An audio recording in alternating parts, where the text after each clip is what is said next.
You are listening to RudolfSteinerAudio.com. This is a reading of volume 291 in the Collected Works, although it's not the official Collected Works edition, of a collected set of lectures by Rudolf Steiner entitled Color. And this is part one, The Nature of Color, the basis for a spiritual scientific understanding of color for artists. And lecture one was given in Dornach on the 6th of May, 1921, and it was entitled Color Experience, Image Colors. Color, which is our subject for the next 3 days, concerns the physicist, although we shall not discuss this aspect just now. It also concerns, or should concern, the psychologist, the metaphysician, but it must above all concern the artist, the painter. If we look around at contemporary ideas about color, however, we find that although the psychologist may have this or that to say about our subjective experience of color, this contributes little to our understanding of its objective nature, a matter which is left entirely to the physicist. Moreover, there is little inclination to admit that art has anything decisive to say about the nature of color, not at least for an objective understanding of coloration. Nowadays, people are very far from grasping the meaning of Goethe's often quoted aphorism, quote, "He to whom nature begins to unveil her open secrets feels an irresistible longing for her worthiest interpreter, art." Close quote. A person who, like Goethe, has a living experience of art has no doubt that what the artist says about color is deeply connected with its real nature. Normally, color is regarded as belonging in the first place to the colored surfaces we perceive, to the impressions we receive from the colors of nature. We can produce a certain range of color with the familiar prismatic experiments, and we can seek insight into the realm of color in many other ways too. But color is still primarily regarded as a subjective impression. You know that physics has long had the habit, we might say bad habit, of maintaining that the colored world we see around us is present only for our senses, and that, if we are to speak objectively, color is no more than certain vibrations of the finest form of matter, known as the ether. Those who think in terms of such definitions and explanations have no idea how their experience of color is actually connected with a vibrating ether. But when people speak of the qualities of color itself, they refer only to the subjective impression. Then they look around for something else that is objective, and in doing so, they wander far away from color. For in conjuring up all these ether vibrations, nothing is left of the real stuff of our world of color. In order to grasp color objectively, we must try to keep within the world of color itself and not leave it. Then we may hope to penetrate its real nature. Let us try to sink ourselves completely into what we receive through color from the rich and varied world around us. We must feel what is in color if we wish to penetrate into its true nature, bringing insight into our feelings.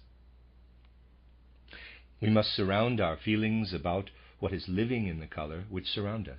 I'll read that again. We must feel what it is in color if we wish to penetrate into its true nature, bringing insight into our feelings. We must question our feelings about what is living in the color which surrounds us. To start with, we must experiment, taking examples which are not too difficult to analyze, but have some striking characteristic which can help us to reach the essentials. Let us begin with the color green, spreading it as a plain surface, Plain, plain surface in a quite diagrammatic manner. If we now simply let our feelings respond to this color, we can experience something in the green which needs no further definition. No one can doubt that we have the same experience from this color as when we look at the plant-colored earth about us. We cannot help it, of course, because it is green. We must disregard everything else the plants mean to us and look only at their greenness. We could very easily insert the most varied colors into our patches of green. We will, however, limit ourselves to 3 particular colors. Into the first patch I place some red. In the second, a kind of peach blossom color. And in the third patch, blue. Now, from your immediate impression of these 3 examples, you will agree that something quite different happens in each case. If I look at this red shape within the green, or the peach blossom, or the blue, I have a quite definite feeling from each. The next step is to express what lies in these different feelings as our soul experiences of them. Abstract definitions can achieve very little. We must try to bring out the true character of our actual experience. Therefore, let us try to enter imaginatively into the colors we have here. From the first example, we may have the impression of a green countryside in which I have drawn red figures. It does not matter whether I give them red faces and skins or red clothes. In the second, figures in peach blossom color, which is similar to the color of the human skin. And in the third patch of green I have painted blue figures. We are not creating pictures, but simply making a definite series of impressions. Imagine you have the following scene before you. Figures in red, or figures colored like peach blossom, or figures in blue walking over a green meadow. In all 3, quite different impressions. Looking at the first, you might say, the red figures in their green surroundings enliven the whole green meadow. The meadow becomes all the greener because of the presence of the red figures, whilst the green becomes richer, more living. I should find it disturbing if these red figures were not painted as moving figures. It would feel wrong in any other way. I should want to say, it just cannot be like that. I have to make these red figures like lightning. They must be moving. Still red figures in a green meadow? They are disturbing in their stillness. They are moving because of their very redness. They bring something with them into the meadow which cannot be kept still.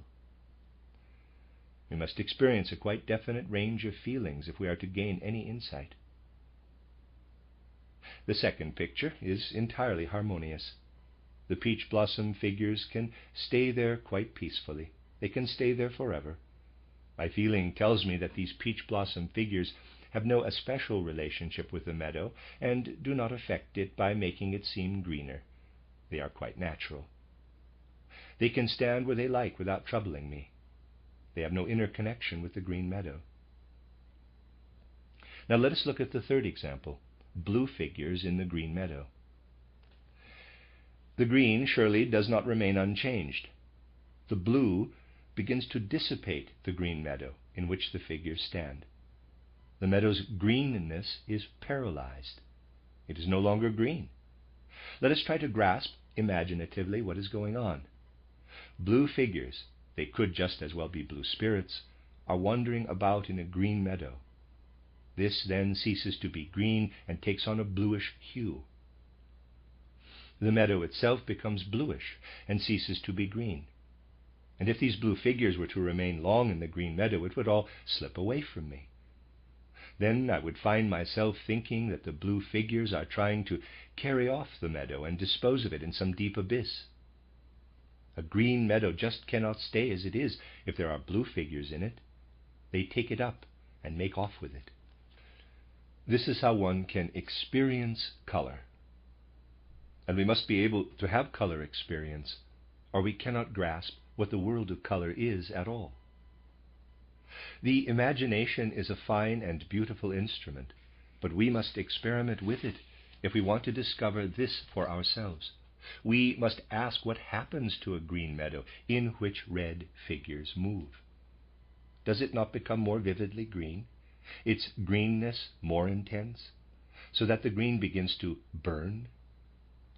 The red figures cause such activity in the green which surrounds them that they themselves can no longer stay still. They must run about. And if I want to paint in the right way, I cannot paint people who stand still as red. I would have to paint them as if they were dancing in a ring. A ring of red figures dancing in a green meadow would appear quite natural. On the other hand, figures the color of the human skin could stand in the green meadow just like that for all eternity. They are quite neutral toward the green meadow. They remain just as they are without changing in the least. Quite different from the blue figures who make off with the meadow, taking its greenness from it. In order to discuss our actual experience of color, we need comparisons. A crudely Philistine approach will not let us experience color at all. We must make comparisons, but not the usual Philistine kind of comparisons, to say, for instance, that one billiard ball pushes another. Stags push, also bullocks and buffaloes, but not billiard balls in actual fact. We have to speak of thrust in physics, because we need the support of analogy in order to speak at all. This makes it possible to look into the world of color as it is. It is within that world we must seek the real nature of color. Let us take a characteristic color which we have already looked at, the color green, which we enjoy so much in summertime. We are quite used to seeing this as the color which belongs particularly to plants. There is no other sphere in which we experience a color so intimately bound up with the inner nature of an object as green is with the plant. If an animal happens to be green, we do not feel it must be this color and no other, but we have an underlying feeling that it could be some different hue. But with the plants, we have the impression that green belongs to the plant as something peculiarly its own. We can now try through the green of the plant to penetrate the objective nature of color, instead of remaining as hitherto within its subjective aspects. What is the plant which can reveal the color green to us in such a special way? From spiritual science, you know that the plant owes its existence to the fact that besides its physical body, it has an etheric body. It is the etheric body which is the source of life in the plant, but the etheric body is not green. What makes the plant green is to be found in its physical body. Although green belongs to the plant in a most intimate way, it is not the essential nature of the plant. That lies in the etheric body. If the plant had no etheric body, it would be a mineral, and it is the mineral nature of the plant that appears as green. The etheric body is quite a different color, although it does reveal itself in the plant through the green of the mineral element. If we study the green of the plant in relation to the etheric body, we have on one side the true nature of the plant, which lives in the etheric world, and on the other the green, which has been drawn off and separated from the plant. But in taking green from the plant, it is just as if we had made a copy of something. What has been abstracted from the etheric in green is really only a picture or image of the plant. This image, so characteristic of the plant, can only be green. In green we have the image of the plant. If green is regarded as the essential plant color, then it must also be regarded as a picture or image of the plant. In green we see the especial character of the plant as image. This is absolutely essential. In the portrait gallery of an old castle, it is obvious that only portraits of the ancestors hang there and not the ancestors themselves. Usually the ancestors themselves aren't there, only their portraits. In the same way, the essential plant is no more in the green than the ancestors are actually present in their portraits. When we look at green, we have no more than the image of the plant.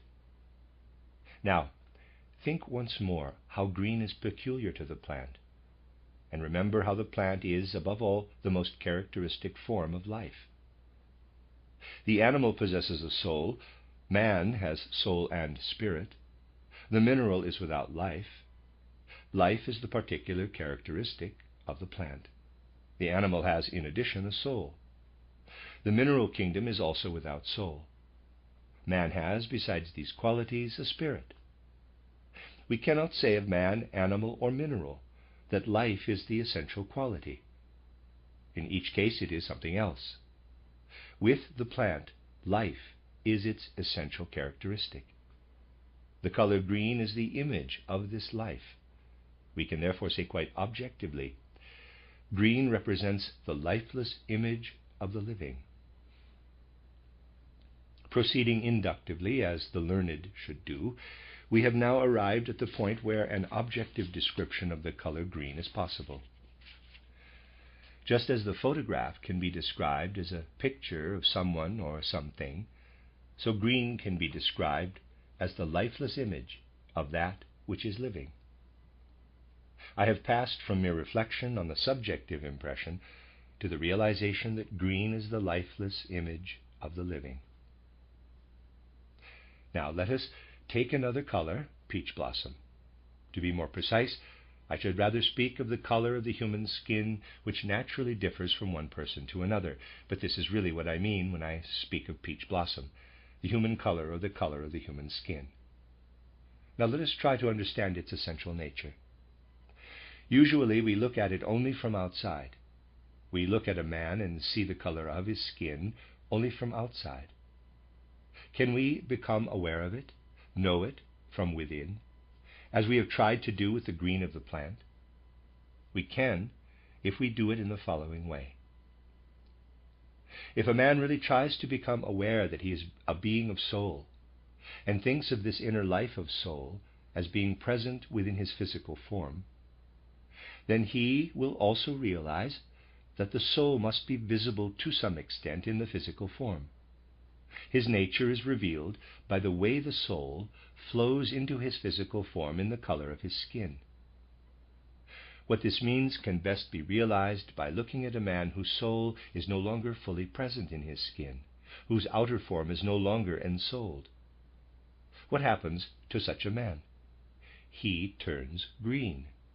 Life is still there, but he turns green. We speak sometimes of green people, and we know the peculiar green of the complexion when the soul is no longer fully present. The effect shows clearly in the human complexion. On the other hand, the more a man's complexion takes on a particular ruddy hue, the more we are aware of how he lives in it. If we observe the temperament of a green person, and one with a really fresh complexion, it becomes evident how the soul lives in the actual color of the skin. Each man's experience of himself shines forth in the very color of his skin. So we can say that the color which appears in the human complexion is in fact an image of the soul.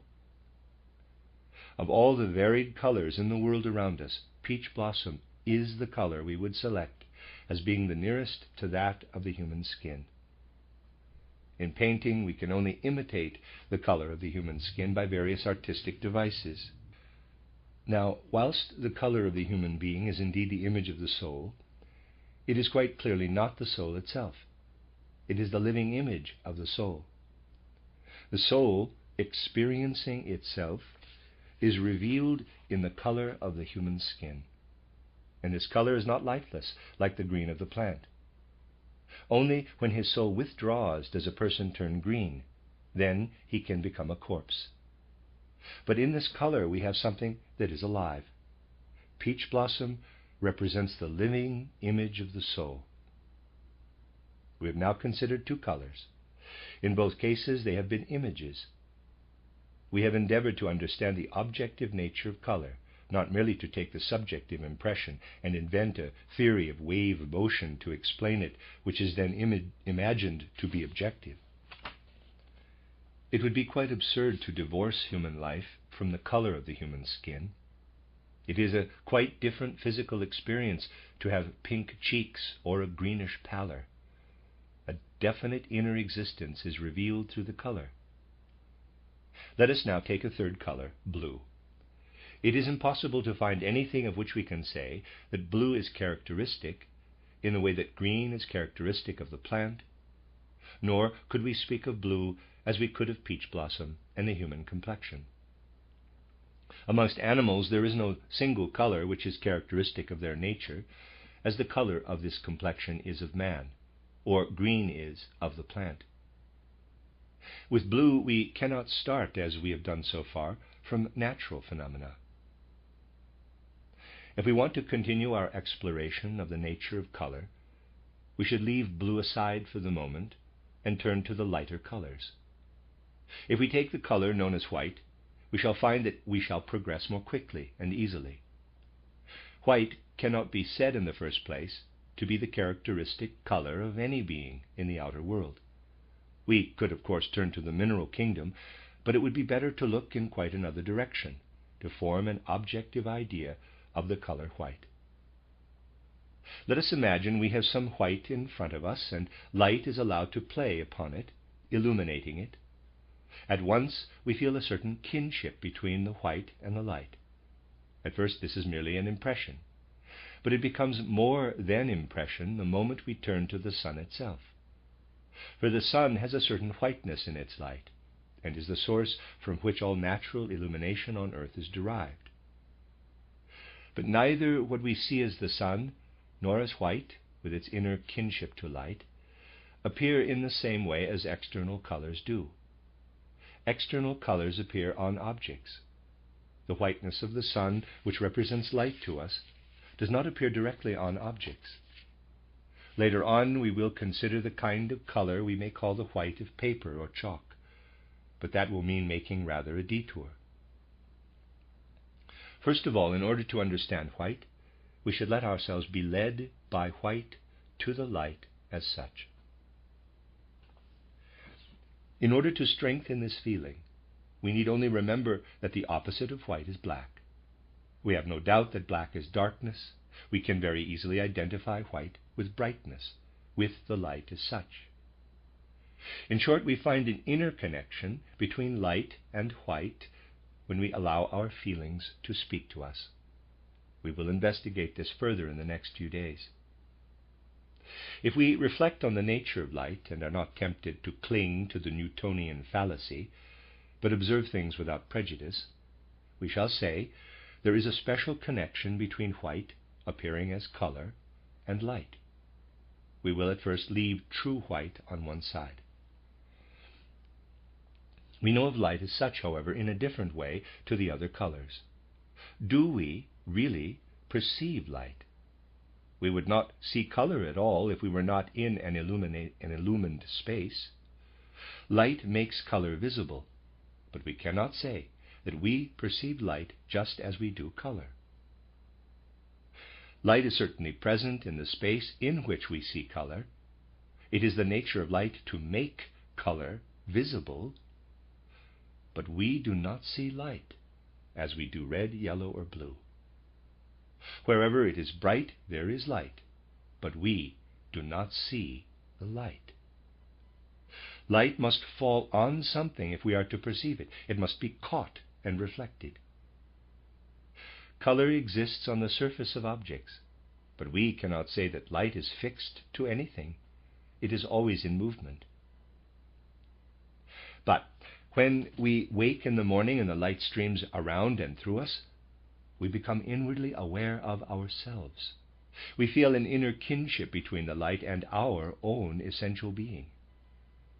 At night, if we wake up in dense darkness, we feel we cannot reach our real being. We have returned to some extent to ourselves, but under such conditions, we do not feel in our true element. And we know, too, that what we receive from the light is a, quote, coming to ourselves, close quote. There is no contradiction in the fact that the blind are without this experience. The point is that their organism is designed for it. We have the same relationship to light that our capital I has to the world, yet not quite the same, since we cannot say that because the light fills us we gain our I. Nevertheless, for us to gain this I, light is essential, if we are beings with sight. What underlies this fact? In light, which we have said is represented by white, we have still to learn the inner connection between the two. We find what really fills us with spirit, connects us with our own spirit. There is a definite connection between the capital I, our spiritual being, and this experience of the light shining through us. If we grasp this feeling, and all that lives in light and color must first be grasped as feeling, we may say there is a distinction between light and that which appears as spirit in the eye. Nevertheless, the light gives us something of our own spirit. In such a way we shall be able, through the light, to experience how the eye becomes inwardly aware of itself by means of the light. To sum up, we can say that the eye is spiritual, but it must experience itself within the soul. This it does when it feels itself filled with light. We may express this in the formula: white or light represents the soul's image of the spirit. Let us now move on to black or darkness. It is easy enough to see why I should deal with white and brightness and light at the same time as the relationship between darkness and black. Let us now try to grasp something of their nature too. Certainly we can easily find something in nature which is just as characteristically black as the plant is green. We need only look at carbon. If we remember that carbon can also become quite clear and transparent, indeed a diamond, we will be able to understand this connection of blackness with carbon most clearly. For black is so characteristic of carbon that were it not black but white and transparent, it would be a diamond. Black is so integral a part of carbon that the latter really owes its whole existence to the blackness. Carbon really finds its own nature in the blackness, the darkness in which it appears. Just as the plant has its image in green, so does carbon have its image in black. Now, submerge yourself in black. You are completely surrounded by black. In this black darkness, a physical being can do nothing. Life is driven out of the plant when it becomes carbon. Black shows itself alien to life, hostile to life. When plants are carbonized, they turn black. Life then can do nothing in blackness. And the soul? Our soul life deserts us when this awful blackness is within us. But the spirit flourishes. The spirit can penetrate the blackness and assert itself within it. You can try to learn more about this through the art of black and white, using light and shade on your paper. We will return to this aspect later. If you use black on a white surface, you introduce spirit into it. The effect of a black stroke, of an area of black, is to spiritualize the white. You can bring spirit into the black, but this is all that can be brought into it. Now we have this formula. Black represents the spiritual image of the lifeless. It is quite natural that these formulae have to be evolved out of pure feeling. You must now try to penetrate still deeper into what they express, and you will see that they really contain a great deal. Green represents the lifeless image of the living. Peach blossom represents the living image of the soul. White or light represents the soul's image of the spirit. Black represents the spiritual image of the lifeless. In each color we have discovered an image of one kind or another, but the color itself is never the reality, only an image. In the first we have the image of the living, then of the soul, the spirit, and the lifeless. If we now arrange this scheme in a circle, there's a diagram, we arrive at something of real significance in studying the objective nature of color. From this circle we can see the relationships between certain fundamental colors: black, green, peach blossom, and white. The adjective characterizing each color is found by moving back to the preceding point on the circle. Black is the spiritual image of the lifeless, green the lifeless image of the living, peach blossom the living image of the soul, and white the soul's image of the spirit. By taking the kingdoms of nature in this way, I am able to ascend stage by stage from the lifeless to the living, then to the realm of ensouled beings, and finally to beings of spirit. In a similar way, I can go from black to green, to peach blossom, and to white. Just as I can ascend from the lifeless through the living to beings of soul and spirit, so the world around me appears in its images as I go from black to green, to peach blossom, and to white. Just as Constantine, Ferdinand, Felix, and so on are real people, and I can follow them down their ancestral line, so can I look at their portraits in turn to see the images of their line of ancestry. The world is there before me with its minerals, plants, animals, and its spiritual kingdom, insofar as man is taken as the spiritual. As I ascend through these realities, nature reveals their images to me. They are reflections cast by nature. The colored world is not reality. Even in nature itself, it is only image. The image of the lifeless is black, of the living, green. The image of the soul is peach blossom, and of the spirit, white. By these means, we are led to the objective nature of color. We had to establish this today so that we can penetrate further into the true nature and being of color. For it does not help in the least to say that color is a subjective impression. It is of no significance at all to the color. To green, it is quite immaterial whether we go and stare at it. But it is far from immaterial that when the living clothes itself in its own characteristic color, this appears outwardly as green. So long as it is not tinged by the mineral, nor colored in the flower. This is a quite objective matter. Whether we stare or not is entirely subjective. But the fact that the living, when it appears as such, should be imaged in green, that is something quite objective. The end of Lecture 1. You are listening to RudolfSteinerAudio.com. This is a reading of a collection of lectures by Rudolf Steiner entitled Color. This is Lecture 2, given in Dornach on the 7th of May, 1921, entitled Lustre and Image.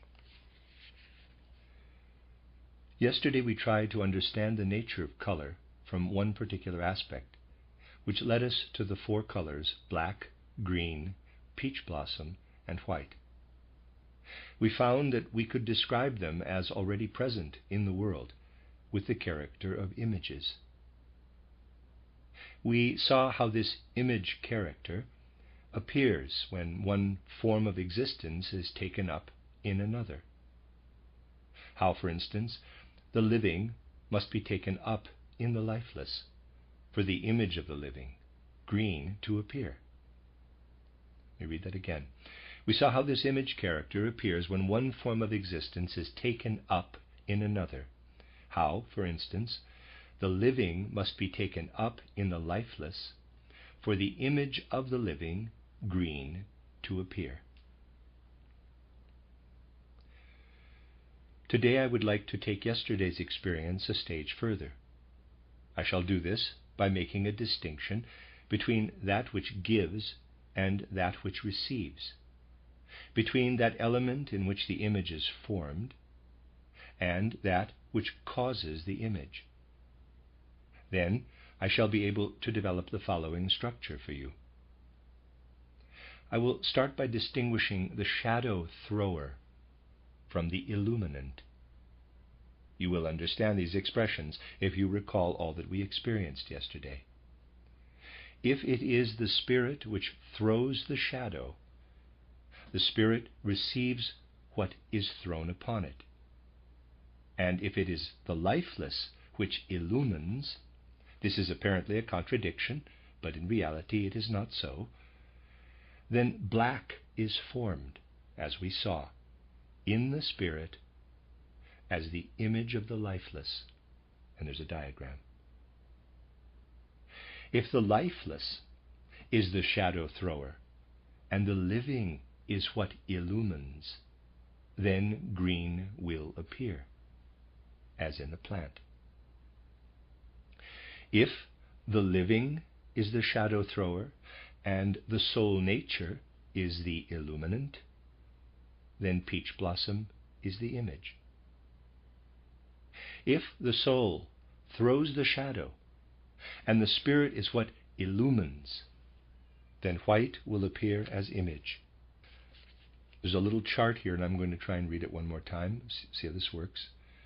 On the left we have the shadow thrower, and then the next column is the illuminant, and then the third column is image.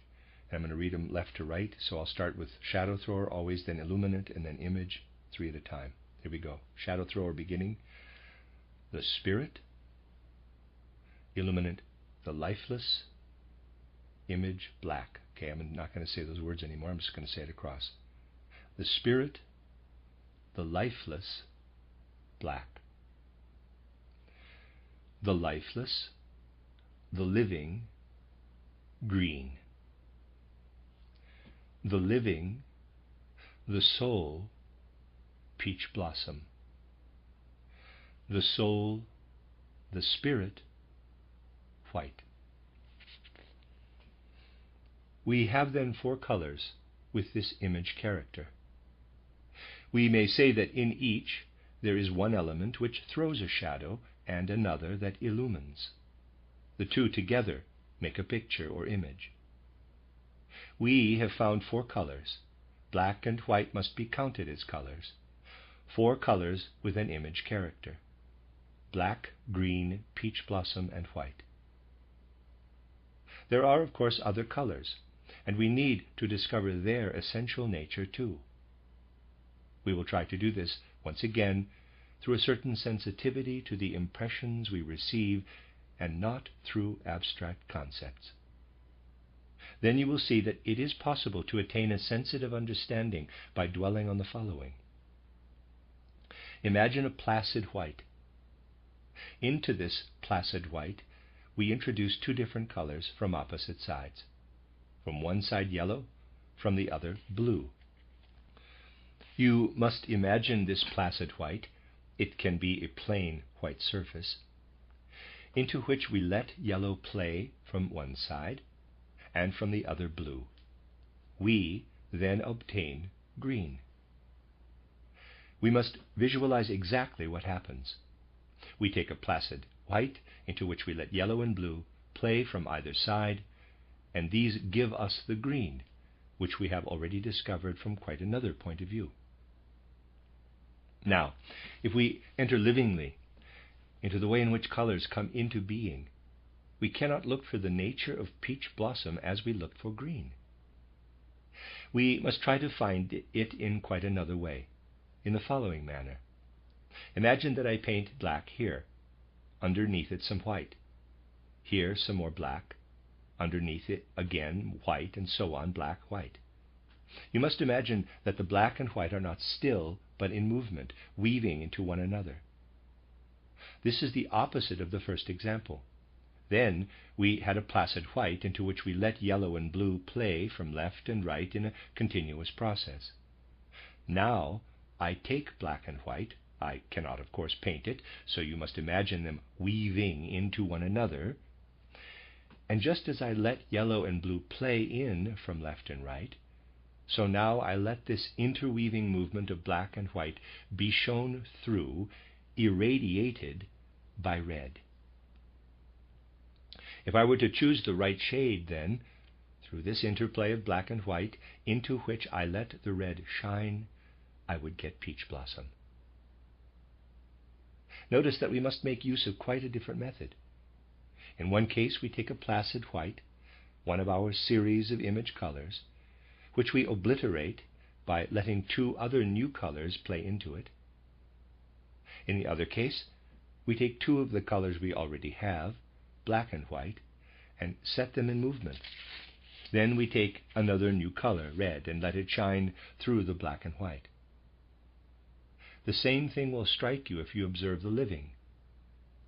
Green you will find in nature, but peach blossom, yesterday I indicated in what sense I meant, only in the healthy human being whose soul is present within his physical organism. I remarked then that it is not very easy to reproduce this color. It can only be done if black and white are shown in movement, with red shining through them. A process must really be created. This process is present in the human organism, which is never at rest. It is always in movement. And through this arises the color we are speaking of. When we paint, however, we can only obtain this color in a roundabout way. Indeed, for this reason, most portraits are really no more than masks, since the real living color present in the complexion can only be suggested by various approximations. It is, however, possible to achieve the color by a continual interweaving of black and white, which is shown through, irradiated by red. I have here indicated, from the essential nature of the case, a certain distinction in relation to color.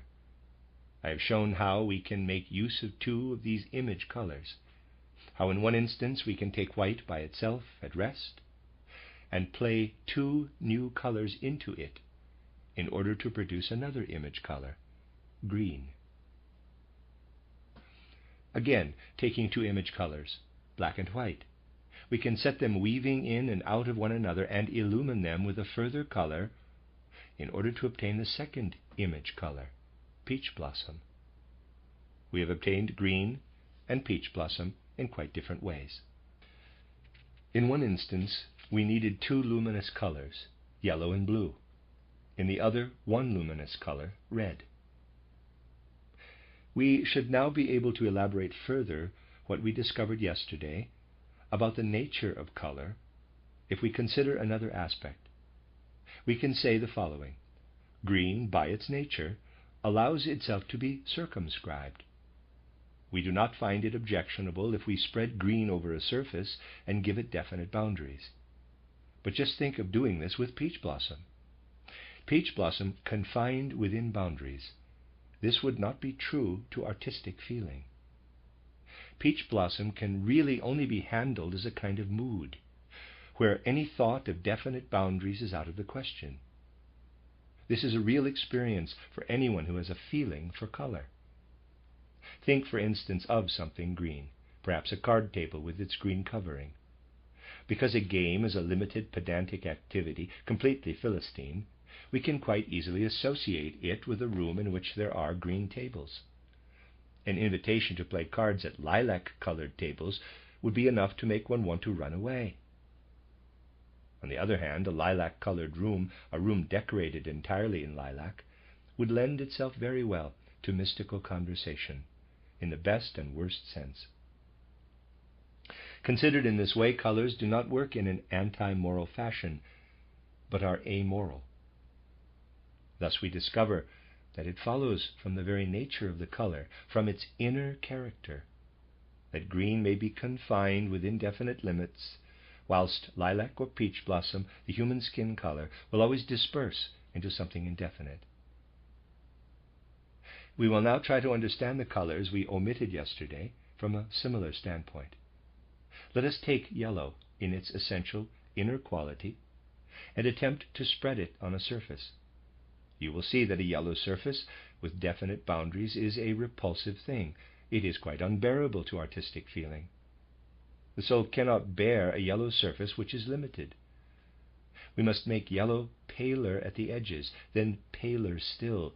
In short, the yellow must be full in the center, shining out into a still paler yellow. If we are to experience its inner nature, we cannot imagine yellow in any other way. Yellow must shine outward. It must be deeper in the center and radiate. It must spread out, becoming less concentrated and weaker all the time. That is what I might call the secret of yellow. It is like mocking the very nature of yellow to give it a boundary, which is something imposed by man. Yellow is gagged when it is confined, for it does not want to be bounded, but to radiate in all directions. We shall see a case in a moment where yellow does consent to be bounded, but it will be evident from the example itself how much it goes against the nature of yellow to be defined. It wants to radiate. Now, in contrast, let us turn to blue. Imagine a surface with blue spread evenly over it. This is something which leads us away from the purely human. When Fra Angelico painted his even blue surfaces, he summoned, as it were, something divine into the earthly world. He felt he could paint an even blue only when he wished to bring something divine into the earthly world. He would never have allowed himself to do this for the purely human situation, for blue, because of its very nature and character, will not readily submit to being a flat, even surface. It needs the divine to intervene for blue to be spread evenly. Blue, by its inner nature, demands the exact opposite of yellow. It must shine in from the circumference. It demands to be at its fullest at the edges and to be at its least intense toward the inside. Blue is in its true element if we make it fuller on the outside and weaker in the middle. This is what makes it so different from yellow. Yellow wants to be strongest in the center and then to pale off. Blue dams itself up at the edges, flowing together into a wave which dams up around a lighter blue. Then it reveals its essential nature. Blue shines inward. Thus we return every time to the feelings and longings which arise in the soul through its experience of color. If they are to be fulfilled, and the painter really responds to them, if he is to paint according to the demands of the color itself, then he must begin to think, now I've dipped my brush in the green. Now I must be a bit of a Philistine and give the green a sharp outline. Or, now I'm painting yellow. I must let it radiate. I must imagine myself spirit, shining spirit. Or again, when painting with blue, now I draw into my innermost self and form a kind of enclosure around myself. So I must paint my blue by giving it a kind of crust. Then he will be living in his color and will paint his picture in tune with what the soul experiences when it is absorbed in the essential quality of color. Of course, as soon as we begin to create artistically, factors play in which modify the whole situation. Now I will draw 3 circles for you, which I will fill with color. I could, of course, use other figures or shapes. To begin with, I can, for instance, make the yellow quite small in area, then spread it out, letting it shine out in the small area differently than in the surrounding area. Yellow must always radiate over something. But blue must always be handled so that it can withdraw, as it were, into itself. Red, however, might be said to be the balance between these two. We can accept red as a surface without difficulty. We can most readily understand this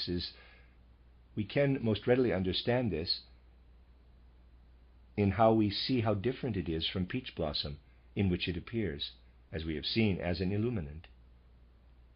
Place the 2 colors next to one another, peach blossom and red. If the red is really allowed to make its own impression, how does it affect you? It will make you want to say, red affects me through its stillness. It is not so with peach blossom, which wants to dissolve and spread out. A fine distinction can be drawn between red and peach blossom. Peach blossom tends to disperse and become thinner and thinner until it has evaporated altogether. Red, however, is enduring and makes its effect as a surface. It does not want to radiate, nor to become piled up and encrusted, but to remain as still redness. It does not want to evaporate. It asserts itself. Lilac, peach blossom, or flesh color do not really assert themselves, but always tend to assume new forms because they want to vanish. That is the difference between these two colors: peach blossom, which we have already dealt with, and red, which is new to us. We have now brought these three colors together: yellow, blue, and red. Yesterday we grouped four other colors together: black, green, peach blossom, and white. Today we have tried to feel our way into yellow, blue, and red, and how they play into the other colors. We have let red play into black and white in movement, and we have let yellow and blue play into placid white. In each case, our inner experience will easily allow us to discern the difference. We could not make such distinctions between the colors we took yesterday as we have now made between yellow, blue, and red. We found with peach blossom that we had to let black and white weave in and out of each other, with each maintaining its own identity. We cannot make more of them than that. Black and white are image colors, which can weave into one another and must be left at that. Peach blossom, too, we must leave alone. It disappears of its own accord. We cannot do anything with it and are powerless to control its fleeting quality. It can do nothing by itself. It is its nature to disappear. Green limits itself. That is its nature. But peach blossom has no desire to be differentiated, nor to be uniform like red. It does not want to be differentiated, but would much rather lose itself and disappear altogether. Just imagine peach blossom with lumps in it. It would be dreadful. It would promptly dissolve the lumps, for it strives toward sameness, toward an evenness of mood. It is quite another matter if one green is placed upon another, for green wants to be spread uniformly and given definite limits. We cannot imagine a radiant green. We can well imagine a shining star, but not a shining tree frog. It would be a contradiction for a tree frog to shine. Well, that is also the case with peach blossom and green. If black and white are to be brought together at all, we must let them weave into one another as images, although as images in movement. But it is different with the three colors we have found today. We have seen that yellow, through its very nature, wants to grow paler and paler toward the edges, that it wants to radiate. Blue wants to dam itself up, and red to be uniform, not within boundaries, but acting as a uniform, still redness. Rather, we should say that it wants neither to radiate nor to be dammed up, but to be effective all over. It wants to hold the balance between radiating and being dammed up, between flowing out and damming itself up. So you see that there is a fundamental distinction between these three colors and those which are either innately still or in movement. Still, like green, or in movement, like peach blossom, or isolated, like black and white. When we group these colors together, it must be as images. We have found that the inner activity, the inner movement of red, yellow, and blue is distinct from the movement of peach blossom. Peach blossom tends to dissolve. This is not an inner movement. It wants to evaporate. Red, it is true, is still. It is movement which has come to rest. But when we look at red, we cannot concentrate our gaze on one point. We feel that red needs to be a surface, an even surface, but one which is not bounded. We have seen how differently yellow and blue are each constituted. Red, yellow, and blue are quite different from black, white, green, and peach blossom. In contrast to the colors which have an image quality, red, yellow, and blue have quite another character. And if you recall what I have said about them, you will be prepared for the term which I am now going to use to characterize the difference. I've called black, white, green, and peach blossom picture or image colors. I will call yellow, red, and blue lusters, luster colors. Black, white, green, peach blossom are formed as images, but objects actually shine with yellow, blue, and red. As they display their surfaces, they gleam and glisten. Here lies the essential nature of and principal differences within the world of color. Black, white, green, and peach blossom have an image character. They are, in quotes, pictures of something. Yellow, blue, and red have a luster character. Something shines from them. Yellow, blue, and red, these are the outward aspects of an inner reality. Green, peach blossom, black, and white are never more than reflected images, always somewhat shadowy.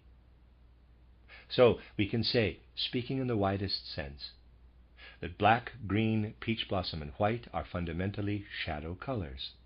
The shadow of the spirit in the soul is white. The shadow of the lifeless on the spirit is black.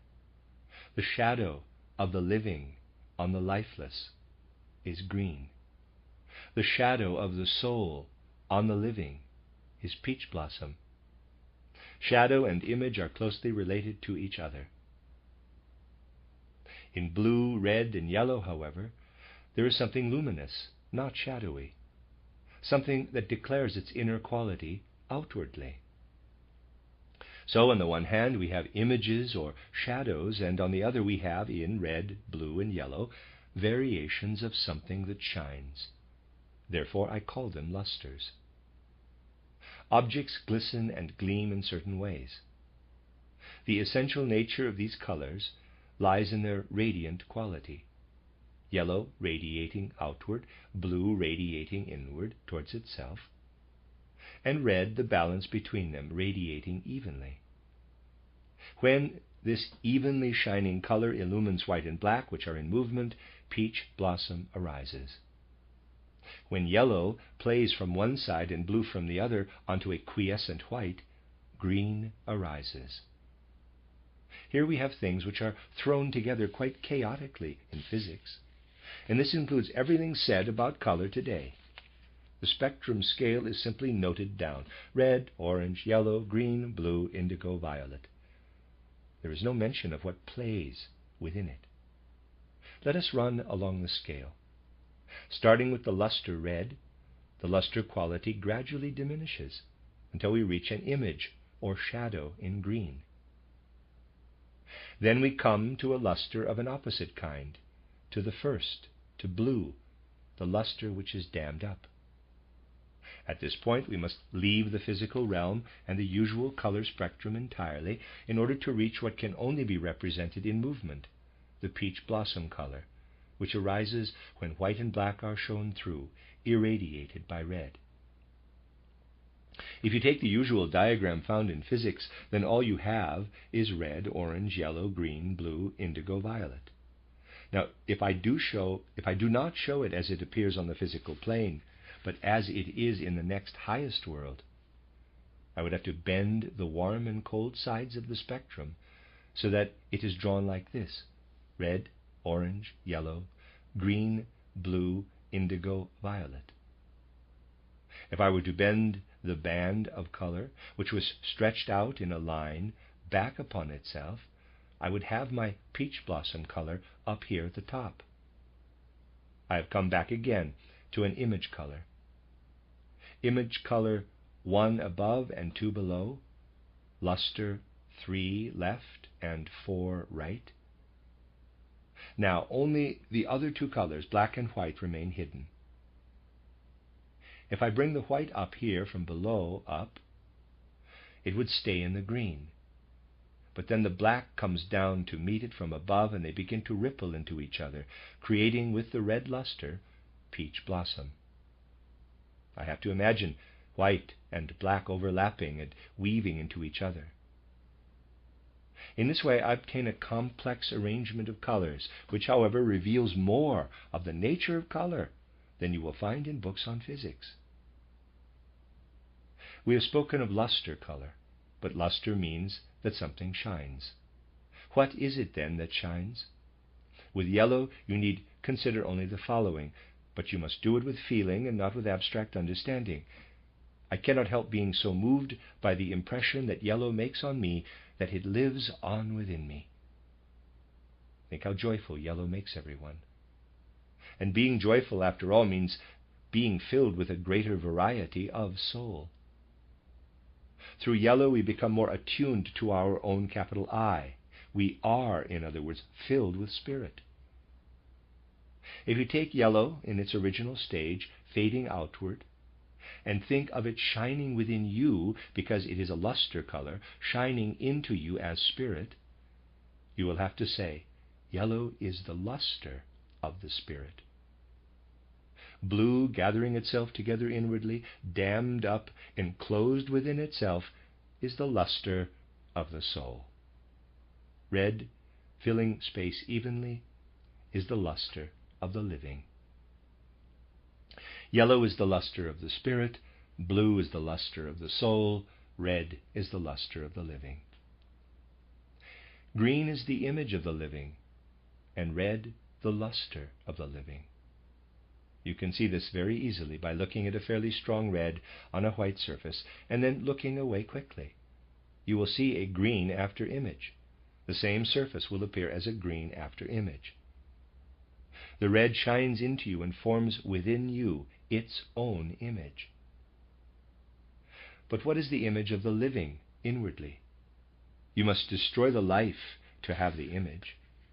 The image of the living is green. It is little wonder that the luster, red, when it shines into you, forms green as its image. So we see that there are two quite different kinds of color. The active and the passive. There are the colors that shine, although with certain inner differences of quality. There are others which are quiescent images. This is something which has its analogy in the cosmos. In the cosmos, we have the contrast between the motionless star pictures of the zodiac and the differentiating activity of the planets. It is only a comparison, but one that is inwardly founded in fact. We can say that black, white, green, and peach blossom have a quiescent effect. Even when one color flows into another in movement, as black and white in peach blossom, it still remains inwardly peaceful. In the three colors of red, yellow, and blue, there is inner movement, a planetary quality. Something of the nature of the fixed stars is present in black and white, peach blossom, and green. Something of the planets lives in yellow, red, and blue. Yellow, red, and blue tinge the other colors. White is tinged by yellow and blue to green. White and black are tinged, when red shines into them, to peach blossom.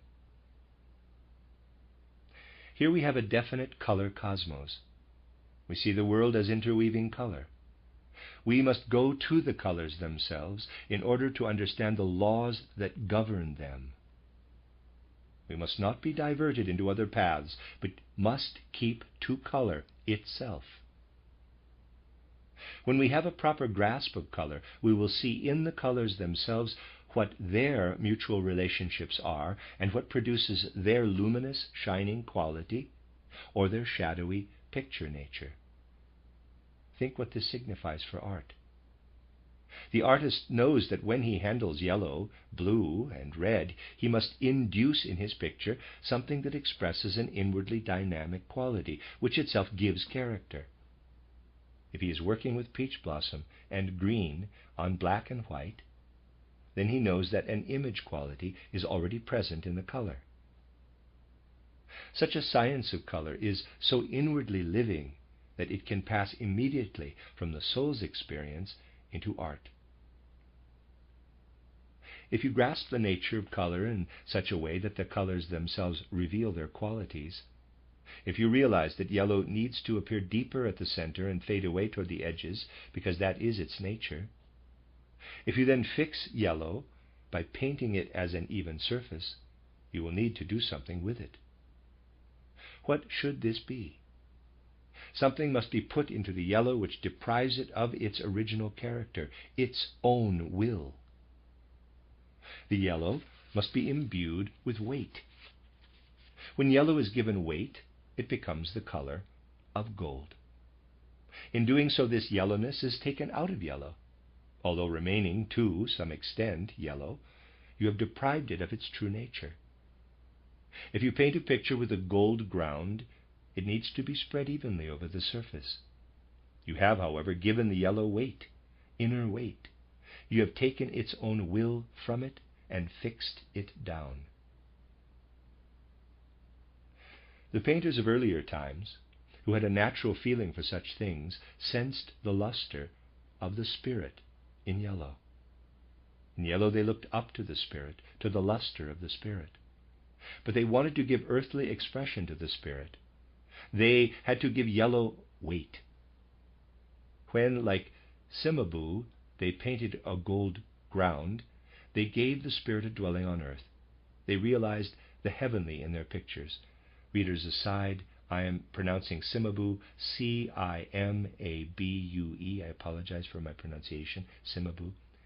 End of readers aside. The figures could stand out from the gold ground, growing out of it as creation of the Spirit. In all these things there is an inner order and law. From this you will see that if we handle yellow according to its inherent nature, as color it becomes stronger in the center and disperses away from this. If it is to become fixed as an evenly covered surface, then it must be mineralized. So we arrive at the conception of mineralized color, of color fixed in matter, about which we shall speak further tomorrow. But the colors must first of all be grasped in their full mobility before they can be understood as an actual physical quality belonging to external objects. Tomorrow we shall turn to this aspect, which is the only one associated with color by ordinary people, and extraordinary ones for that matter. For color is considered only as it appears on solid objects, and it is quite impossible from this to gain an understanding of it in its mobility. The physical spectrum stretches endlessly from left to right without limit, but in the spirit and soul world everything is linked together. Here we must link the ends of the spectrum together. We must train ourselves to see not merely peach blossom color, but the mobility of the human complexion. If we so train ourselves that this color does not merely indicate what is human, but is something in which we live, we shall become aware of how the soul dwells in the physical body as the color of the human complexion. This is the entry, the door that leads into the spiritual world. Color descends into the surfaces of physical objects, but it also raises us from the purely material and leads us to the spiritual. The end of Lecture 2. You are listening to RudolfSteinerAudio.com. This is a reading of a collection of lectures by Rudolf Steiner entitled Color.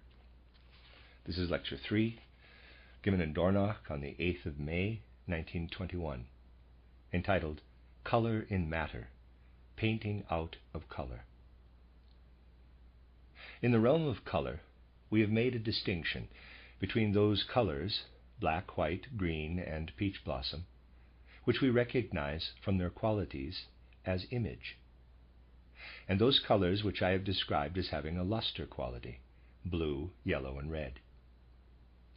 We have seen how these have a kind of inner individual will by virtue of their shining, gleaming quality. As you know, we can perceive color in the so-called spectrum colors, in the rainbow, where we see color as color, and also in the color of material objects. And when we practice the art of painting, which is the art of color, we must of course use materials for our paints, and be aware of their properties, how to mix them, and so on. Here we come upon a significant question, which is really left unanswered by the customary knowledge of the time. Namely, how is color, which we have learned to know as constantly in movement, whether image or lustre, related to matter and material objects. What makes matter appear colored? Anyone who has looked into Goethe's title Theory of Color, and Reader's Aside, that is on this website as a free download, End of Reader's Aside, will probably know that out of a certain intellectual honesty, he never really dealt with this question, because he realized that with the means at his disposal, he could not get to the heart of the problem. How is color attached to solid matter? Yet this question is highly relevant to art and painting, for painting is, to all appearance, concerned with just this phenomenon.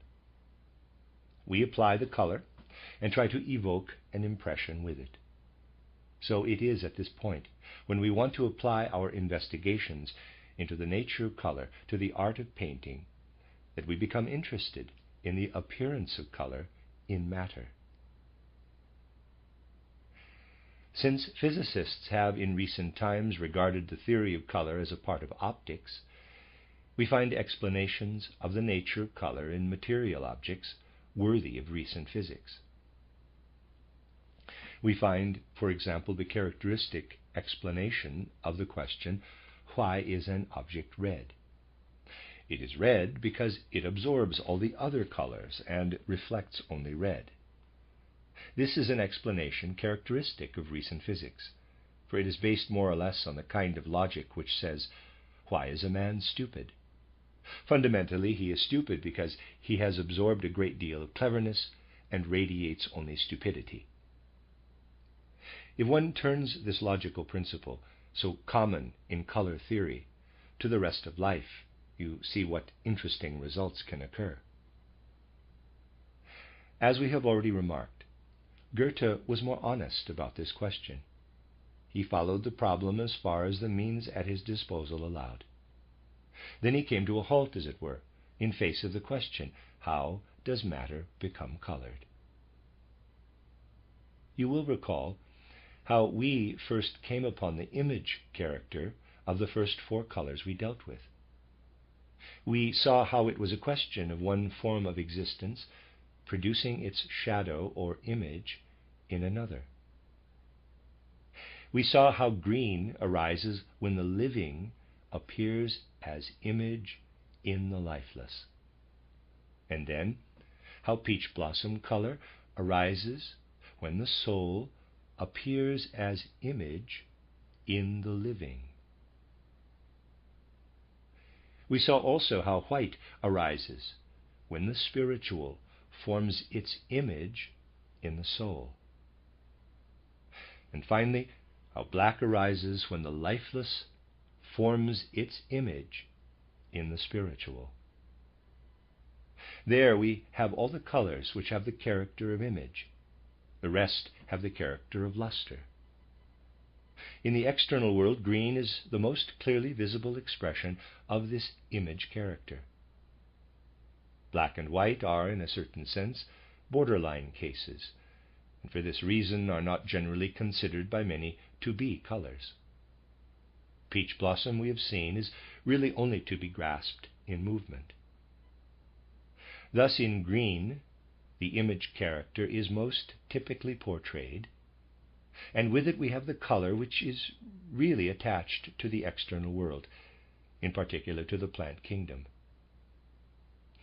In the plant kingdom, therefore, the origin of, in quotes, fixed color as image really becomes apparent.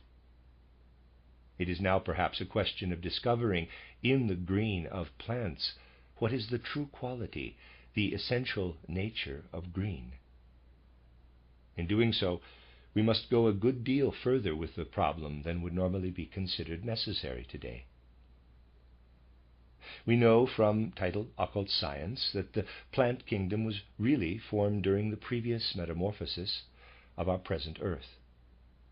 But we also know that at that time there was as yet no solid matter.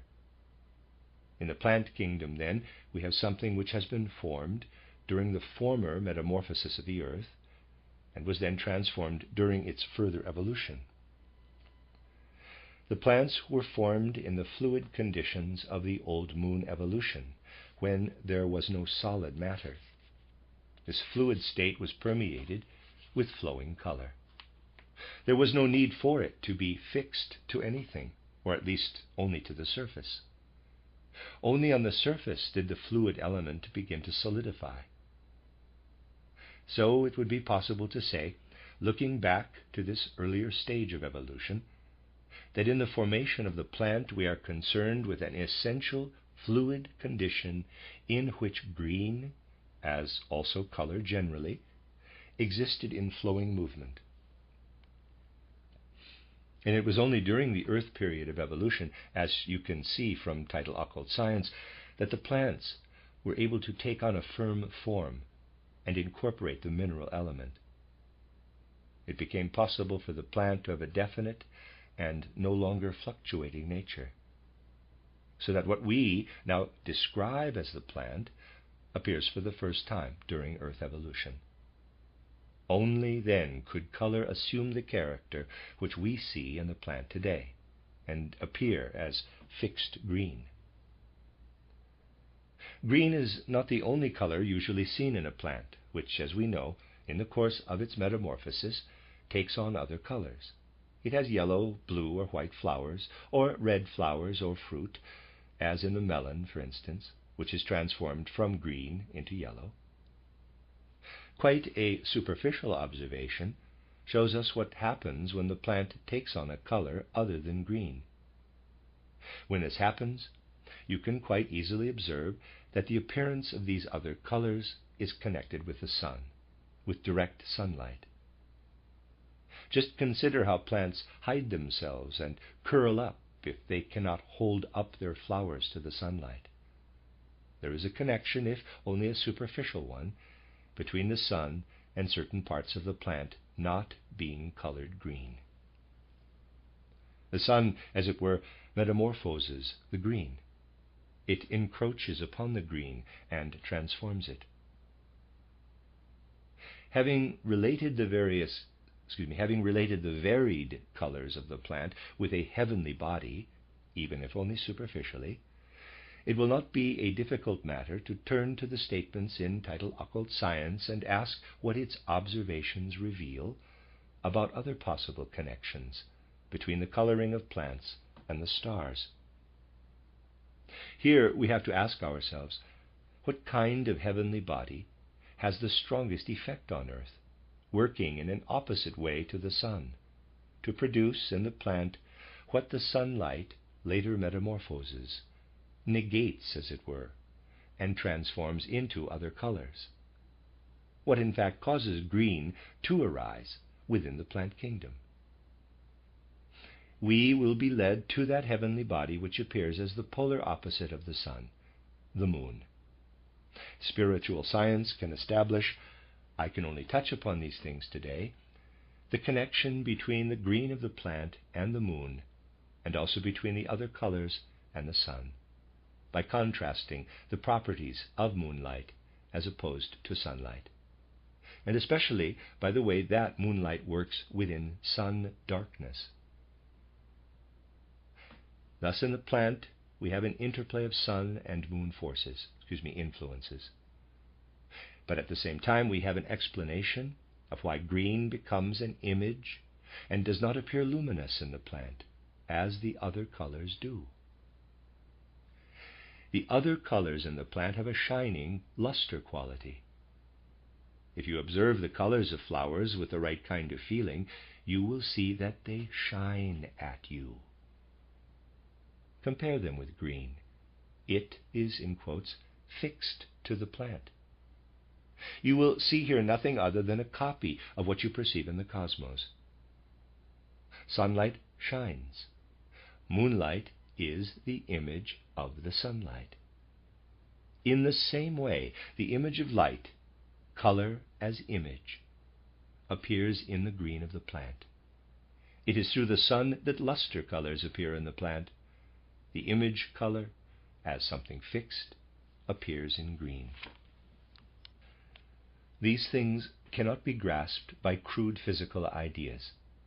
They must be lifted into the realm of feeling, and then grasped by a sensitivity permeated by spirit.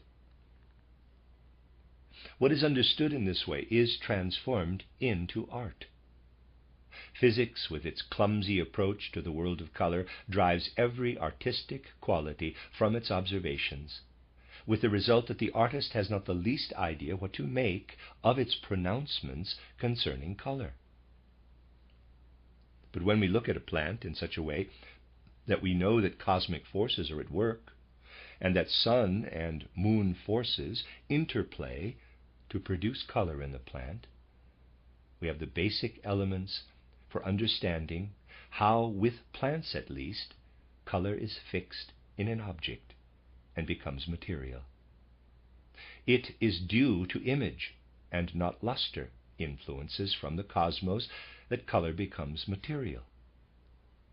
In the plant, green has become an image because the moon has been separated from the earth during the course of earth evolution. In the separation of moon and earth, we must seek the real origin of green in the plant kingdom. The plant is no longer exposed to moon forces coming from within the earth, but receives its image character from the cosmos.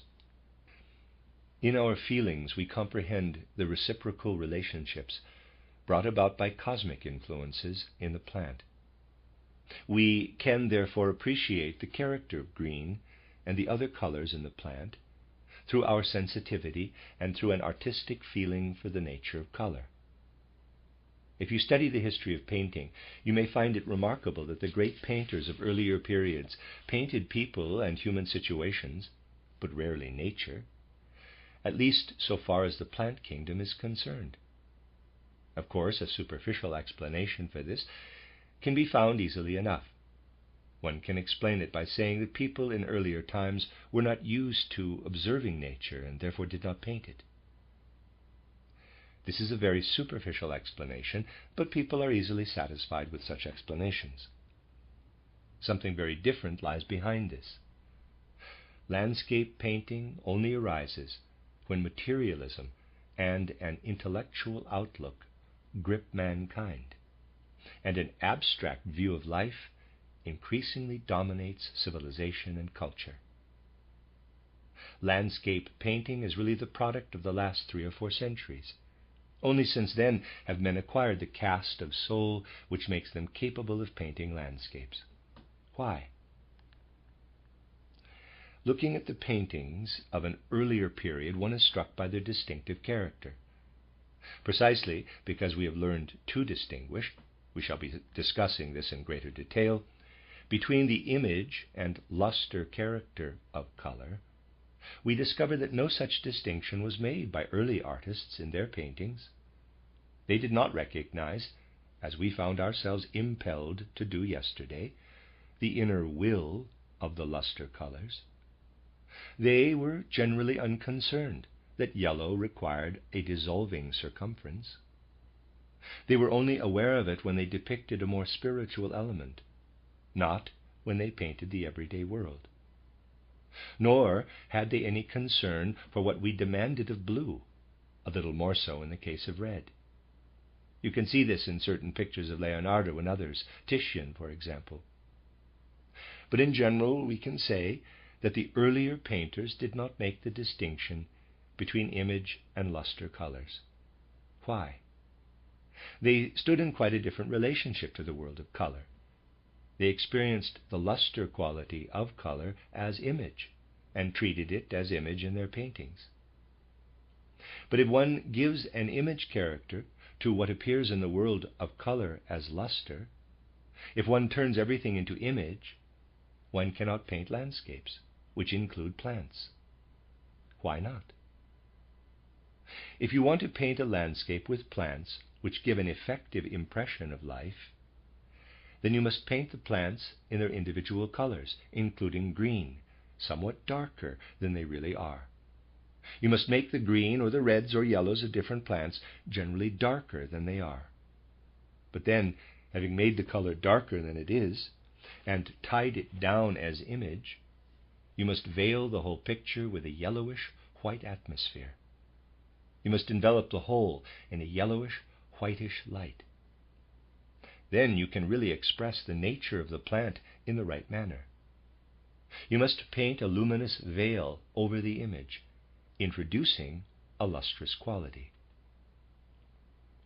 I must ask you now to look at the whole tendency of modern landscape painting from this point of view, how it has probed ever more deeply into the secret of painting vegetation. The living element cannot be expressed if one just paints plants as they appear outwardly. The image gives no impression of life. This only appears when you paint the plants darker than they are, and then pour over them a shining glow of yellowish-white light. Because the old masters did not cultivate this glowing quality in their art, this painting of light-filled air, landscape was generally beyond their reach. It is interesting to note, especially toward the end of the 19th century, how artists attempted to master landscape by painting out of doors and in other ways. It can only be mastered when the individual colors of plants are painted darker and a gleaming veil of yellowish-white is then drawn over them. Of course, this must be done in such a way as to meet the requirements of color composition. Then you will be able to paint, on canvas or any other surface, a real impression of life. It is a question of the right feeling, a feeling which leads on to paint with what floods shining from the cosmos and pours as lustre over the earth. Only in this way can you enter the secret of the living world of plants and of nature. From this you will realize that everything which we seek to achieve in painting must be found in the nature of color itself. What is the painter's medium in the last analysis? He has to have a surface of canvas, paper, or other material on which to fix the picture he is creating. But if his subject, like the living plant, will not allow itself to be fixed pictorially, then at least a lustrous, shining quality should be poured out over it. We have not yet dealt with the variously colored minerals, the lifeless substances. With these particularly we will have to gain an understanding through feeling. The realm of color cannot be conquered by intellect. It must be grasped through feeling. But now we have to consider the question when we paint something inorganic, such as a wall or other lifeless object. Is it really necessary to understand what we paint in terms of color itself? It must be so. Just consider how some things are bearable and some are not. A black table painted against a white surface is quite bearable, is it not? But if I were to paint a blue table, just imagine a painting of a room full of blue furniture. If you have any artistic feeling, you would find it unbearable. Equally impossible is a picture of a room with yellow or red furniture. You could paint a black table on a white background. It would only be a drawing, but it could be done. A color can only really be used on canvas or paper to depict something inorganic or lifeless when it has already assumed an image character. We are then led to the question, what do the colors black, white, green, and peach blossom bestow upon lifeless objects? The color itself should tell us what it is possible to paint. And if we take colors which are already images, we can never render lifeless objects effectively. We merely have the image, and the color is already that. We still cannot call forth the representation of a chair, but only the image of a chair, if we paint it merely in an image color. What then must we do? We must endeavor, when painting something lifeless, to give the image the character of a lustre. That is the point. We must give the colors which have an image character, black, white, green, and peach blossom, an inner luminosity, a lustre character. Then what has been enlivened to lustre can then be combined with the other lustres, blue, yellow, and red. The image colors must have their image character stripped off and be given a lustre character. When painting the inorganic, the painter must always be aware that a certain source of light, a dull source of light, lies within the things themselves. In a sense, he must think of his canvas or paper as such a source of light. He needs this shining light present in the surface on which he paints. When he paints anything lifeless and inorganic, he must never forget that something like a source of light lies behind it, and that the surface is in a way transparent and shines out at him. We now arrive at that point in painting when we fix a color to a surface and have to imbue it with the quality of reflected light, of something which shines back to us. Otherwise we merely draw and do not paint. The recent development of mankind demands that we continually strive to create paintings out of color itself. We must continually be attempting to penetrate the essential nature of color, of impelling an image color to take on the character of a lustre, to become inwardly shining. Otherwise we shall not be able to create a painting of inanimate nature which will be bearable.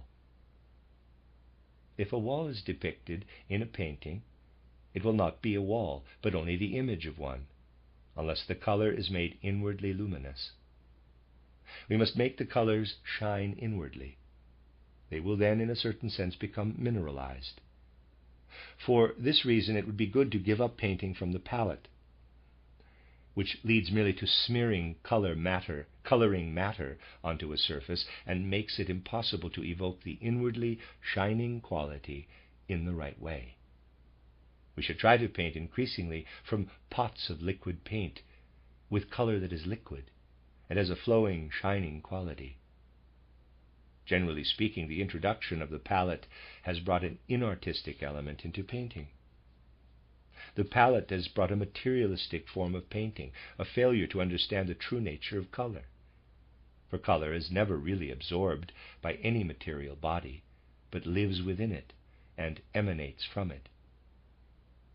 Therefore, when I put my colors onto a surface, I must make them shine inwardly. You know that we have tried to evoke these light forces in our building by the use of plant colors, through which the inner quality of light may be most easily expressed. Minerals with their various coloring possess this inner luminosity, as anyone with feeling for such things will recognize. And it is this which must be captured when we paint lifeless objects. When we paint out of the nature of color and not merely by copying the outward form, we become aware of the mineral kingdom in its inner light nature. How does the mineral become inwardly shining?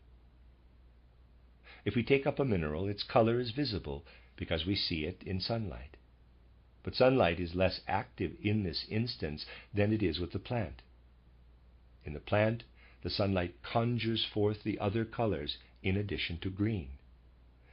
But with colored minerals and lifeless objects generally, it is the sunlight which makes the colors visible, otherwise we see no color, just as in the dark all cats are either gray or black. But the source of the color is, after all, within. Why? How does it get there? We are back once more to the problem from which we started out today. When dealing with green in the plant, I found it necessary to point to the exit of the moon as described in my occult science. But now I must indicate other events which have happened in the course of the evolution of the earth.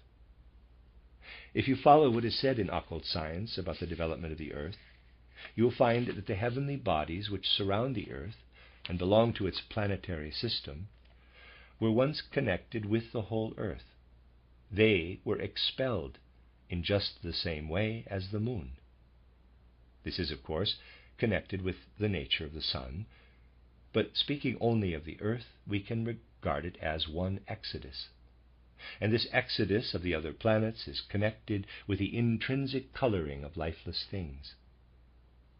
Solids have become colored, could become colored, because the earth was freed from those forces which were within it when it was united with the planets. These forces could then work upon the earth from outside, evoking the inner power of the cosmos in the colors of minerals. This is, in fact, what the minerals received from what has left the earth and now acts from the cosmos. We see that the mystery is much more deeply hidden than it was with the green of the plant. But just because it is hidden, we are enabled to penetrate more deeply into its nature, not only into the life of the plants, but right into the lifeless minerals. So in our consideration of the coloring of solid matter, we come, I can only briefly mention it here, to something not taken into account at all by present-day physics.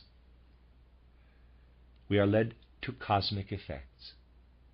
We cannot understand the coloring of lifeless objects at all if we do not know its connection with what the earth has retained as inner forces through the departure of the other planets from it.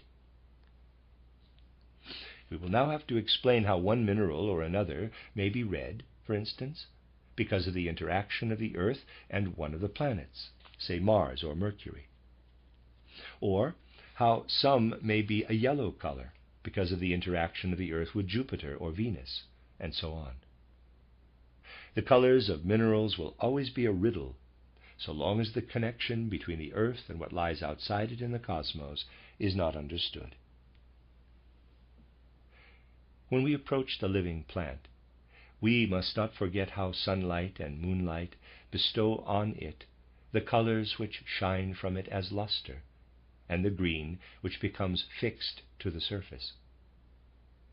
But if we wish to understand what shines out from the inner nature of material objects, and how the once fluctuating colors of the spectrum have now become set within solid bodies, we must remind ourselves that what is out in the cosmos today was once within the earth, and is the origin of everything on earth which has a fluctuating quality, even if this is to some extent weighed down. We must look outside the earth for the cause of what lies hidden under the mineral surface. That is the essential thing. What is found on the surface of the earth is more readily explicable in earthly terms than that which lies beneath its surface. What lies under the surface, within the earth, within solid matter, must be explained by what is outside the earth. Thus the mineral elements of the earth gleam in colors which they have held back from what has left the earth with the planets. And these colors remain under the influence of the corresponding planets out there in the cosmos. That is why when we paint lifeless objects, we must, as it were, reach to the light behind the surface, permeating the whole surface with spirit and creating a hidden inner radiance. I could say that we must try to bring what streams down from the planets behind the surface on which we paint the picture, if we want to express the reality and not to be a mere copy. Thus, if we are to paint the lifeless, it depends on the colors being impregnated with spirit. But what does that mean? Recall the diagram that I drew for you when I said that black is really the image of the lifeless in the spirit. We made the radiance come from the spirit and let the lifeless be reflected within it. And when we color the lifeless, when we transform it to luster, we evoke its essential quality. This is in fact the process which we should follow when we paint inanimate things. The next step is to ascend to the animal kingdom. If you want to introduce animals into your landscape, then you should be aware, this is of course something to be grasped only through feeling, that the colors of the animals will have to be painted somewhat lighter than they really are, and then a pale bluish light spread over them. If you want to paint, shall we say, some red animals, not very often, of course, then you must allow a light bluish shimmer to play over them, and where an animal emerges from the vegetation, you must blend the yellowish shimmer with the bluish, bringing about a transition from the one into the other. This will enable you to paint the animal kingdom without giving merely the impression of a lifeless copy. We can therefore say, if we paint a lifeless object, it must become luster, shining from within. If a living plant, then it must appear as lustre image. We first paint the image color so strongly that we go away from the natural color. We give it the character of an image by painting it somewhat darker, and then spread the luster over it. Lustre image. If we paint animals or ensouled beings, however, we must paint the color as image luster, but without going so far as to make it completely image. This can be achieved by painting more lightly and transforming the image into luster, although in doing so we introduce something that to some extent obscures its pure transparency. In this way we get an image luster effect. If we now go on to what is endowed with spirit, to the human being, we must aspire to paint in pure image color. Here's a little chart. The mineral lifeless, luster. The plant living, luster image. Animal ensouled, image luster. Man spiritual, image. Painters working before the era of landscape painting painted in just that way. They worked in the pure image color.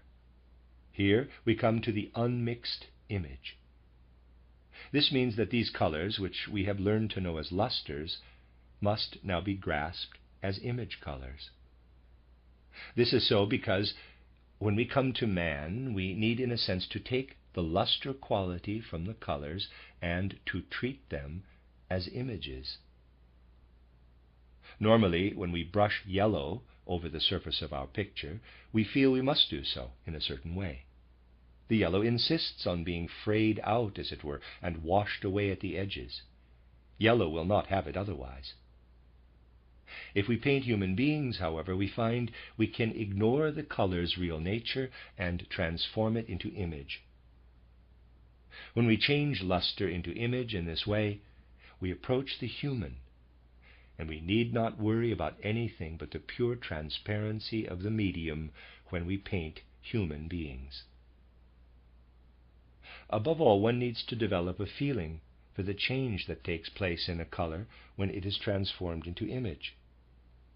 Indeed, the whole nature of color, insofar as this is expressed in painting, becomes accessible if one develops a sensitivity for the difference between image and luster. The quality of the image color approaches more nearly to the nature of thought, and the further we penetrate into the image quality, the closer we come to thought. When we paint a human being, we can, in reality, only paint our thoughts about him, but these thoughts must be clearly expressed. They must be expressed in the color. And one lives in the color if one can say, for example, when painting a yellow surface, it ought really to be frayed out at the edges, but as I am transforming it into image, I must also modify it where it touches the other colors. I must apologize in my picture, as it were, for not yielding to the will of yellow. From this you can see that it is quite possible to find a way of painting out of the color. It is also possible to regard color as something which accompanies the course of the earth's evolution in such a way that at first it irradiates the earth as luster from the cosmos. Then, when the elements which were within the earth were withdrawn and began to shine back from outside, color became incorporated into material objects. By learning to experience color in this way, by experiencing the cosmic in color, we are able to live truly in color itself. Living in color means that I let the paint dissolve in my paint pot, and only when I have dipped my brush in it and spread it over the surface do I allow it to become fixed. But when I use a palette and mix the colors together on it, where they already have a material quality, and then daub them on the surface, I am not really living in color. I do not then live in color, but outside it. I live in color when I have to translate it from a liquid condition to a solid one.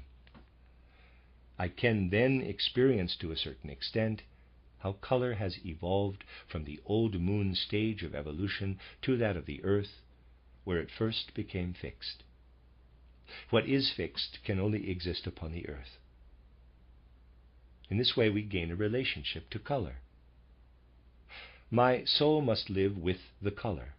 I must rejoice with yellow, feel the seriousness and dignity of red.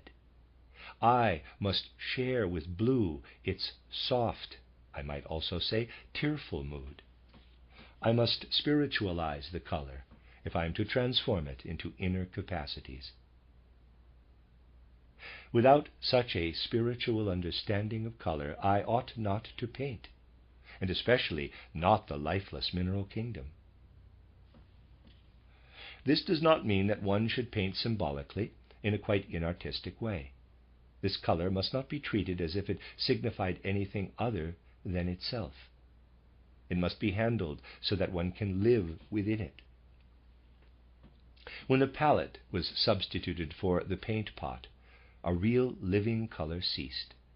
And it is because of this that we have all those portraits which look like tailor's dummies. They are puppets, tailor's dummies, and the like. None of them is real or inwardly alive. Living portraits can only be painted when one really knows how to live with color. These, then, are the suggestions which I wanted to give you in these 3 lectures. They could naturally be expanded endlessly, and this will be done at some future opportunity. For the present, I have tried to make these few suggestions which will serve as an introduction to further studies. It is often said that artists have a natural fear of anything scientific, and that they refuse to let scientific knowledge interfere with their art. Although Goethe could not explain the inner cause of color as it appears in matter, nevertheless he provided the basis for an understanding. No one could have spoken more truly than he regarding the painter's fear of the theoretical when he said, quote, "So far there has always been found in painters a fear, indeed a specific denial, of all theoretical studies of color and everything to do with it, for which one could not reproach them, since hitherto the so-called theories were groundless, vacillating, and tending toward empiricism. We should like our efforts to do something to calm this fear, and to stimulate artists to experience and put to practice proof the laws we have set down. And put to practical proof the laws we have set down." Close quote. If we go about it in the right way, our knowledge need not remain abstract, but can be made concrete in art, and especially so in such an ever-changing medium as color. It is only through the decadence of our science that the artist, quite rightly, has such a fear of theories, which have a purely materialistic and intellectual basis, particularly as we encounter them in modern optics.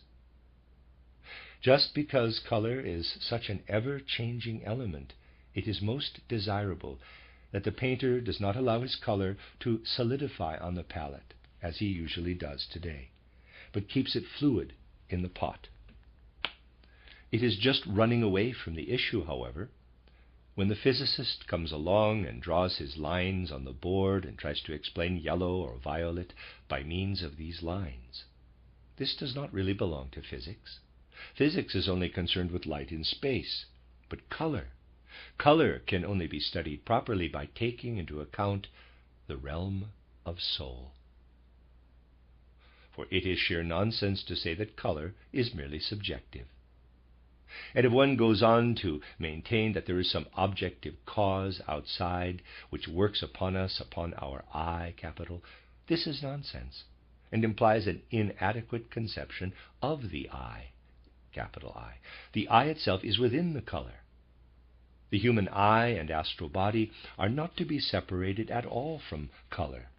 They live in color, and inasmuch as they are united with the color, they have an existence outside the physical body. It is the eye and the astral body which reproduce color in the physical and etheric bodies. That is the point.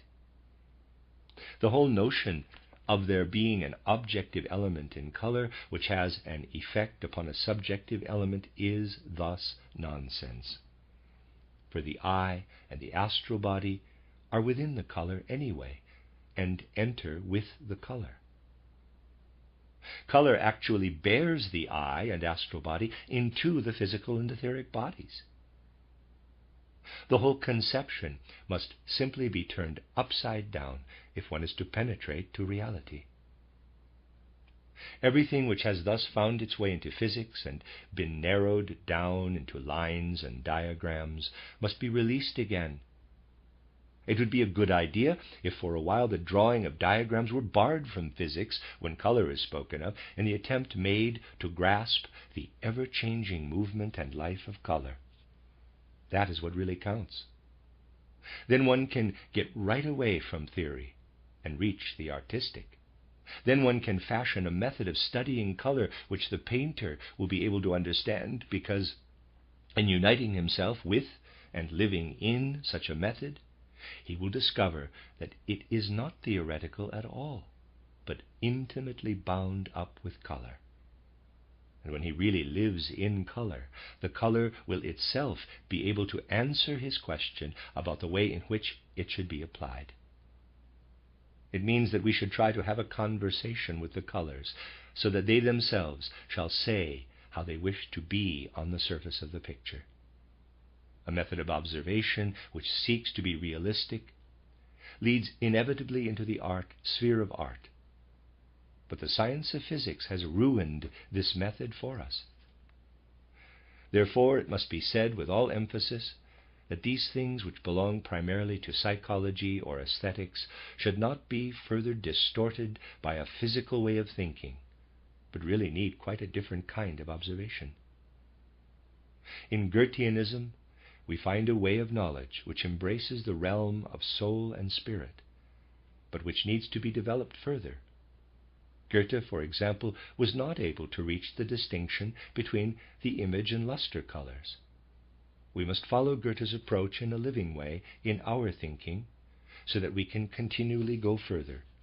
This can only be done through spiritual science. The end of Lecture 3 and the first part of this book. You are listening to RudolfSteinerAudio.com. This is a reading of a collection of lectures by Rudolf Steiner entitled Color. This is part 2 of that book, which is entitled Supplementary Lectures from Other Cycles, and this is Lecture 4, given in Dornach on the 26th of July, 1914, entitled The Creative World of Color. Let us continue with our studies of artistic subjects. These can be of assistance to the way of thinking that has to permeate all the work we have to do here. This work is still in its primitive beginnings, yet if we want to accompany it with the right thoughts, it is important to review some impressions of mankind's artistic achievements and the way these are connected with the cultural life of humanity. Hermann Grimm, the talented art connoisseur of the 19th century, made a rather radical-sounding statement with regard to Goethe. He prophesied when the time would come in which people would really understand Goethe's essential qualities. He set this date as the year 2000. This is quite a long time, isn't it, before mankind will have come to the point of understanding the essence of Goethe. And we do not feel inclined to contradict this radical statement, especially in the light of present times.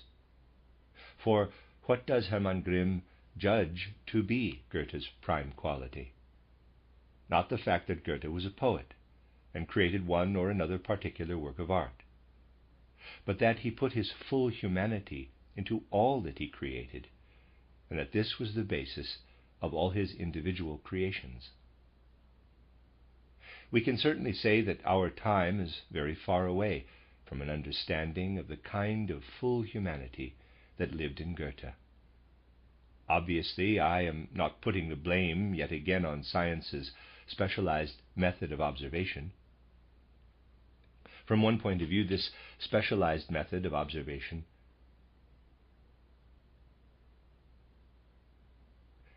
is a certain necessity. But the way we specialize in our lives is far more incisive than the way we specialize in science. Specializing in life means that people engrossed in different areas of thought and feeling gradually understand one another less and less. And everybody is more or less a specialist these days.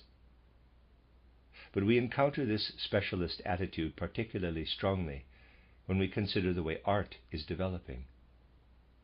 This is why a reuniting of all the various branches of cultural life has to take place, as I have pointed out in previous lectures, though the beginnings made in this direction can only be primitive as yet. And it is this unity of the life of culture that will produce artistic form. We do not need to look very far to prove it. The best way to explain this is probably by taking something that is right on our doorstep. So I shall mention a very small instance of the completely foolish and often absurd attacks on our spiritual movement, which are so numerous nowadays. When people want to slander us in the eyes of the world, and all they say is sheer invention, they find it so easy to laugh at the way we have painted our premises to suit our way of thinking. They blame us for giving our meeting rooms colored walls, and they have made a lot of the eccentricity of our Goetheanum building, and say that for real theosophy it is totally unnecessary to have it. In fact, in certain circles, real theosophy is considered to be a psychic hodgepodge of all manner of vague feelings that wallow in the fact that the soul is capable of developing a higher ego, but really only egotistic feelings are meant. And because they think of it as a hodgepodge of vague dreams, they see no sense in a spiritual movement being brought to expression in outer form, even though we admit to this being elementary and primitive. In these circles, they think we can talk anywhere about this fantasizing on the higher ego in man.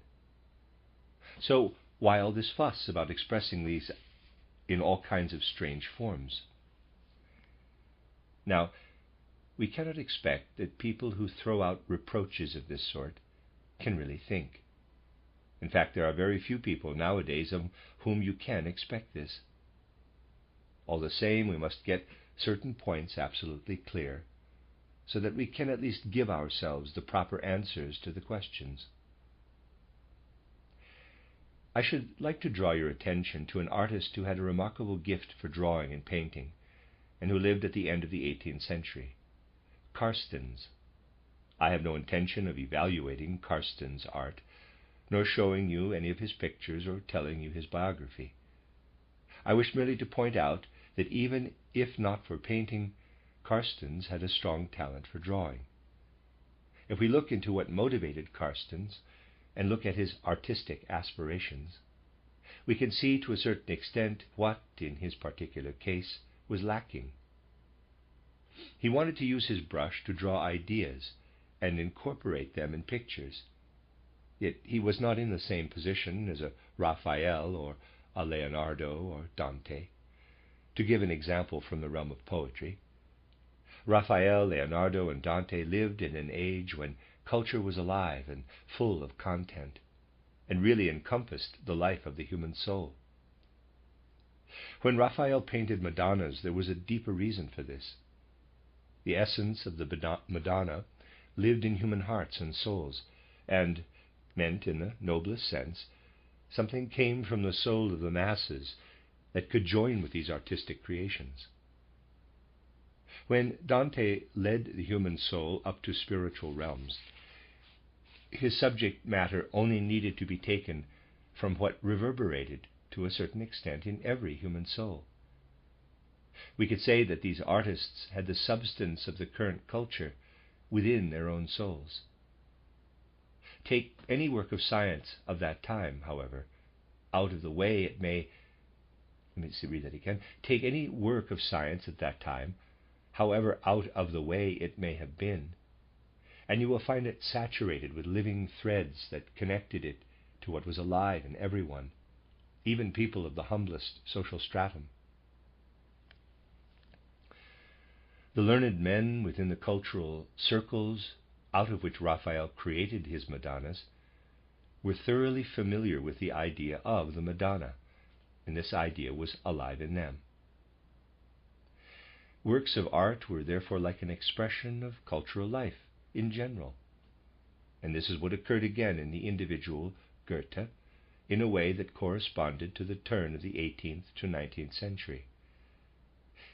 It is that this is so little understood in our time that caused Hermann Grimm to set the year 2000 as the time when an understanding for it will dawn again. Let us return to Carsten's. He takes Homer's title Iliad and expresses the events and the forms of his drawings. Just think what a different relationship there was in the 18th century and the beginning of the 19th century to the figures of Homer, that the kind of relationship Raphael had to the Madonna figures and the other motifs of that age. One can say that in the greatest art epochs, what they took as content for their art was an obvious choice, because it flowed from the innermost stirrings of everyone's hearts. In the 19th century, a time began when the artist had to start searching for the content for his creations. He soon became a kind of cultural hermit who was only concerned with himself, and we are led to ask what his own particular relationship is to the forms and figures he depicts. We could go through the history of 19th century art and look at it from this point of view. And this is how it came about that our present-day relationship to art arose. A relationship that is not merely cool, but actually cold. Think of a person in a modern city today going through a picture gallery or exhibition. In actual fact, he does not meet with anything that stirs his feelings, and with which he is intimately connected. But to put it radically, he meets a pack of riddles which he can only solve if he goes into the particular relationship the artist has to nature or to anything else. We are faced with one individual riddle or problem after another. And the significant thing is that while we think we are solving artistic problems that are in fact highly inartistic problems, because they are psychological problems, problems as to how the artist regards nature, or world conceptual problems and things of that sort, which play no part at all when we consider the great epochs of art.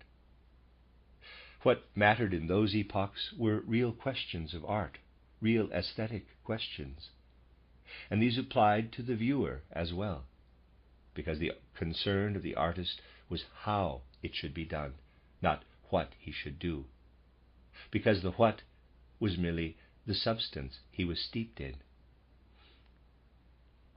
You could say that our artists are no longer artists, but people who observe the world from a particular point of view, and what they put into form is what their own special temperament leads them to notice. So these are psychological problems of world outlook, and problems of how to explain history and so on. But the essential aspect of how the work is done, the work of art is done, has almost been lost in our time. People frequently do not have the heart to study how it is done. As we have briefly mentioned, it is our thoroughly theoretical outlook that is largely to blame. However, practical people have become in the realm of industry, technology, and business relations, they are eminently theoretical when it comes to the way they envisage the world. It is not only difficult to create a bridge between the way science thinks about the world and the world conception of the artist, but very few people feel the need of it. And words like this quotation from Goethe, quote, "Art is the manifestation of secret laws of nature, which, without art, could never come to expression," close quote, are totally unintelligible to our times, even though there may be individuals who imagine they understand them.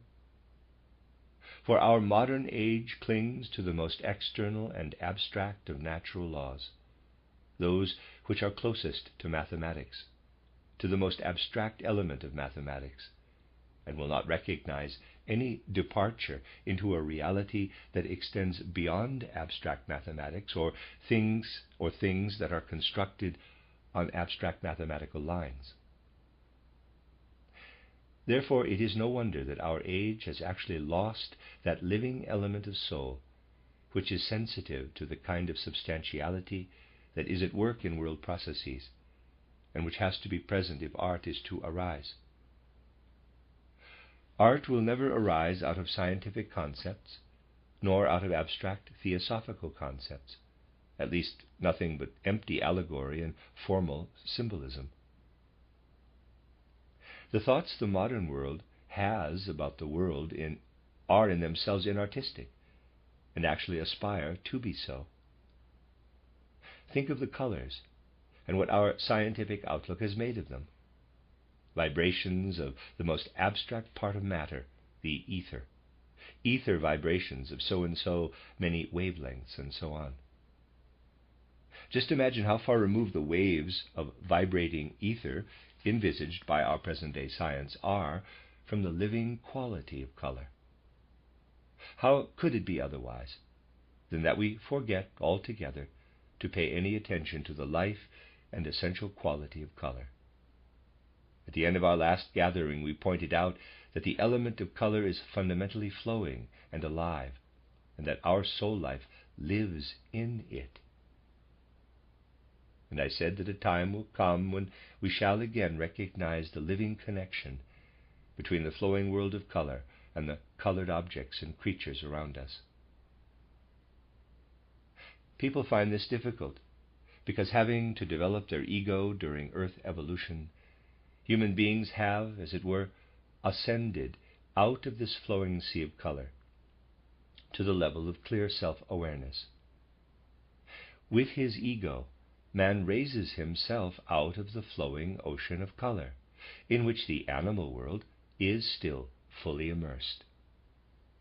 And if an animal has green, brown, red, black, or white feathers or fur, it is because of its whole relationship to the flowing sea of color.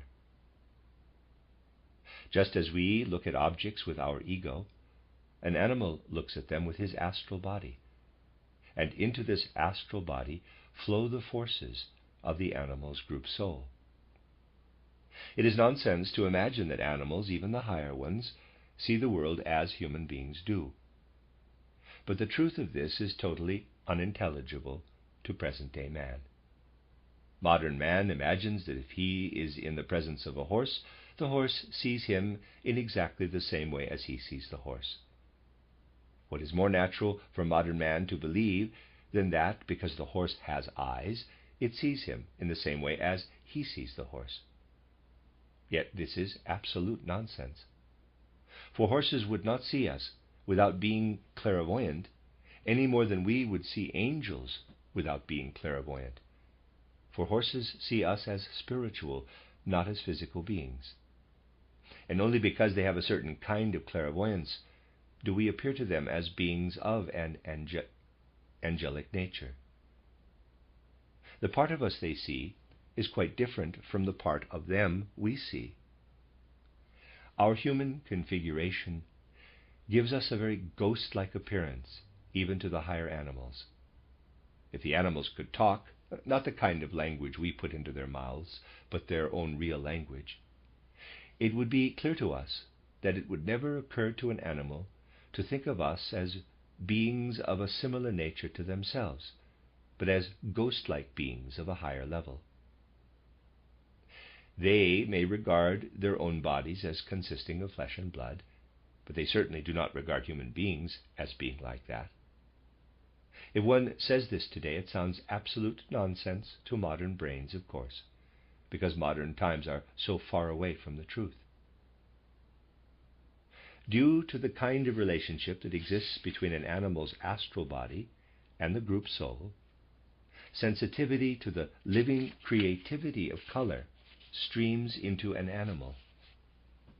And in the same way as our hand reaches out to take hold of an object we long to have, the animal's whole organism is affected by the living creativity of color which flows straight in and colors its feathers or fur. As I have said before, the modern age cannot even grasp why a polar bear is white. The color results from his environment, and the fact that he whitens himself means the same thing, on a different level, as when a human being reaches out and picks a rose he craves for. The polar bear's life of instinct responds to the living creativity in his environment, and he, quote, sucks in the white, close quote.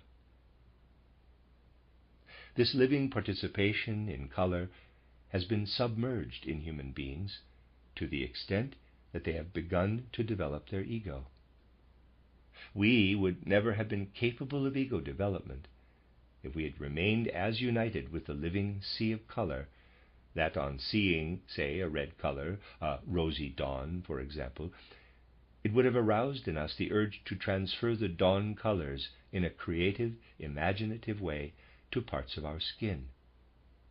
This still happened during the ancient moon evolution, when looking at a natural play of color, like the sunrise, had such an effect on man as he was then, that its reflection appeared in his own pigmentation, in that the color permeated his being and then revealed itself externally in certain parts of his body. Yet during Earth evolution, man had to lose this state of living with his body within the flowing sea of color, so that he might develop in his ego his own world outlook. In his constitution, he had to become neutral with respect to this flowing sea of color. The color of our skin in the temperate zones is essentially the expression of our ego and shows absolute neutrality toward the waves of flowing color outside us, and we have it as a result of our ascent out of that color sea. But if we think of even the most elementary of spiritual scientific truths, they will remind us that it is man's task to find his way back again. Our physical body, etheric body, and astral body evolved during the Saturn, Sun, and Moon evolution, and our ego during the Earth evolution. Human beings must find the way to spiritualize the astral body again and permeate it with ego activity. And in doing so, we must find the moving waves of color again, out of which we emerged for the sake of developing our ego, and look about us and take stock of our surroundings as a swimmer would do when he steps ashore. We are really already living in a time when we must begin to immerse ourselves in the spiritual activity at work in natural forces. That is to say, in the spiritual forces behind nature, if we are not to lose all contact with the world. We must again find the way to live with colors, to experience their inner life, and not just look at them and paint with them externally. It will not help, from the point of view of painting, merely to study the play of colors by staring at them. The only way to enter with our whole souls into the way red or blue moves, and to feel the color's living quality. Read that again. The only way is to enter with our whole souls into the way red or blue moves, and to feel the color's living quality. We must bring to life what is in the color, not by practicing color symbolism, which is the worst possible thing, but by actually discovering what is in color, in the same way as the power of laughter is in someone who laughs. However, having, as it were, risen with our egos out of this flowing world of color, we must find our way back into it again. If we cannot get beyond the usual way of experiencing red and blue as just two separate surfaces, and there was a drawing done, we shall never advance to a living participation in the actual element of color. We shall do this even less, of course, if we explain it intellectually, and feel that red represents one symbol and blue another. That is even less likely to lead to an experience of the nature of color. The essential thing is to know how to open our souls to what speaks to us out of color. Then, when we encounter red, we shall feel it as something aggressive that attacks us. Wherever there is red, it comes out and comes toward us. If all the ladies were to wear red and walk in the street like that, anyone sensitive to red would imagine that purely because of their clothes, the ladies all wanted to attack him. Red has something aggressive about it, a quality that comes toward us. Blue has a quality of going away and leaving us, and we watch it with a certain melancholy, even perhaps with longing. How far removed we have become at present from such a living understanding of color can be seen in the following case, which I have mentioned before.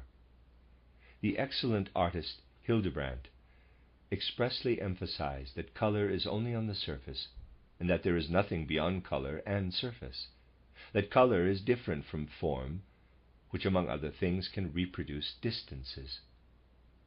Yet color gives us even more than distances, and the fact that even an artist like Hildebrandt does not feel this is a striking symptom of the whole way in which present times observe things. It is impossible to penetrate the living nature of color if we cannot go from a state of rest directly into movement, if it is not immediately obvious that this red disk is coming toward us and the blue one going away, that they are moving in opposite directions. And you keep on making further discoveries if you study this living aspect of color. You come to the point where you know that if, for instance, you had two colored balls of this kind, you would not possibly imagine that the two balls were keeping quite still, not if you believe in colors. It would be the death of living feeling to imagine such a thing. Because if one has living feeling, one senses immediately that the red and the blue ball are turning around one another, one towards the viewer and the other away from him. Where there is red painted on the figure, it is in such contrast to what is painted blue that through the colors themselves the figures are given life and movement. Forms are taken hold of by the living world when they shine with color. Forms by themselves are, of course, stationary. They are motionless and stay where they are. But the moment the form has color, the inner movement of the color sets the form in motion, and the world's ripples, spiritual ripples, pass through it. If you color a form, you immediately give it a soul quality of a universal kind, because the color belongs to more than just the form. The color the individual form is given links it up with its surroundings. In fact, it links it altogether to the world. You could say that when you color a form, you should feel that what you are doing to the form is ensouling it. You are breathing soul into dead form when you give it color. You'll need to get a little closer to this living inner movement of colors, and you will feel as if you were not standing directly in front of them, but slightly above or below them, as though the color were coming alive in itself. Someone who just stares at colors abstractly and does not experience them livingly can look at a red ball moving around a blue one without feeling the need to change this movement in any way. He may be a great mathematician or metaphysician, but he just does not know how to share the life of color. And for him the color goes from one place to another like something dead. It does not do this in reality, not if you share its life. Color radiates, it changes within itself, and the color red, when it moves and advances toward you, has in front of it a kind of orange aura, yellow aura, green aura. And when blue moves, it will bring other shades along with it. Unfortunately, I cannot draw this properly because the colors are not here. It is a kind of color play, and this is what happens when you share the life of colors, and the red seems to attack you enough to make you want to escape from it, and the blue seems to withdraw so that you follow it with longing. If you can directly experience red and blue moving and coming alive, as I have described, you would really have entered the surging flow of colors. And as in a whirlwind, you would almost simultaneously feel all the soul experiences of attack and longing, fleeing and devotional prayer, passing through you one after another. And if you were to make a picture with these colors on a form structure, in an artistic way, of course, the form structure, which as such is motionless, would be caught up in movement. Imagine you had a form structure and you painted this on it. Whilst the rest of the form remained motionless, this would become a living interweaving, which was not only part of the structure, but also part of the force and movement around the structure. By ensouling it, you raise the structure above its state of immobility, its mere structural character. The world's elemental forces ought to paint something like this and set it in the world. For all the power of longing man should acquire should be expressed in blue. This ought to be built into the structure of man's head, and all that is expressed in red could be in man's form and stream up from the organism to the brain. Both these streams are actively engaged in man's brain structure. Outside, the world, that which man longs for and which perpetually gets inundated by what rises up out of his own body. In the daytime, what is in the blue half flows more strongly than what is in the red and yellow half. At night it is the other way round within man's physical organism. And a genuine image of this is what we usually call the two-petaled lotus flower, which really is as mobile and colorful as this. And nobody will rightly understand the creative element in the world of forms, the upper part of the human head, unless we can tap this play of colors, which is hidden where man is concerned. Art must endeavor to penetrate again into elemental life. Art has spent long enough merely observing and studying nature, and trying to solve nature's riddles by reproducing in another form what can be seen by penetrating into nature. Yet what lives in the elements is still something dead to modern art. The air is dead, and water is dead, and so is light, the way it is painted nowadays. The kind of forms presented by modern sculpture are also dead. Art will arise anew when man learns how to enter into elemental life with his innermost soul. People may argue that this ought not to be done, but this argument is only prompted by laziness.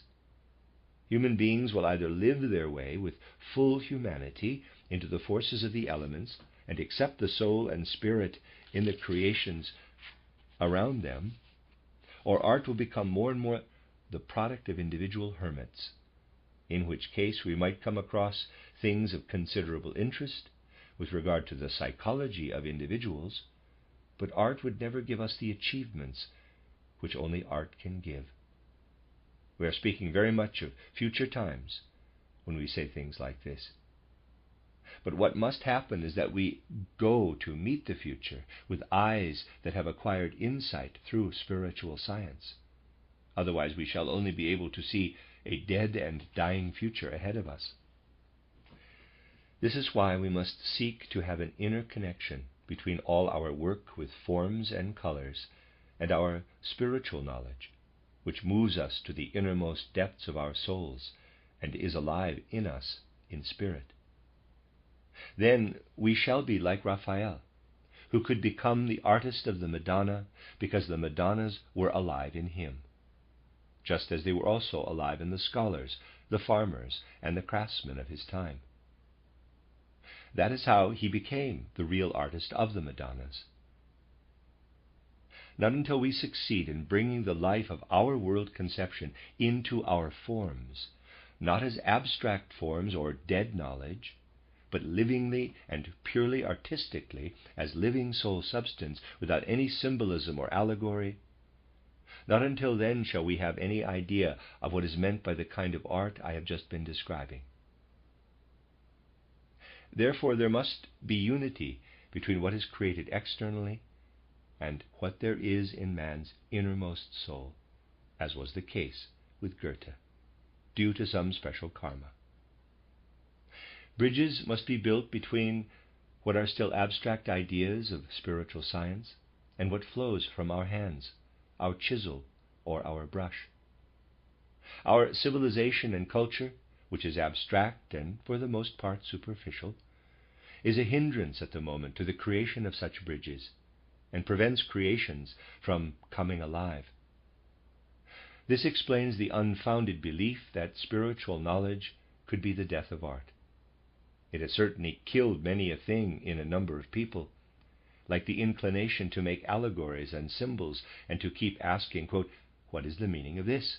and "What is the meaning of that?" close quote. I have already stressed that one should not keep asking what things mean. Just as there is no sense in asking what the meaning of the larynx is, for it is the living organ of speech, similarly we must learn to see that what lives in the forms and colors is the living organ of the spiritual world. Until we have thoroughly overcome the habit of inquiring in terms of symbols and allegories, and of interpreting myths and legends allegorically and symbolically, and start sensing the breath of the Spirit that weaves throughout the cosmos, and feel its life in the figures of myths and fairy tales, until we do this, we shall not have attained real spiritual knowledge. Yet we have to make a start.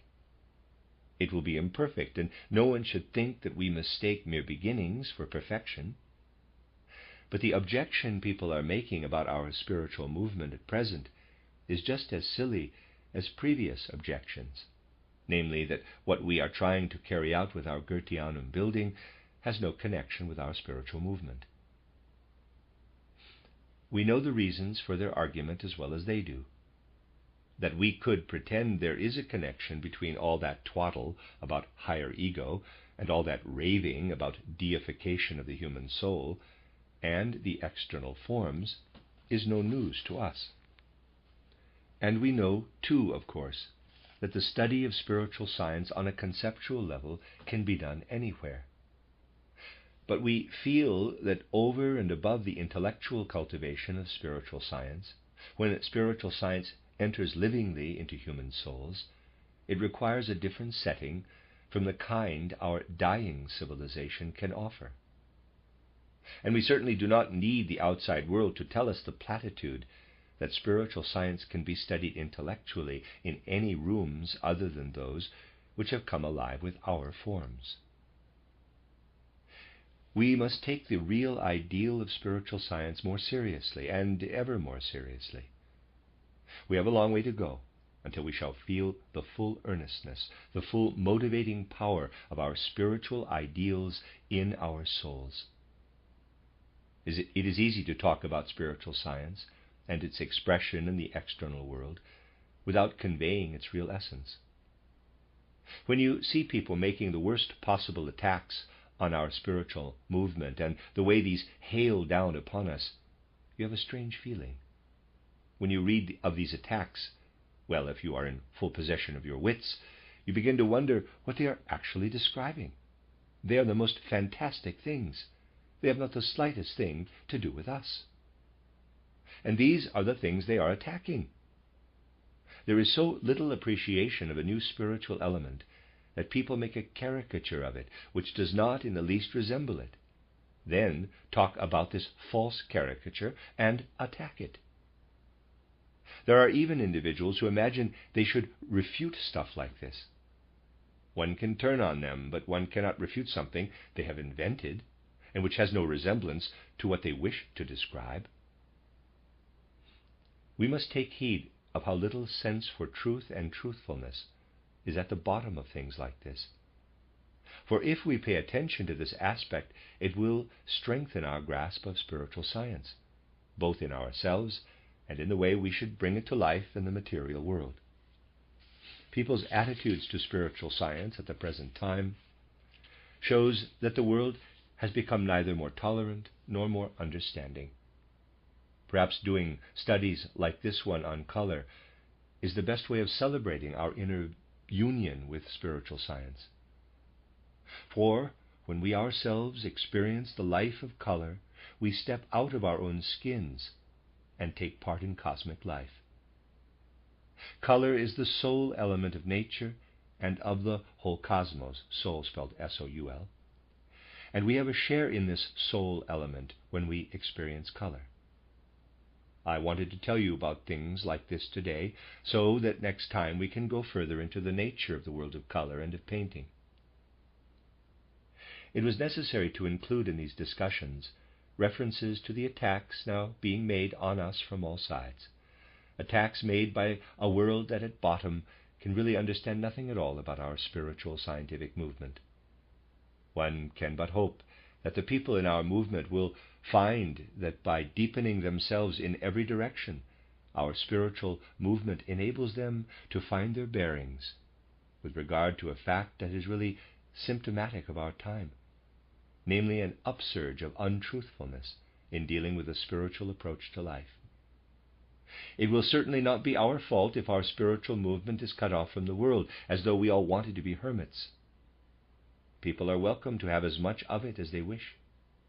But if they want to understand the direction in which we are going, they will have to grasp the unifying element in man's whole being, and that every detail of human endeavor springs from man's being as a whole. I am not saying this altogether as an attack on present times. I say it with a certain sadness, because we see that the more our movement spreads, the more malicious our opponents become.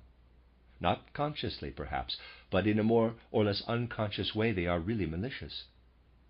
And because people have not yet sufficiently learned, even in our circles, how to judge these things, nor how to stand up for the fact that our movement intends to start something new. These intentions will certainly develop into something more than this. Even to ourselves, the Goetheanum can only mean a first beginning. People will follow on who can do more in this direction, even if it is not until the time Hermann Grimm predicted Goethe would be fully understood. A certain modesty is needed in order to understand a statement like that, and our present intellectual culture has a lack of this. Spiritual science is very suited to teach us both modesty and at the same time earnestness. All that is being said against our spiritual movement, just now when the world is beginning to see something of it, makes a sorry impression. As long as our work took place purely on an ideal level, there was nothing to be seen. But now that people can see something they do not understand, they start sounding their whole register of discordant notes, and this will get worse and worse. But let us be clear about this. Although we shall feel a certain sadness, we shall grow stronger in defense of what we are receiving, not only as conviction, but as life. Etheric life will fill our hearts and souls, and what will then live in us will be more than the kind of theoretical conviction that is the pride of modern times. Those who acquire this motivating power will at the same time be filled with assurance that the roots of our world and of our human existence will certainly support us if they are sought for in the Spirit. Sometimes we need more of this assurance than at others. And if we speak of sadness with regard to what we feel about outside opinion, then this mood of sadness must produce the kind of strength which I have described as having its source in the knowledge that man's life springs from the Spirit, and that the Spirit will lead men out of whatsoever disharmony causes him sadness. This mood of strength will be a real force. Today, perhaps, we have had to speak about spiritual affairs with even greater sadness than that which we feel regarding the discrepancy which exists between the intentions of our spiritual movement and the public's opinion of it. Yet the world's disharmonies will take a different course once humanity realizes what can be kindled in human hearts by the spiritual light our spiritual science wishes to bring. The sadness we feel with regard to our movement is very small compared to the sadness we feel for what is happening to the destinies of Europe. Although my words have been spoken out of this sadness, they are also said with a living conviction that whatever painful happenings the people of Europe have to face now or in days to come, we can be assured that the Spirit will lead man victoriously through them all. Indeed, in these sad and serious days, it is not only permissible for us to speak of the holy matters of spiritual science, it is essential that we do so. For we believe that however small the light of spiritual science seems today, it will become greater and greater and brighter and be a beacon of peace, love, and harmony among men. These are serious words, but the kind of words which justify our concentrating on spiritual science and putting all our hearts and souls into it at such a time when these serious events are encroaching upon us. The end of Lecture 4. You are listening to RudolfSteinerAudio.com. This is a reading of a collection of lectures by Rudolf Steiner on color. This is Lecture 5, given in Dornach on the 1st of January, 1915, entitled Moral Experience of the Worlds of Color and Tone. Everything in the world, each event and every act of human conduct, has two sides, which are, as it were, polar opposites. Yesterday it was my task to point out to you that through a feeling understanding of our spiritual scientific world outlook, the human soul should acquire reverence and devotion for the spiritual worlds. The opposite pole to this devotional attitude is energetic work on our inner life, an energetic taking in hand of the evolutionary factors of our own soul, making a point of always using our experiences for the purpose of learning something from them and making progress with regard to our inner forces, so that whatever meets us in life and whatever takes place around us, whether it is easy to understand or not, we shall always avoid the danger of losing ourselves.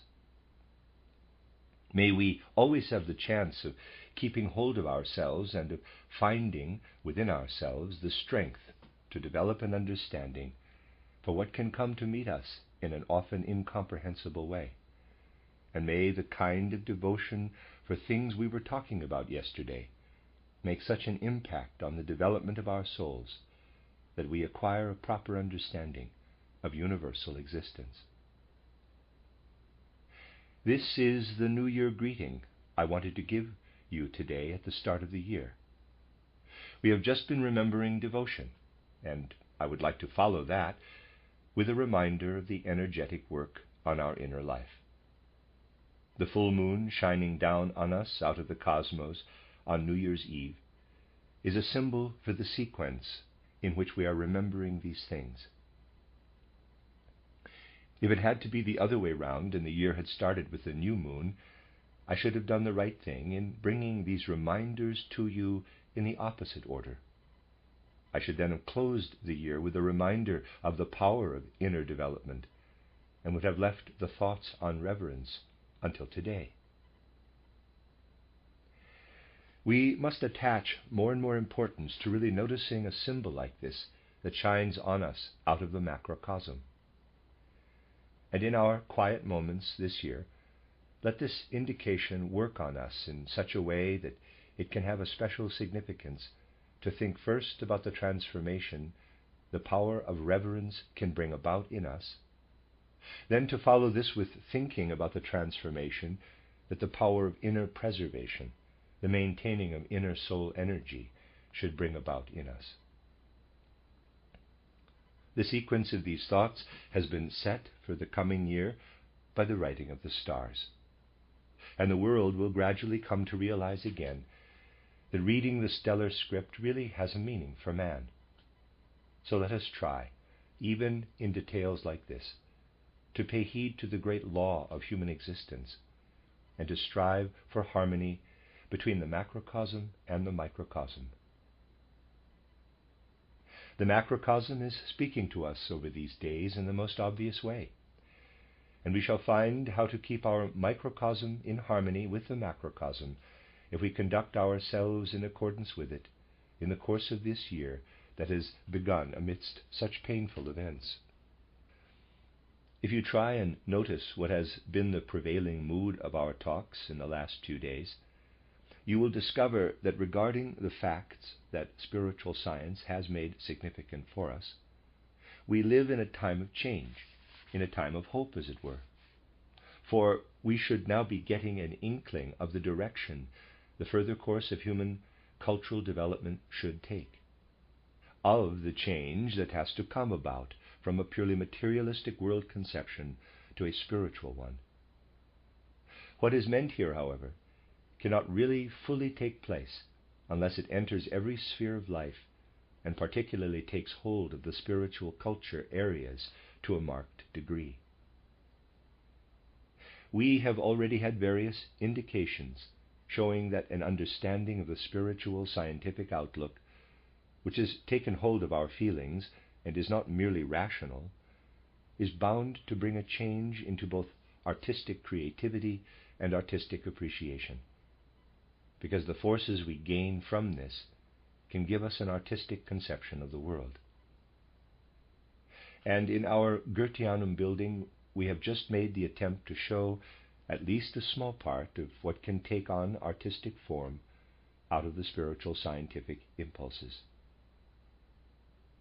We can see a time coming when we shall be able to enter fully into the feelings that can arise from the spiritual scientific world conception, a time when the way to artistic creation will, in many respects, be different from the past. It will be much more alive, and the medium of artistic creation will be experienced much more intensely in the human soul. The soul will be capable of experiencing color and sound far more inwardly, in a kind of moral, spiritual way. And in artists' creations we shall meet, as it were, traces of the artist's experiences in the cosmos. In its essentials, the attitude of artistic creation and artistic appreciation in this past epoch was a kind of external observation, an appeal to something that affects the artist from outside. The need to refer to nature and to a model for external observation has become greater and greater. Not that in the art of the future there is to be any one-sided rejection of nature and outer reality.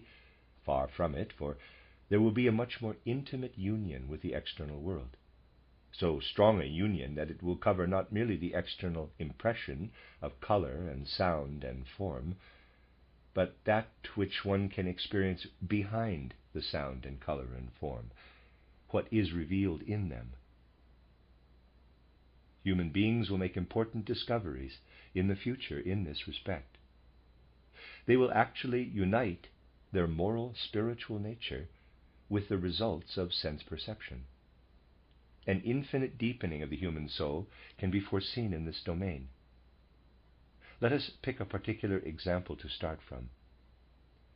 We will simply imagine that we are looking at a surface shining all over with the same shade of strong vermilion, and let us assume we succeed in forgetting everything else around us and concentrate entirely on experiencing this color, so that we have the color in front of us, not merely as something that works upon us, but as something with which we ourselves are united, that we are within.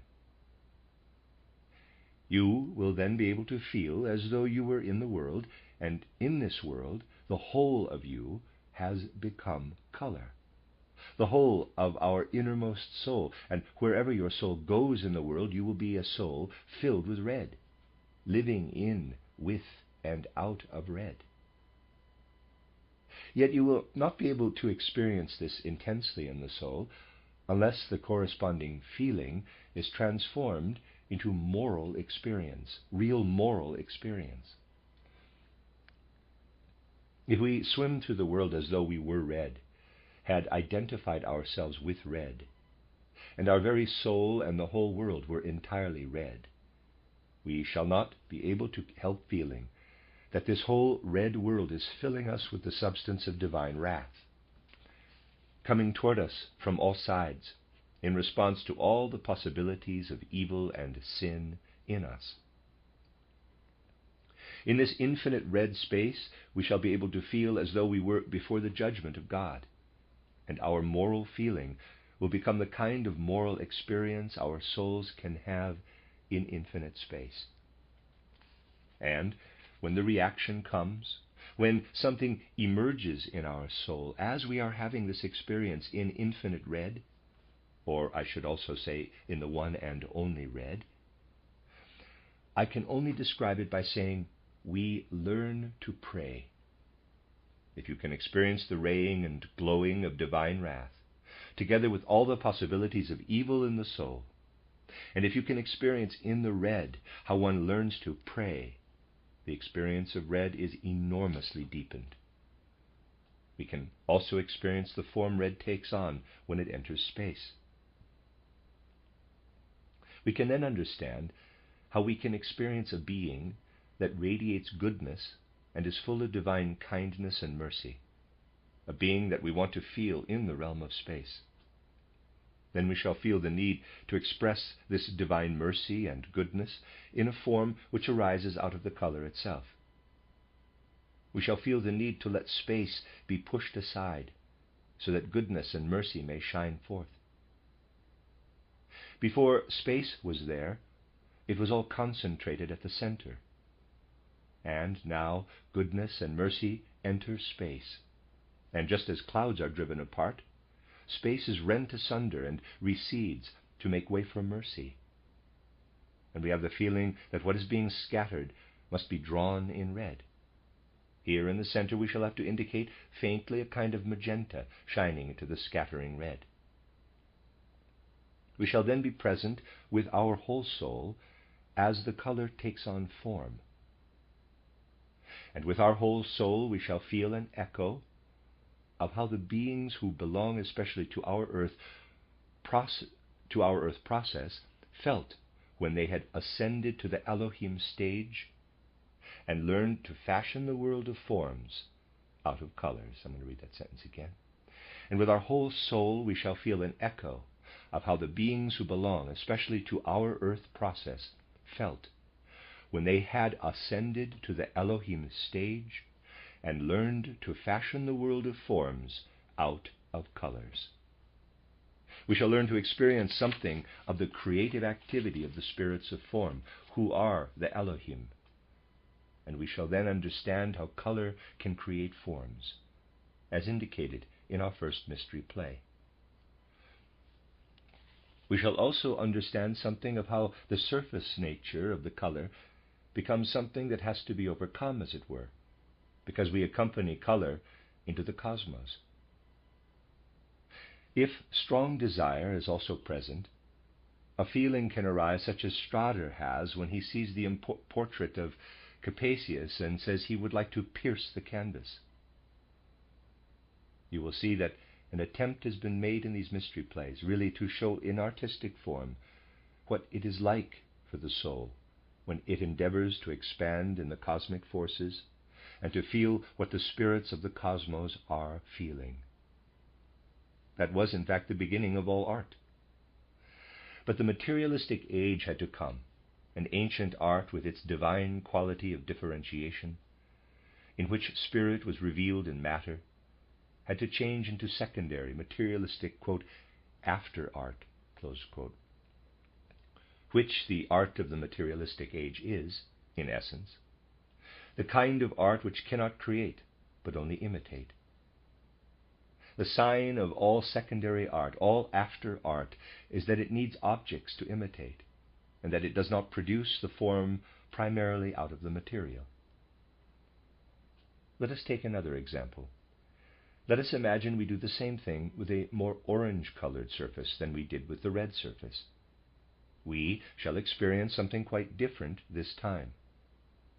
If we submerge ourselves in it and unite with it, then instead of feeling divine wrath bearing down on us, we shall have the feeling that what comes to meet us here has much less of the serious side of wrath about it, and does not only want to punish us, but wants to impart itself to us and arm us with inner strength.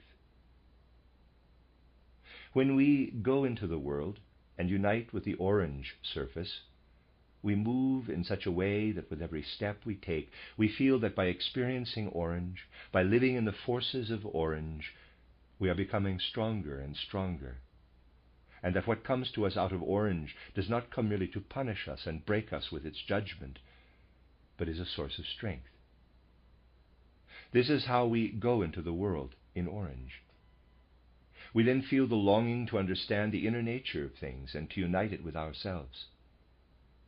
By living in red, we learn to pray. By living in orange, we experience the desire for knowledge of the inner nature of things.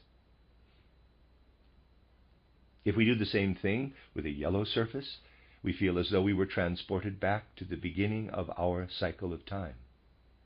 We feel that we are then living in the forces out of which we were created when we entered upon our first earthly incarnation. You feel an affinity between what you are throughout the whole of earth existence and what comes to meet you from the world into which you take the yellow, with which you are united.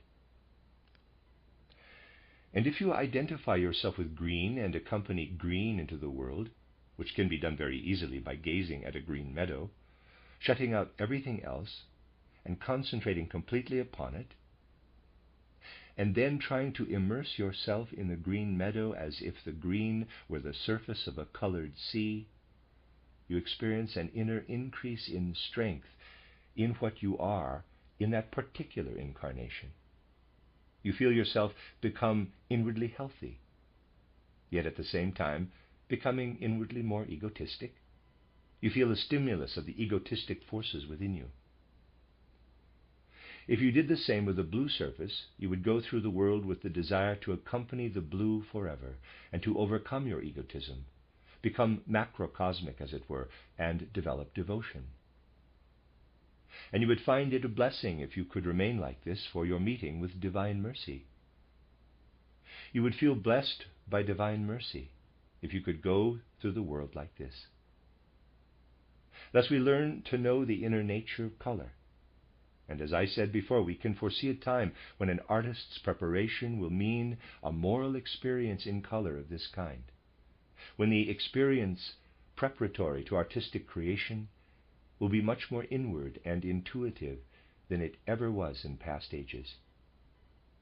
These are only a few indications I am giving you, and they will be developed much further in the future. They will take hold of men's souls and enliven them with a tremendous sense for artistic creativity, whereas the materialistic culture that has entered our modern age has dried up the soul and made it passive. Souls must be stimulated again by a power from within. They must be taken hold of by the inner forces of things. As a specific example, I have taken the colors that flood the world. The world of sound will enliven and deepen the life of soul in a very similar way. During the period that is now drawing to a close, the essential thing was that a person experienced a tone as such, and the relationship of one tone to another. In the future, people will be able to experience what is behind a tone. They will regard the tone as a kind of window through which they enter the spiritual world. And then it will not depend on a vague feeling of how one tone is added to another to form melodies, for instance. But by going through the tone, the soul will also experience a moral, spiritual quality behind the separate tones. The soul will enter the spiritual world as though through a window. The secrets of the individual tones will be discovered in this experience behind the tones. We are still a long way away from this feeling of being able to go from the sense world to the spiritual world through the window of each tone, but this will come. We shall experience the tone as an opening made by the gods from the spiritual world yonder to this physical material world, and we shall climb through the tone out of the physical material world into the spiritual world. Through the tonic, for example, which we experience as absolute and not in reference to previous tones of the scale, we experience danger as we pass from the sense world into the spiritual world. we are threatened, on entry, with being taken captive. The tonic wants to suck us in most horribly through the window of the tone and make us completely disappear in the spiritual world. Assuming that we experience the tonic as absolute, we shall feel that we are still too weak in a spiritual sense in the physical world, and that we are sucked up by the spiritual world when we climb through this window. This is the moral experience to be had on entering the spiritual world through the tonic. I am oversimplifying it now, though. We shall have a very differentiated experience which contains an infinite variety of detail. When we climb out of the physical world into the spiritual world through the window of the second, we shall have the impression of powers in the spiritual world yonder that, as it were, take pity on our weakness and say, well, so you were weak in the physical sense world. If you only climb into the spiritual world through the tonic, I must dissolve you, suck you up and break you to pieces. But if you enter through the second, I will offer you something from the spiritual world and remind you of something that is there. Close quote. The peculiar thing is that when we climb from the physical to the spiritual world through the second, it is as though a number of tones rang out to receive us.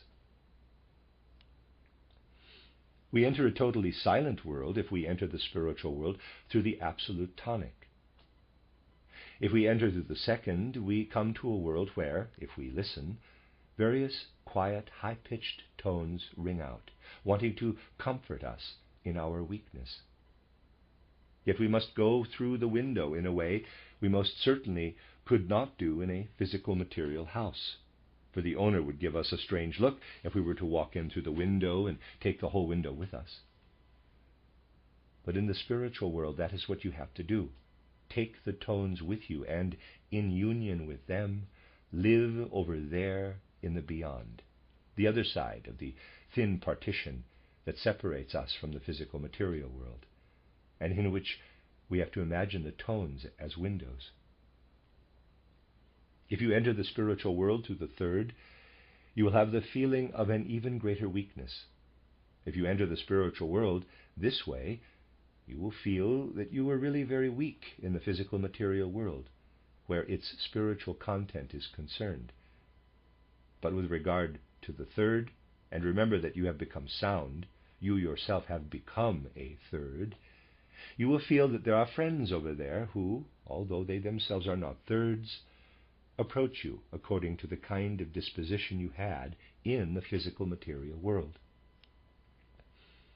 If you enter through the second, it is like a gentle sounding of many tones, with whom you share life in general when you enter through them, whilst tones that are, as it were, friends with one another come to meet you through the third.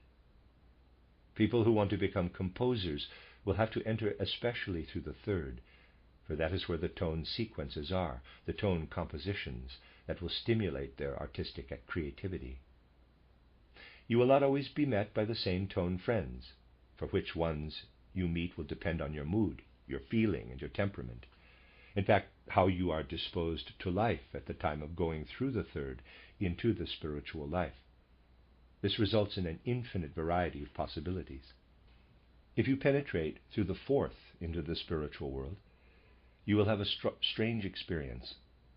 Although no new tones appear from any direction, those that have come before, when you were experiencing the third, will live lightly in the soul as memories. And you will find that in continuing to live with these tone memories, they perpetually take on a fresh coloring. At one time they become as bright and cheerful as can be. At other times they descend to the utmost sadness. Now they are as bright as day. Now they sink down to the silence of the grave. The modulating of the voice, the way the voice ascends and descends, in short, the whole mood of a tonal creation, will have its origin along this path, from these sound memories. The fifth will produce experiences that are more subjective, that work to stimulate and enrich the life of the soul. It is like a magic wand that conjures up the secrets of the sound world yonder out of unfathomable depths. Experiences of this kind will come to one when one no longer just looks at the things and phenomena in the world, or just listens to them, but experiences them from within. These are the kind of experiences mankind must have, particularly through color and sound, but also through form. In fact, altogether through the realm of art, in order to get away from the purely external relationship to things and their functioning, which is characteristic of the materialistic age, and to penetrate into the inner secrets at the heart of things.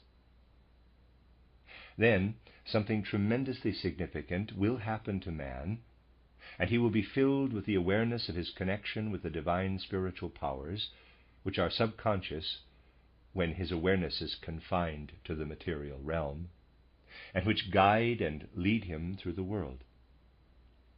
And then, above all, he will have inner experiences, such as experiencing the forces which guide man from one incarnation to the next. If we omit to heat a locomotive, it cannot pull a train. The forces which make things happen in the world have to be continually stimulated. The forces which drive mankind forward also have to be stimulated, and this does happen. However, man has to learn that he is connected with these forces. I once had the following remarkable experience. There was a lawyer, a famous advocate, in the town where I lived for a while, an extraordinarily famous advocate, whom the people absolutely flocked to, because they believed he was bound to win the most difficult lawsuits, and this was often the case. His legal dialectic was extraordinary, and people who knew him had the greatest respect for it. Now, he was once entrusted with the difficult case of a rich man. The rich man would have to suffer a severe penalty if the lawsuit resulted in his being sentenced. The advocate used his greatest dialectic and the most wonderful of his legal skills. He made a long speech, and the people who heard him were convinced that if the jury were not to acquit the accused, nothing further could be done about it. Everyone who heard the advocate's amazing skill were absolutely convinced that the jury would now withdraw and acquit the accused. But in the law court there was not only a skillful counsel, but also a skillful judge. And although the hour was not yet so advanced that a judgment could no longer be given, the judge said, "Let us close the session for today and continue tomorrow." So the jury's session was to take place the following morning, and this gave them time to think the matter over again during the night. The following day came. This overnight delay, as he called it, had already proved very irksome for the advocate. The session began, the jury withdrew, and everyone awaited their return with tense expectation, most of all our advocate. The jury came back after only a quarter of an hour, and when the advocate heard them coming back from the conference so soon, he fainted. Yes, he fainted. He did recover again, and a friend helped him up. The accused really had been sentenced, but the advocate only heard this after he had recovered from fainting. Now, what could be said about the course of events, looked at from the point of view of external perception? One could say that the advocate was a very ambitious man, for he cared so much about winning this lawsuit that he lost consciousness before the verdict was pronounced. As soon as he saw that the jury had only conferred for a short time, he was sure that the accused had been sentenced, for if they had acquitted him, they would, of course, have taken much longer. But that was not how the matter stood. It only appeared to be so from an external point of view. There was a kind of second layer of events behind what I have just told you. The other layer or story is like this. Before this lawsuit took place, the advocate had become addicted to what one can call the demon of gambling. I knew him well, of course. He used the sums of money entrusted to him as deposit to gamble with. It was an absolute passion with him, and not long before this lawsuit began, he had reached the point where he had gambled away large sums of money entrusted to his care. But he had been promised that if he should win this suit, he would be paid so much that he could more or less balance the difference. So he did not faint only out of wounded ambition. He fainted when the jury returned with the verdict after only a quarter of an hour, because his existence had in fact been destroyed, for he had no further hope of replacing the deposit money he had lost. Therefore his whole existence had depended on the outcome of the lawsuit. He fainted as symbolic indication that he was now completely ruined for this incarnation. He had to escape to America after that, and had to endure a not very enviable existence there for the rest of his life. An example of this kind shows us that judgment can very often be wrong. For some people might never have had the chance to hear anything about what went on behind the lawsuit. If these people had only heard the clever advocate during the lawsuit and seen him fainting, they could very well have concluded that some people are so ambitious that they lose consciousness if a speech of theirs backfires, and they could have left it at that. To be able to judge correctly, you would therefore have to know a further layer of facts. In many instances, you would even have to know several more layers. Otherwise, you could be correct with regard to the layer you can see and yet make a wrong judgment. That is the external aspect. But the matter has more behind it. The fellow also had to find a way of getting from this incarnation to the next one. And here we have an example of how wise world guidance puts into the soul the forces it needs to lead it from one incarnation to the next. The man was in such an inner conflict that it destroyed his existence. He was in a terrible position. A situation had been created in which there were no forces left to carry him over to his next incarnation. Also, a situation had been created in which forces of that nature could not be brought to his conscious mind. So his consciousness had to be extinguished for a moment. During short breaks in consciousness, all kinds of other spirituality can enter the human soul. And in that moment he received forces capable of restoring his impulse to go forward into the next incarnation. Of course, an impulse like this can be given in many different ways. What I have described here was one particular case. These impulses are always there. But I wanted to show you that man's conscious life is linked with an ongoing process in the unconscious, and that in man's conscious life there are really points where the consciousness is suppressed, so that something can enter out of the unconsciousness. Sometimes these unconscious moments need not be long. They can be short spells, similar to fainting. Yet a tremendous amount of spiritual life forces can stream into the human being at such moments, both good and bad, and capable of good and evil.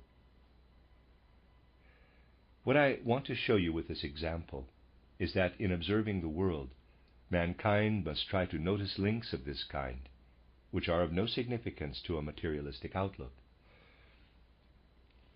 You will gradually reach the point of becoming so perceptive for living links that you will recognize the moments in which the Spirit comes near to each human being. In the future, the world will no longer be explained so unequivocally as it is now, on the basis of material causes. But matter will be relegated to its rightful place, and at the same time people will realize that the material phenomenon is not the only thing, for spirit shines through it. We've seen that colors and sounds are windows through which we can ascend spiritually into the spirit world, and life also brings to us windows through which the spiritual world enters our physical world. The advocate's fainting fit was this kind of window. If we interpret this phenomenon correctly, we have to say that spiritual life streams down to us through this window. It is clear to us that these forces flowing into us cannot be explained on a purely material level. So, there are windows in the tones through which we ascend from the physical material world into the spiritual world. And there are also windows through which, if we remain in the physical material world, the spirit can descend to us. If we do not perceive the fact that spirit descends to us through such windows, it is like someone opening a beautiful book who cannot read. He has the same thing in front of him as someone who can read. But if he cannot read, he sees unintelligible scribbles on the white pages, which at the most he can just describe. Only a person who can read is capable of following a biography, or a piece of information which has been laid down in these strange signs. A person who cannot read world phenomena is like a cosmic illiterate, where these phenomena are concerned. A person who can read, however, reads the ongoing process of the spiritual world in them. It is characteristic of the present materialistic age that materialism has made people illiterate with regard to the cosmos, almost 100% so. At a time when people are so proud of having reduced the percentage of illiteracy in civilized countries to such a great extent, they are enthusiastically heading toward illiteracy where the cosmos is concerned. It is the task of spiritual science to eliminate this cosmic illiteracy. Few people nowadays are illiterate in the ordinary sense. In the time of ancient clairvoyance, human beings were far less illiterate in the spirit. But this must not make us conceited. It is a fact that when we acquire an inkling of our task in the spiritual scientific stream, we ought to change from being illiterate to becoming people who can read the cosmos. Yet we should remain humble, for the times are such that we are still very much in need of an elementary level of education. We can hardly read yet, but only spell out the letters.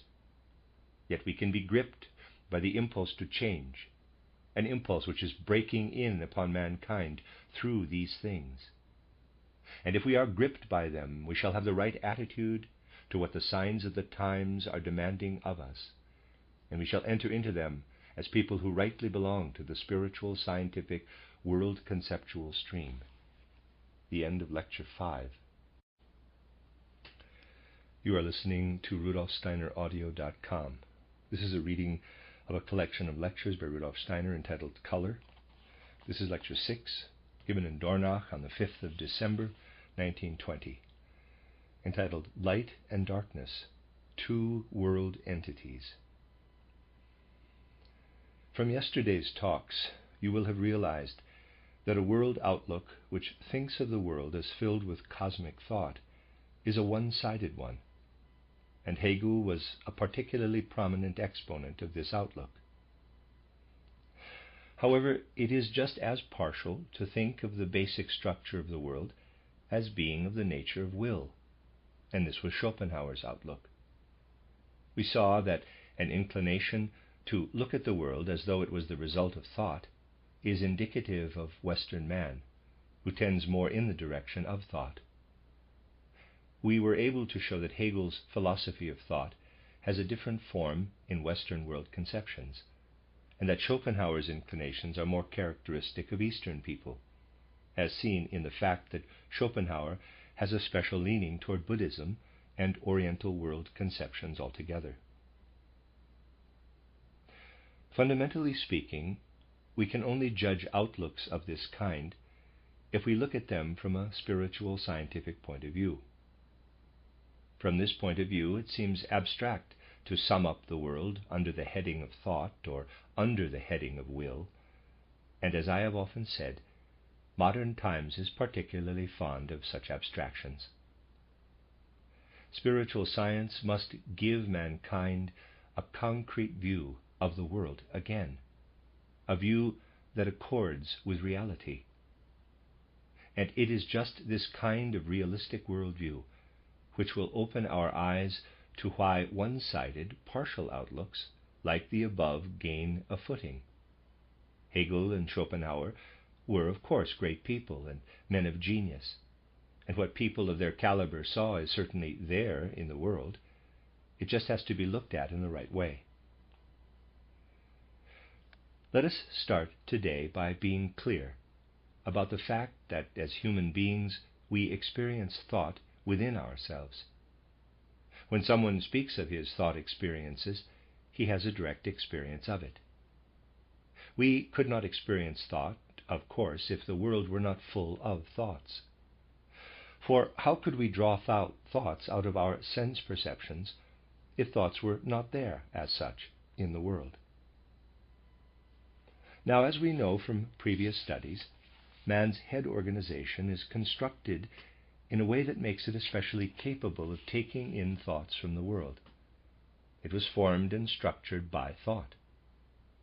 At the same time, however, the human head organization points to our previous incarnation. We know that the human head is actually the metamorphosis of the previous earth life, while the human limb organization points to future incarnations. Roughly speaking, our head is a metamorphosis of the limbs of our previous incarnation, and our present limbs and everything connected with them will be transformed into the head we shall have in our next incarnation. At present, thoughts function in the head chiefly, in the life between birth and death. As we have seen, these thoughts are also the metamorphosis of that which was achieved as will in our limbs of a previous incarnation. And the will which is active in our present limbs will be transformed into thought in our next incarnation. When you have this picture, you can say that thought can now be seen as what is continually emerging in the course of human progress as transformed will. And will can be seen as that which will develop and blossom into thought. So we can say that will gradually becomes thought. What is will to begin with becomes thought later.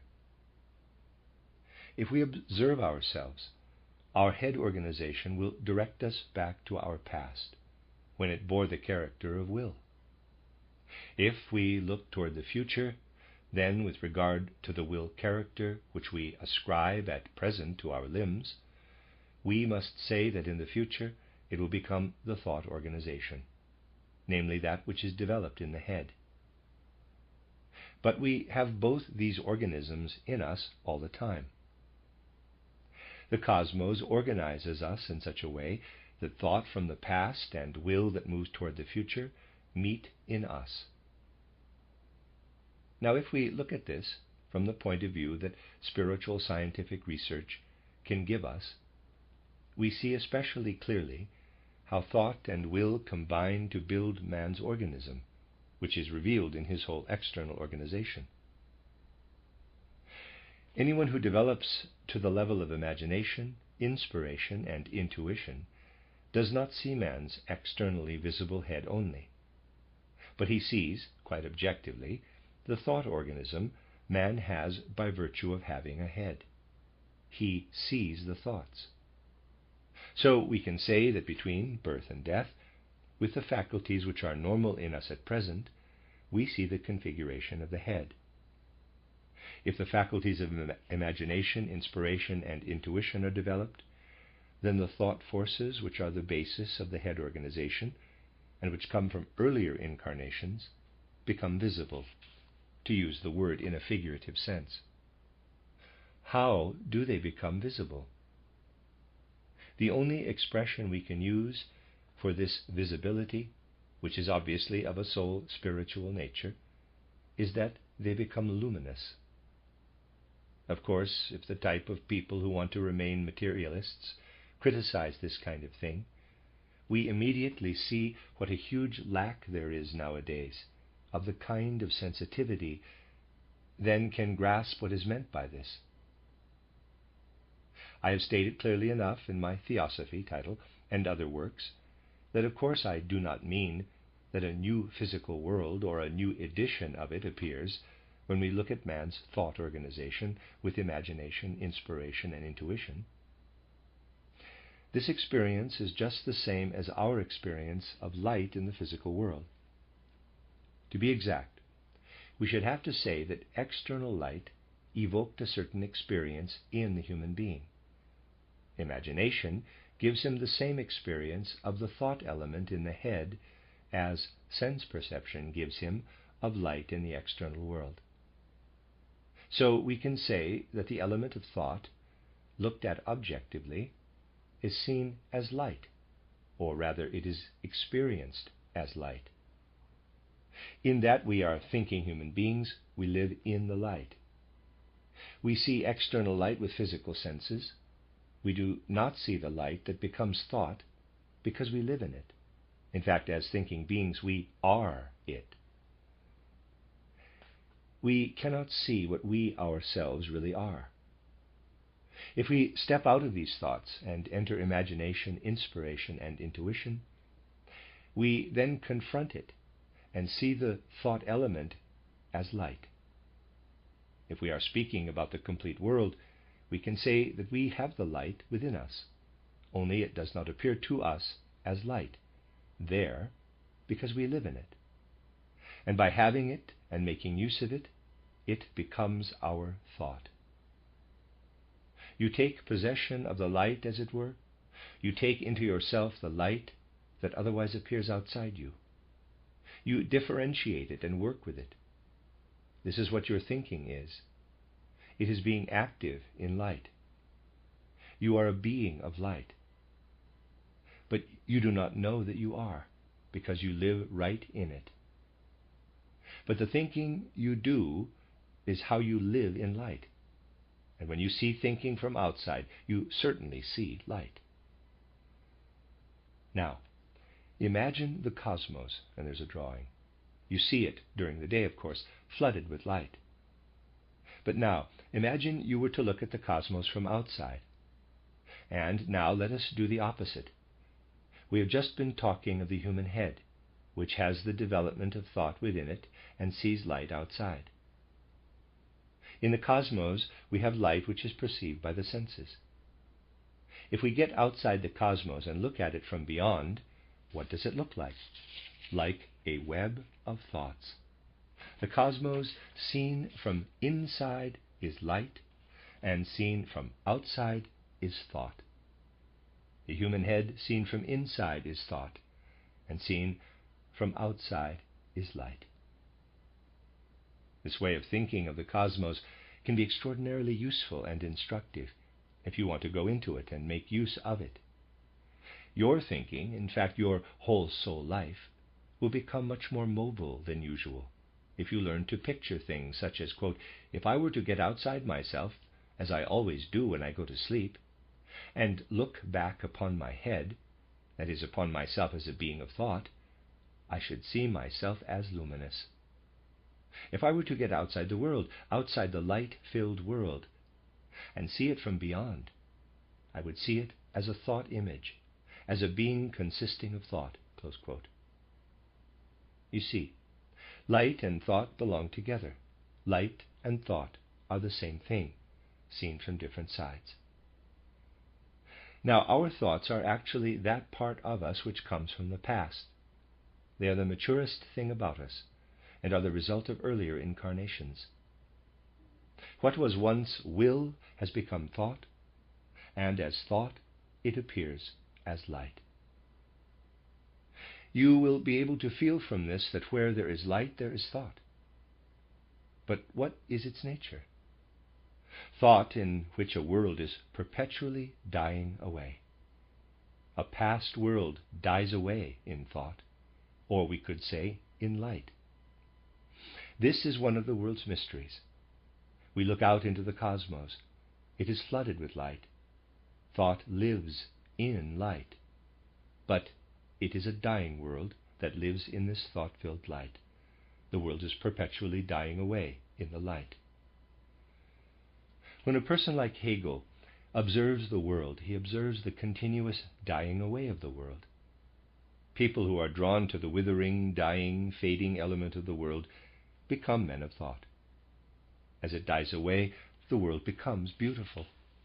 The Greeks, who were alive through and through with inner human qualities, rejoiced in the outer spectacle of beauty shining forth as the world dies away. For the world's beauty shines in the light as this world dies away.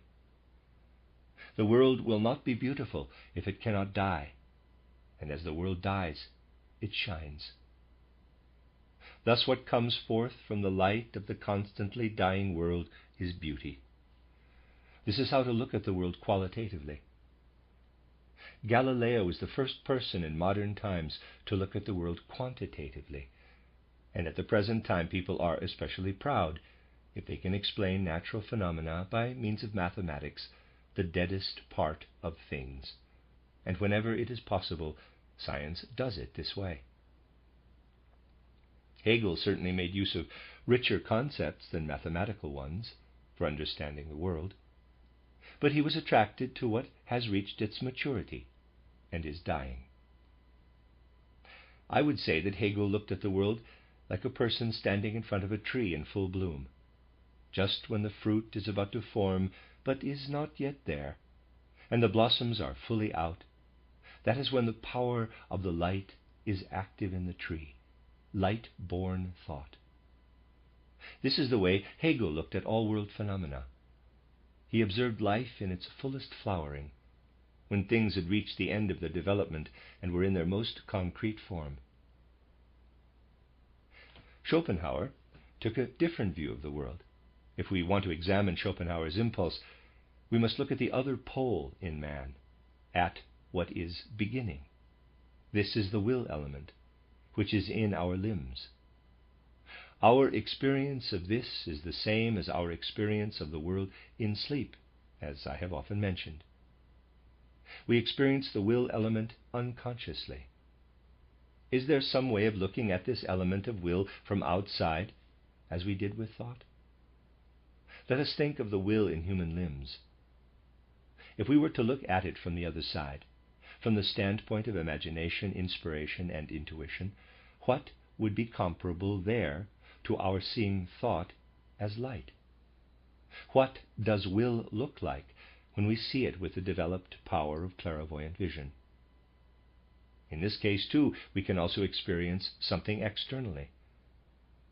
When we see thought with the power of clairvoyance, we experience light, luminous light. When we see the will with the power of clairvoyance, it becomes denser and denser and becomes substance. If Schopenhauer had been clairvoyant, this being of will would have stood in front of him as an automaton, consisting of matter, for on the inside light is thought. Let me read that again. If Schopenhauer had been clairvoyant, this being of will would have stood in front of him as an automaton consisting of matter, for on the outside will is matter.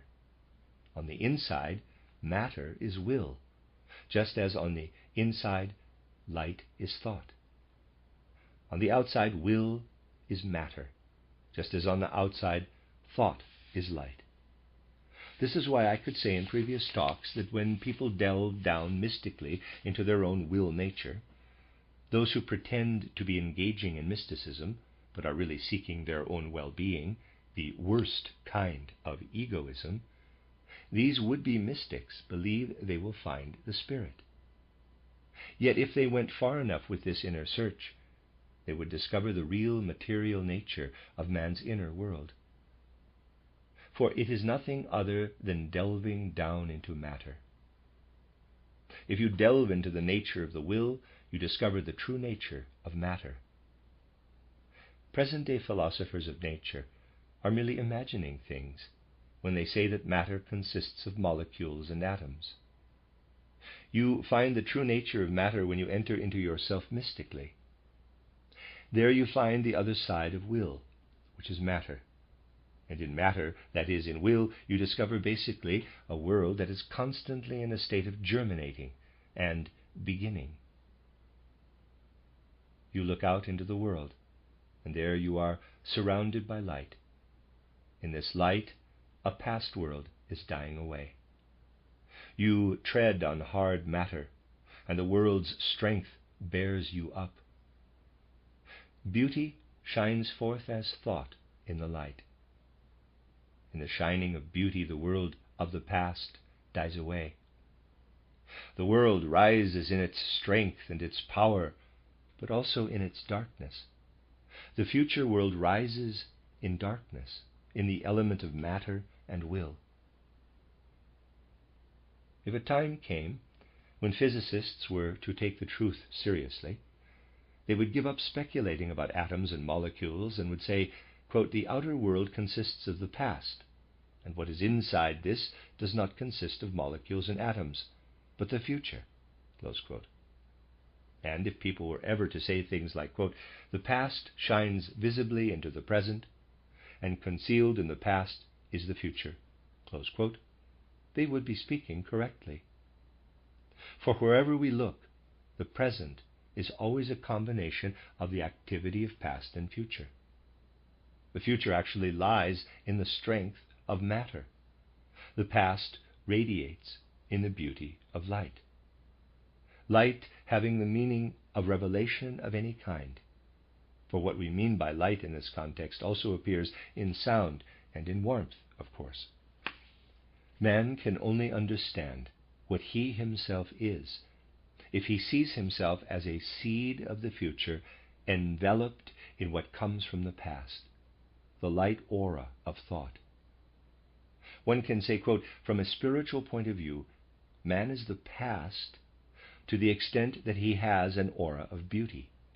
Yet this aura of the past is enveloped in the darkness which accompanies the light from the past, and this carries us forward into the future," close quote. Light is the element that shines to us from the past, and darkness points to the future. Light has the nature of thought, darkness of will. Hegel had a leaning to the light that is revealed in the growth process and in the ripest blossoms.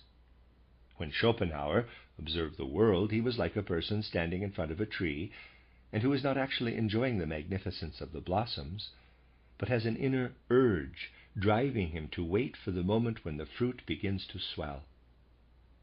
He rejoices over the power of growth. It eggs him on and makes his mouth water at the prospect of the peaches that will develop out of the peach blossoms. He turns away from the element of light toward what appeals to him from within, to what develops from the light nature of the blossom and can melt as substance in his mouth and develop as fruits for the future. The world really has this twofold nature, and to observe the world correctly, we have to recognize its double nature. Otherwise, we shall be looking at it abstractly and not concretely. If you go and look at the trees when they are in bloom, you are actually living from the past. That is, when you look at the world in spring, you can say to yourself, quote, "What the gods have wrought in the world in past ages is revealed in the blossoms of spring," close quote. And when you look at the maturing world of autumn, you can say, quote, "A new deed of the gods is beginning. Things are withering, which are capable of further development and which will evolve into the future," close quote. It is not a matter of creating a picture of the world through mere speculation, but of understanding the world with the whole of one's inner being. You really can grasp the past in plum blossom and feel the future in the plum. What you behold with your eyes is intimately connected with what you developed out of the past. What melts and produces taste in your mouth is intimately connected with that which you will arise out of in the future. Let me read that again. What melts and produces taste in your mouth is intimately connected with that which you will arise out of in the future, like the phoenix from the ashes. This is the way to get a feeling understanding of the world. Goethe was actually looking for a, quote, "feeling understanding," close quote, wherever he approached the world. For instance, he looked at the green world of the plants, and although he did not have spiritual science as we have today, he saw their green, which had not quite developed to the blossom stage, as something that reached into the present from the part of plant nature that belonged to the past. For the past appears in the blossom, but the greenness of the leaf has not gone quite so far into the past. If you look at nature's green, it is not, as it were, completely dead, not completely taken hold of by the past. See green in drawing. What points to the future, however, comes out of the darkness. Where the green shades into blue, there is the future element in nature, blue. On the other hand, where the past element is, where things are ripening and being brought to the blossom stage, that is where we find warmth, red. Where light does not only become brighter, but becomes inwardly permeated with strength, which passes over into warmth. We should actually draw all that this way. Here is green, the plant world, and Goethe would feel it this way, even though he did not bring it to the stage of spiritual or occult science. Then it is joined by the darkness of the point where green shades down to blue. But where the colors get lighter and warmer, that is where they join up again at the top. But that is where we are as human beings. We have within us what the green plant world has externally. Our human etheric body is the color of peach blossom. And this is the color which appears at the point where blue goes over into red. But that is what we are ourselves. So actually, when we look at the color world, we can say, quote, we ourselves are in the peach blossom, and green is opposite us, close quote. It confronts us objectively in the world of the plants. In one direction we have the blue, the dark tones, and in the other direction the light, the red and yellow tones. But because we are in the peach blossom, living in it, we can perceive it just as little in ordinary life at present as we can perceive thought as light. We do not perceive what we are directly experiencing. Therefore we omit peach blossom and only see the red, which we widen in one direction, and blue, which we widen in the other. Thus we get our familiar rainbow spectrum, but it is actually an illusion. We would arrive at the real spectrum if we were to bend this ribbon of color round in a circle. We usually pull it out straight as we human beings are in the peach blossom. Thus we can only see the colored world from blue to red and from red to blue by way of the green. If we could look at it from this point of view, every rainbow would be a closed circle, a cylinder with a circular section. I've mentioned this last point precisely in order to show you how spiritual Goethe's observation of nature was. In his scientific work, Goethe may not have had spiritual science, but his natural science entirely corresponded with spiritual science. It must become very real to us today that the world, including man, is composed of a combination of thought light, or light thoughts, and will matter, or matter will, and that these in innumerable variations and combinations constitute the real world that confronts us. We must think about the cosmos in a qualitative way, not merely quantitatively. Then we shall come to understand it. This cosmos is composed of both elements, a continual dying away, the past dying away in light, and a future arising out of darkness. The ancient Persians, from out of their instinctive clairvoyance, gave the name of Ahura Mazda to what they felt as the past dying in light, and Ahriman to the future in the dark realm of the will. So you see, there are these two world entities, light and darkness. Light with its living thought and dying past, and darkness where the will germinates and the future comes into being. When we get to the point of seeing thought, not in the abstract but as light, and will not in the abstract but as darkness, even as something material, and when we come to see the warm side of the spectrum connected with the past and the material, the chemical side connected with the future, then we shall stop being abstract and become concrete. Then we shall no longer be such dried up, pedantic, intellectual thinkers as before, for we shall know that what is doing the thinking in our heads is actually the same thing as the light that shines about us. Nor shall we be such one-sided people that all we feel for the light is joy, for we shall know that light contains death, a dying world. Light can give us a feeling of cosmic tragedy. Thus we get away from mere abstraction, mere thought, and come into an element of movement. And in darkness we can see the part of the future that is coming into being. We even find in it the element that incites passionate natures like Schopenhauer. In short, we go from the abstract to the concrete. Cosmic images arise before us in place of mere thoughts and abstract will impulses.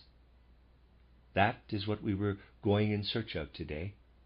Next time we shall follow the track of the surprising reality we discovered today, thought becoming light and will becoming darkness, and go in search of the origin of good and evil. We shall penetrate from our inner world into the cosmos and look for the reasons for good and evil. Again, not in an abstract religious realm, but we want to see how we can break through to a knowledge of good and evil, now that we have made a start with understanding the light aspect of thought and the dark aspect of will. More about this next time. The end of Lecture 6. You are listening to RudolfSteinerAudio.com. This is a reading of a collection of lectures by Rudolf Steiner entitled Color. Lecture 7, given in Dornach on the 10th of December 1920, entitled Human Life in the Realms of Light and Weight. In our last talk, we dealt with the possibility of seeing, on the one hand, a moral soul quality within the natural realm, and on the other hand, of seeing in the soul realm what also exists in nature. It is precisely in this area that present-day humanity faces a disturbing enigma. It is not only the problem I have often spoken about in public lectures, namely that if we apply natural laws to the cosmos and look at the past, we have to conclude that the whole of our environment arose from some kind of primeval nebula.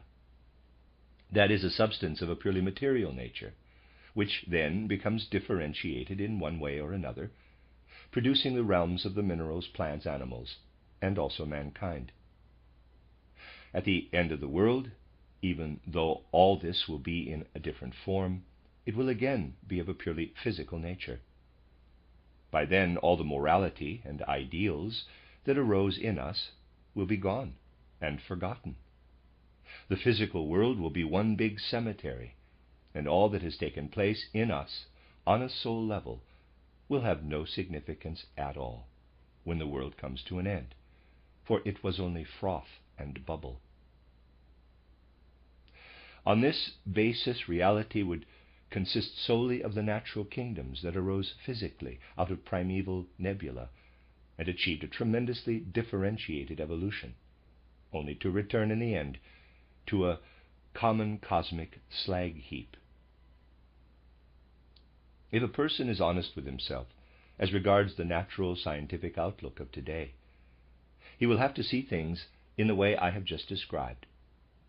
But this view can never build a bridge between the physical and the moral soul element.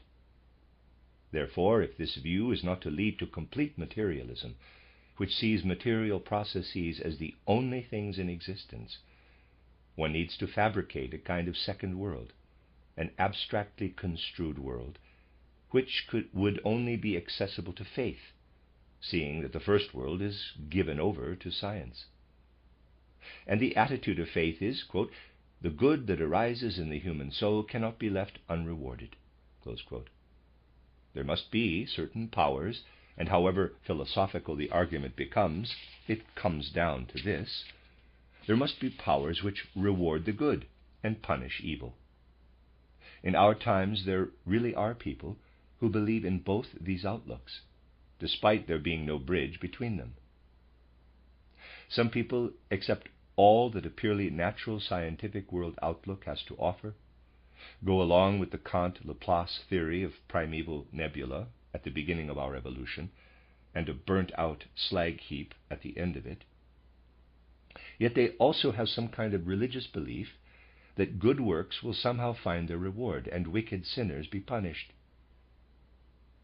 The reason why so many people nowadays are prepared to accept both views is because in present times people make so little real inner effort of soul.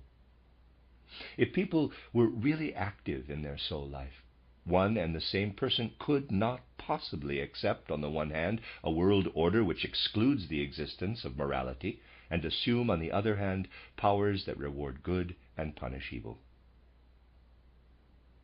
Now compare these separate moral and physical world outlooks, which exist side by side because so many people nowadays are lazy in thought and feeling. Compare this with the kind of thing I told you about last time, and which came from spiritual science. I drew your attention to the fact that in the first place, we perceive the world of light phenomena. That is, in external nature, we behold all that is made visible to us by what we call light. I told you that we have to regard this light as dying thoughts of the cosmos. That is, cosmic thoughts that were once, in the remote past, thought worlds of particular beings. Worlds of thought with which cosmic beings once perceived their cosmic secrets. That which was thought in those remote ages shines down on us today as a kind of cosmic corpse, cosmic thought which is dying. This is what shines down on us as light. You need only open my title, Occult Science, and read the appropriate pages, and you will know that when we look back into the remote past, man did not exist in the form in which we know him today. During the Saturn evolution, for instance, all that existed of man was a kind of automaton. You know, too, that the cosmos was inhabited then, just as it is now. But at that time, other beings were at the level at which man is today. We know that the spirits we call archai, or primal beginnings, were at the human stage during Saturn, ancient Saturn. They were not human beings such as we are today, but they were on a human level. They were at the human stage, although they had entirely different constitution. Archangels were at the human stage during ancient Sun, and so on. Thus, when we look back into remote ages, we realize that just as we live in the world as thinking beings now, in those previous Earth evolutions, these other beings lived in the world as thinking beings with human characteristics. What lived in them at that time has, however, now become outer cosmic thought. But what lived in them as thought, and which would have been externally visible only as their light aura, is now beheld in surrounding space as the deeds of the light. In the deeds of the light, we have to see dying worlds of thought. Darkness, of course, also plays into these deeds of the light, and as distinct from light, darkness reveals what, on a soul spiritual level, can be called will, and in Oriental terms, love. So when we look out into the world, we see on the one hand the illumined world. But this illuminated world would be transparent to our senses, and we would not see it if darkness did not become perceptible in it. And on the first level of the soul, we have to regard this darkness interlacing the world as that which lives in us as will.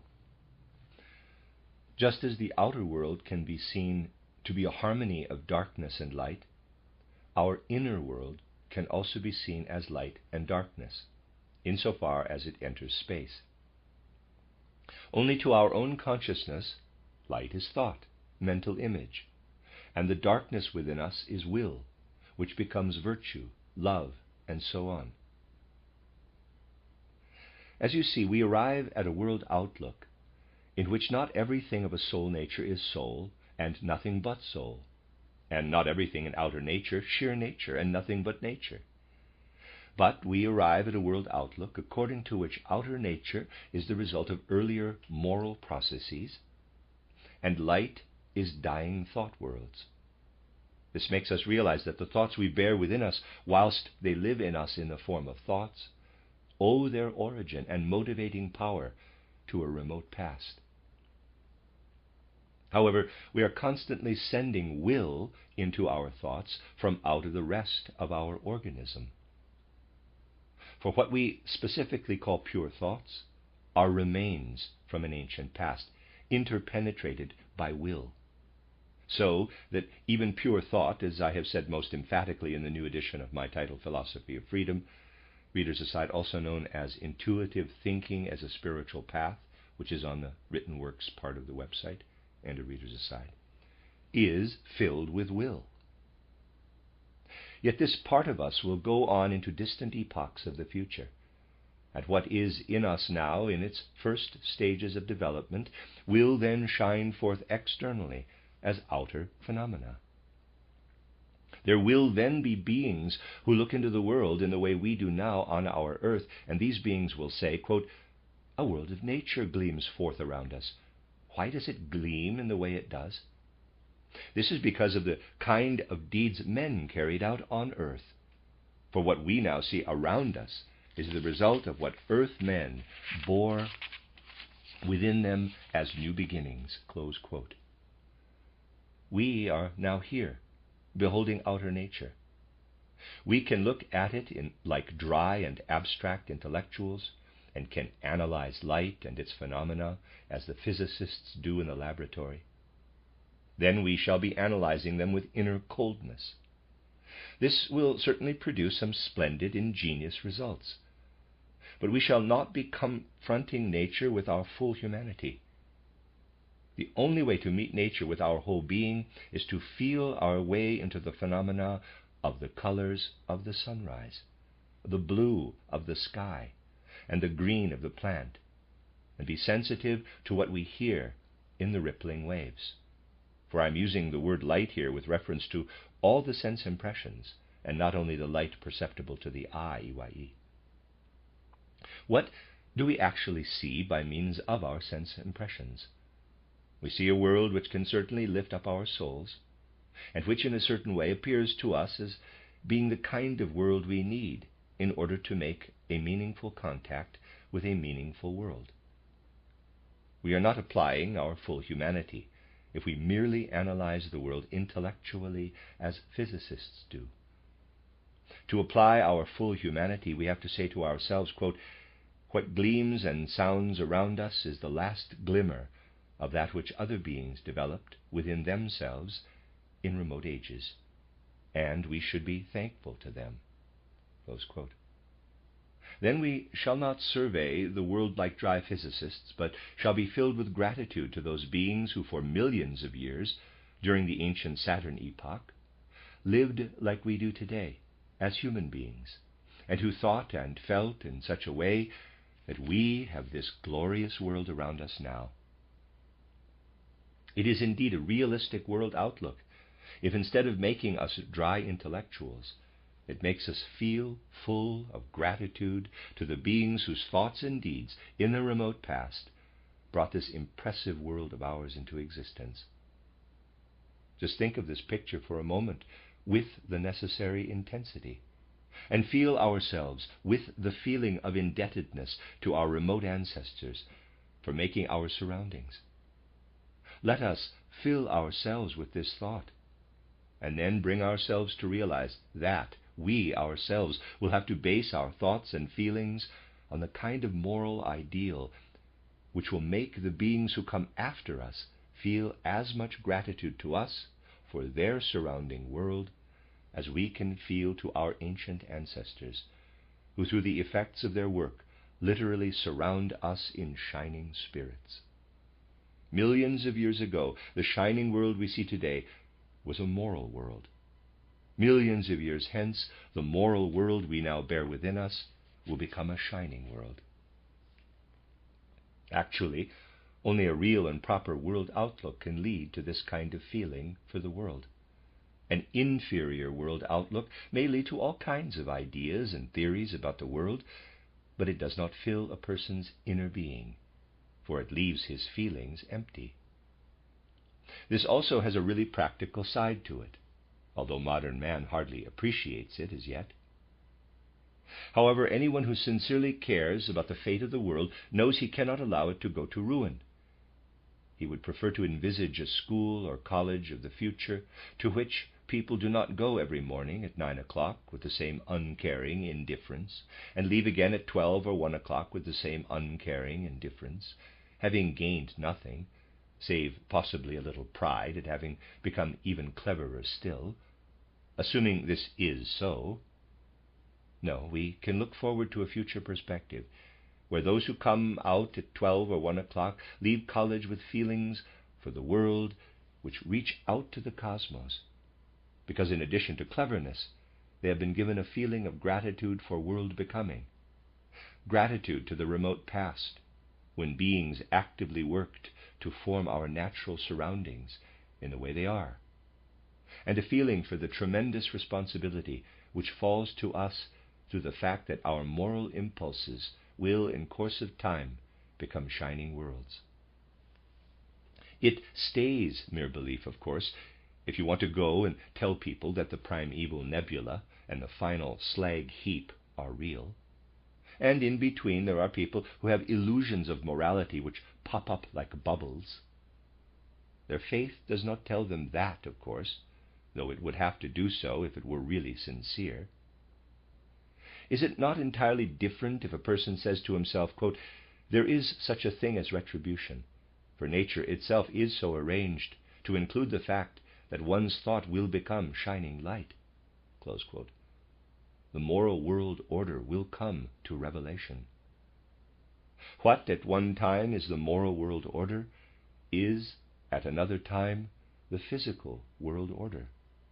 And what at one time is the physical world order was at another time the moral world order.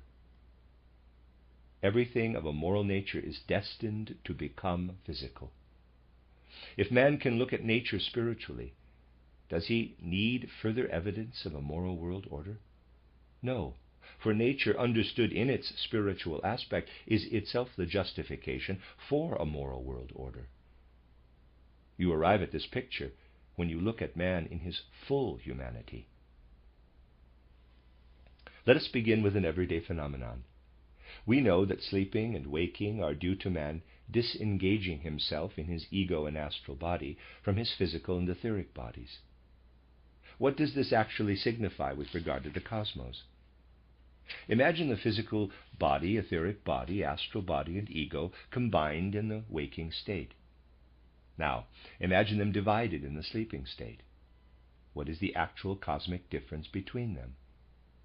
The difference is that during the sleeping state, you experience light.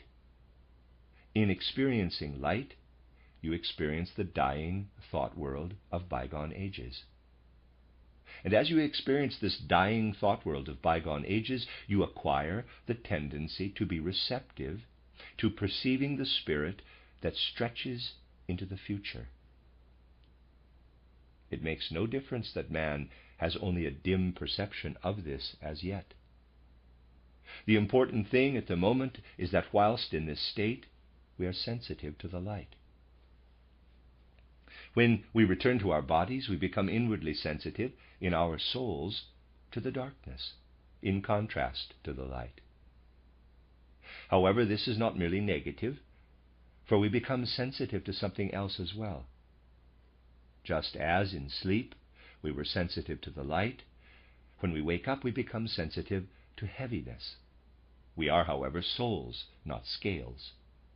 We do not become sensitive to heaviness by weighing our body, but on returning to our body, we become sensitive to heaviness inwardly in our souls. Do not be surprised if to begin with it sounds somewhat vague.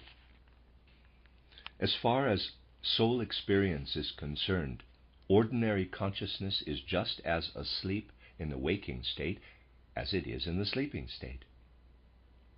With today's normal consciousness, a person is not aware in sleep of his existence in the light, nor is he aware in the waking state of his existence in heaviness. Yet it is so that a sleeping person's fundamental experience is of living in light. During sleep, his soul is not sensitive to heaviness, to the fact of heaviness. Heaviness is, as it were, taken from him. He exists in buoyant light. Heaviness is outside his ken. His first acquaintance with heaviness is in an inner way, subconsciously to begin with. But imagination sees at once that man becomes acquainted with heaviness the moment he returns to his body. This is seen by spiritual scientific research in the following way. When you have raised yourself to the level of imaginative knowledge, you can observe the etheric body of a plant.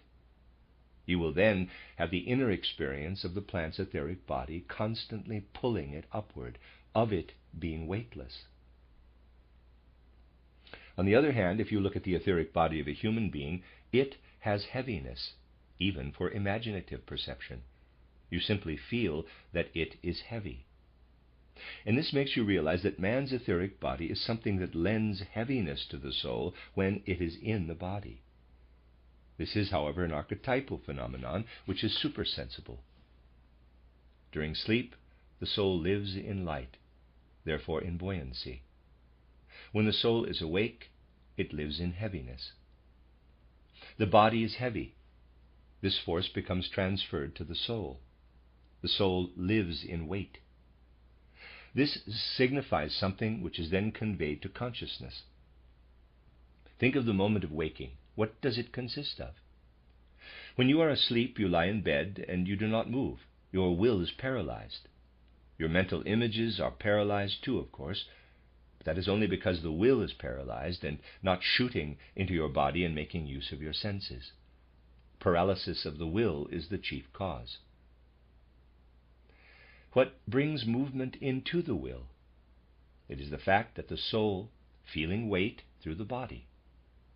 It is the way the soul lives in combination with the other parts of our being that gives us earthly human beings our power of will. And a person stops using his will when he is in the light.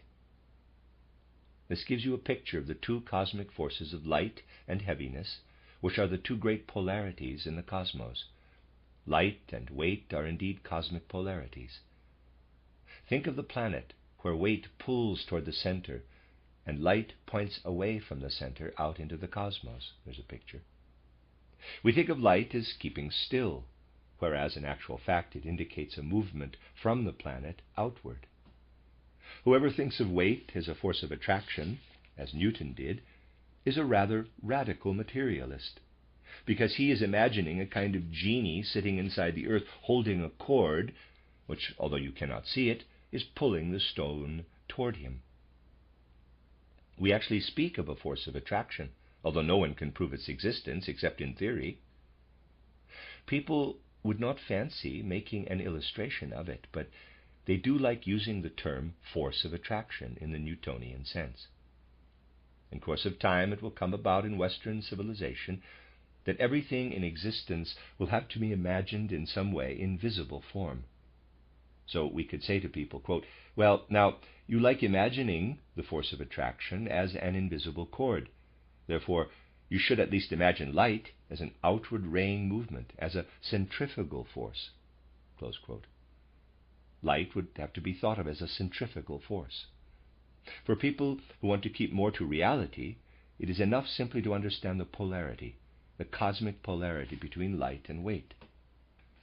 Now, particularly in the case of us human beings, lots of things depend on what I have just told you. When we look at the daily occurrence of sleeping and waking, we can say, quote, on falling asleep, a person passes from the realm of weight into the realm of light. Close quote. In this realm, when a person has been living without weight long enough, he acquires a hearty longing to be immersed in weight, so he returns to it and wakes up. Waking up and going to sleep are a perpetual oscillation between living in light and living in heaviness. If a person develops a finer sensitivity, he will have a direct personal experience of this feeling of rising from weight into light and of being received again by weight on awakening. But now, make a mental picture of something else. Think of the fact that between birth and death, man as a being is bound to the earth. He is thus bound to the earth because, having spent a period of time in the light, when he comes into the situation of life between birth and death, his soul keeps getting hungry for weight, and therefore returns to it. When the time comes, and we shall say more about this, when a situation arises in which this hunger for weight is no longer there, the human being will increasingly follow the light. He does this up to a certain boundary, and there's a diagram. He follows the light to a certain limit. And when he has arrived at the outer periphery of the cosmos, he will have used up everything that weight gave him between birth and death, and a fresh longing for weight will then arise in him, and he will start out on the way back to a new incarnation. So even in the interval between death and rebirth, in the midnight hour of existence, a kind of hunger for weight arises. We are starting from the commonest concept for the kind of longing the human being has for returning to a new life on earth. However, on his way to this new earth life, the human being will have to pass through the sphere of the other neighboring planetary bodies. These have all kinds of different effects on him, and he brings the results of this with him into physical life through conception and birth.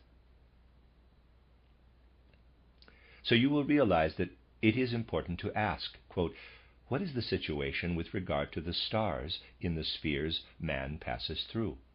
Close quote. For his longing for earthly weight takes on a different form according to the way the human being passes through the planetary spheres.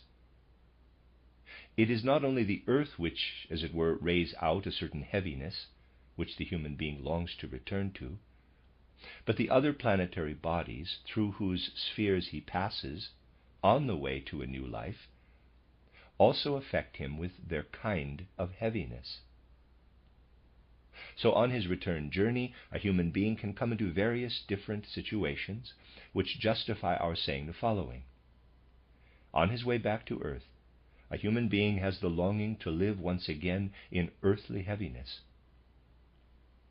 First of all, though, he passes through the sphere of Jupiter. Now Jupiter also rays out heaviness, but this is of a kind which adds a quality of joy to man's longing for earthly weight. So now his longing for earth weight will have a joyful mood. Then the human being passes through the sphere of Mars. He longs for earth weight. He already has a joyful mood. Mars also affects him with its weight and adds to this joyful longing for earth weight an active drive to enter earth weight in such a manner as to make strong use of the next physical life. The soul has now reached the point of having acquired, in its subconscious depths, an impulse of longing for earth weight, so as to make energetic use of earthly incarnation, in such a manner that joyful yearning joy, can come to energetic expression. Man also passes through the sphere of Venus. A loving attitude to life's tasks is now added to this joyful longing to be energetically active. Notice that we are speaking of different kinds of weight emanating from cosmic bodies, and bringing them into connection with what can live in the soul.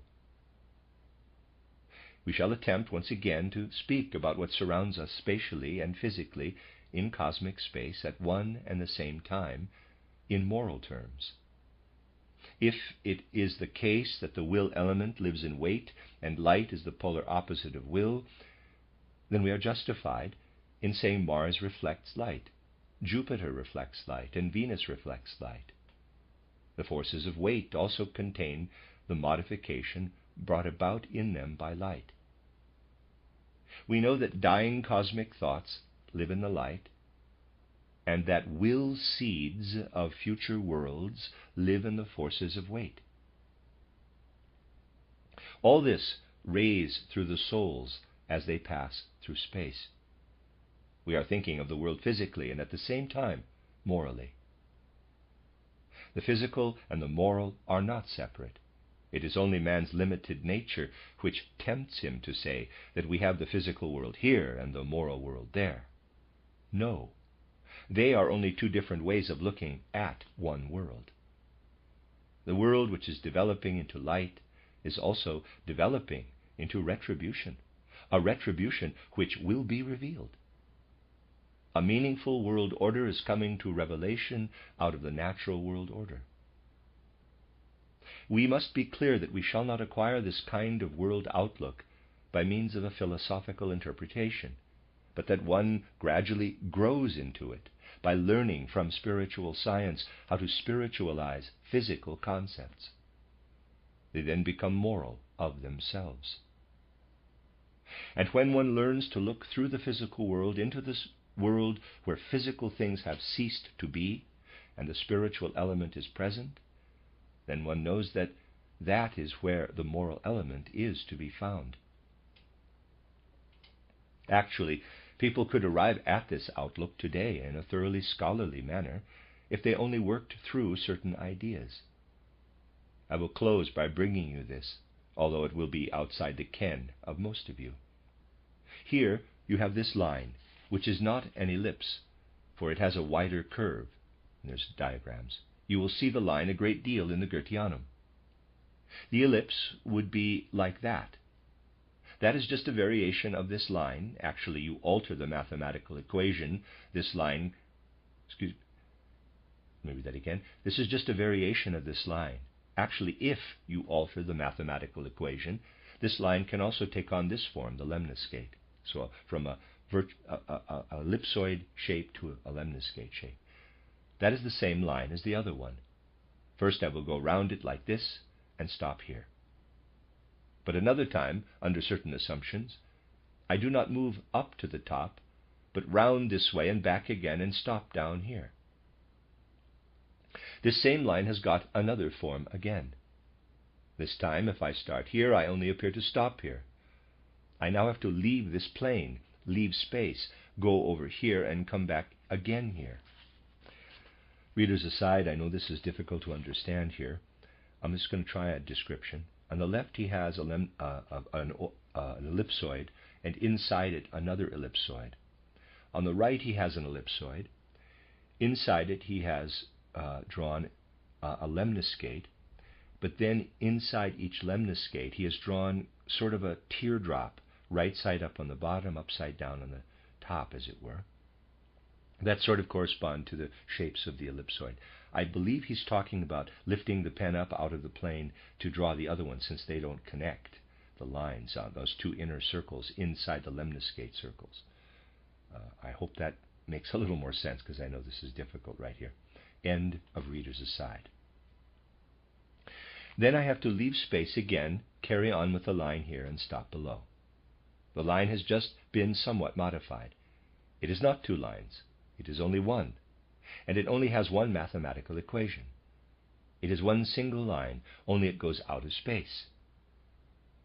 If we continue this idea, there is the other possibility. I can simply take this line, lemniscate, but I can also imagine that half of it is here in space, and when I come round here, I have to go out of space. I must leave space, and then I finish it like this.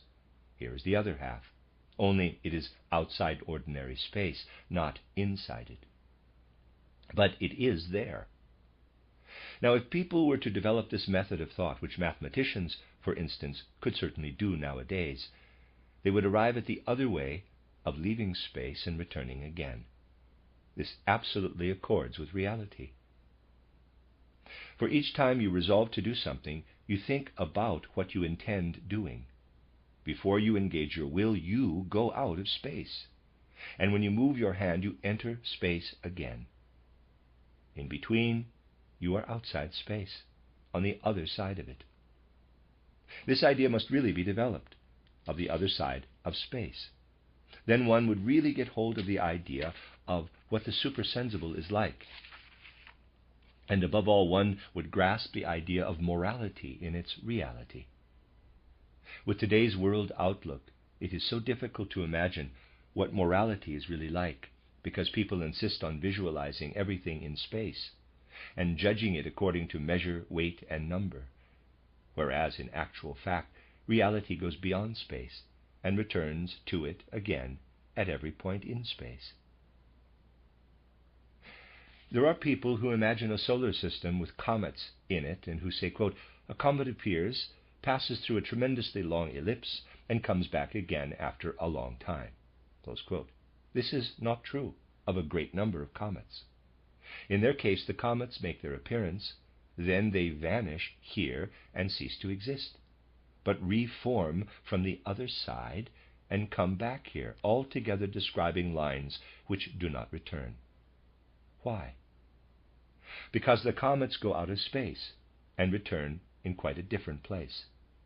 It is absolutely possible in the cosmos for comets to vanish out of space and return to space in a different place.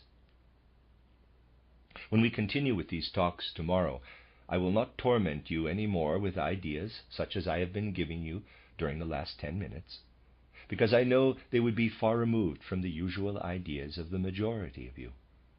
But I sometimes have to mention that the kind of spiritual science we have here could stand up to the most learned scientific concepts, if the opportunity arose. If, in other words, there was the chance to bring spirit into all the subjects that are taught in such a lifeless way today, particularly in the so-called exact sciences. Unfortunately, there is no such possibility. Things like mathematics, in particular, are usually taught in the dullest way imaginable today. Therefore, as I emphasized in a recent public lecture in Basel, we have to make do for the time being with presenting spiritual science to educated laymen, for which many would-be scholars reproach us. If the scholars were not so lazy in their attitude to spiritual views, spiritual science would not need to restrict its presentations to cultured laymen, for it can deal with the most advanced scientific ideas, and is sufficiently aware of its responsibility to do so with total exactitude. Nevertheless, the kind of attitude scientists have to these things is quite extraordinary. There was a learned gentleman, whom I mentioned recently in my public lecture, and who had obviously heard that high school courses had been given here in Dornach. He had already heard something about the Waldorf school, and had apparently read my speech at the opening of the school in the Waldorf News, and another essay as well. In the context of my opening speech, I made a reference to an educationalist who in many respects belonged to the same school of thought as this learned gentleman. Critics who persistently accuse anthroposophy of leading to suggestion or autosuggestion are immediately hypnotized when they hear someone mentioned who is a partisan of theirs. At that point, the gentleman became all ears. He obviously got the wind up at all.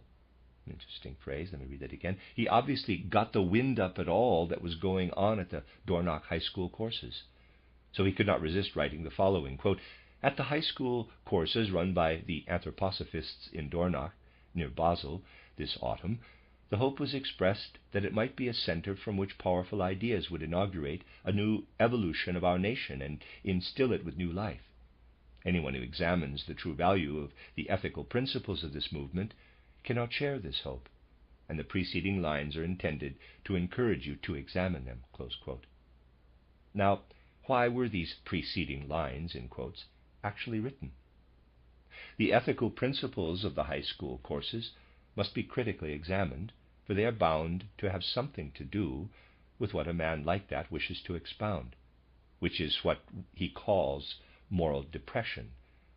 For he begins his essay, to which he gives the title Ethical Heresy, like this, quote, "During a moral depression such as the German people have never before experienced, it is doubly necessary to defend our great landmarks of morality erected by Kant and Herbart, and not to have them displaced in favor of relative tendencies. The statement of Baron von Stein that a nation can only remain strong by upholding the virtues which made it strong must be considered to be one of our most urgent duties today, when all our moral concepts are breaking down." Close quote. Now, the fellow fixes the date of this breakdown of moral concepts as post-war, and finds one thing particularly remarkable, quote, "That an article by the leader of the anthroposophists in Germany, Dr. Rudolf Steiner, has something to do with this breakdown of morality is especially regrettable, as one cannot deny that the movement has a character of idealism, the aim of which is to lay special emphasis on the inner development of the individual. Close quote. He got this phrase from a few essays in the title Waldorf News. Quote, and there are healthy, socially constructive thoughts in his plan of a threefold ordering of society, as was discussed in TAK number 222. Yet in his book titled The Philosophy of Freedom, he takes such an exaggerated view of the individual that it is bound to lead to a breakdown of society and must therefore be opposed. Close quote. You see from this that the Philosophy of Freedom was written in 1918 during the moral depression resulting from the war.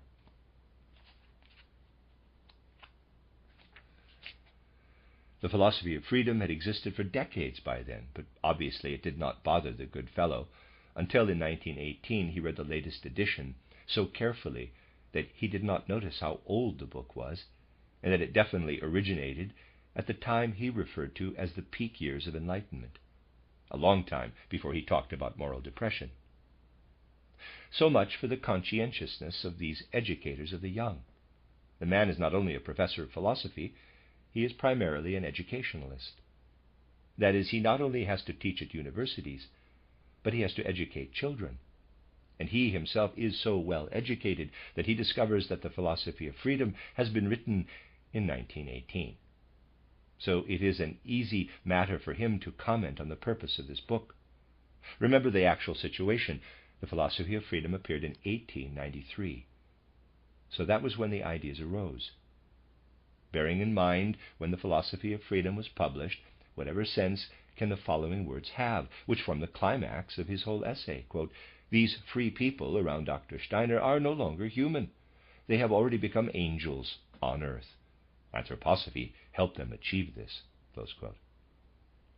Now I ask you, the Philosophy of Freedom appears in 1893, published with the intention of supplying people with a morality which anthroposophy helps them achieve. Quote, ought it not to be an unspeakable blessing to be transported to such a place in the midst of all the confusion of earth existence, assuming that a small number of people succeed in shedding their entire human nature and rising to purer existence, where it is possible to be really free and beyond the reach of good and evil? What is there left for the vast masses of the people who are inextricably tied to all the stresses and strains of physical life? Close quote.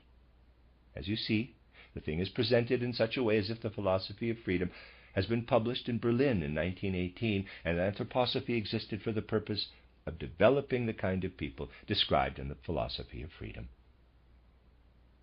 This shows how scrupulous our scholars are when they write about things nowadays. Doctor of Theology writes with similar scruples about our having constructed a 9-meter-high statue of Christ with luciferic features on its upper part and animal characteristics below, whereas the fact of the matter is that our Christ statue has an ideal, truly human countenance and is just a block of wood beneath, because it has not even been worked on yet. This doctor of theology doesn't just describe it as though he had heard it from someone or other, but writes as though he had been there himself and confirmed it. I cannot help being reminded of an anecdote which I mentioned in the public lecture in Basel, about how to prove whether you are sober or drunk when you get home in the evening. Lie down in bed and place a top hat in front of you on the bedclothes. If it looks like a hat, you are sober, and if you see it double, you are drunk. You must be in that condition at the very least to see our Christ statue like that doctor of theology saw it.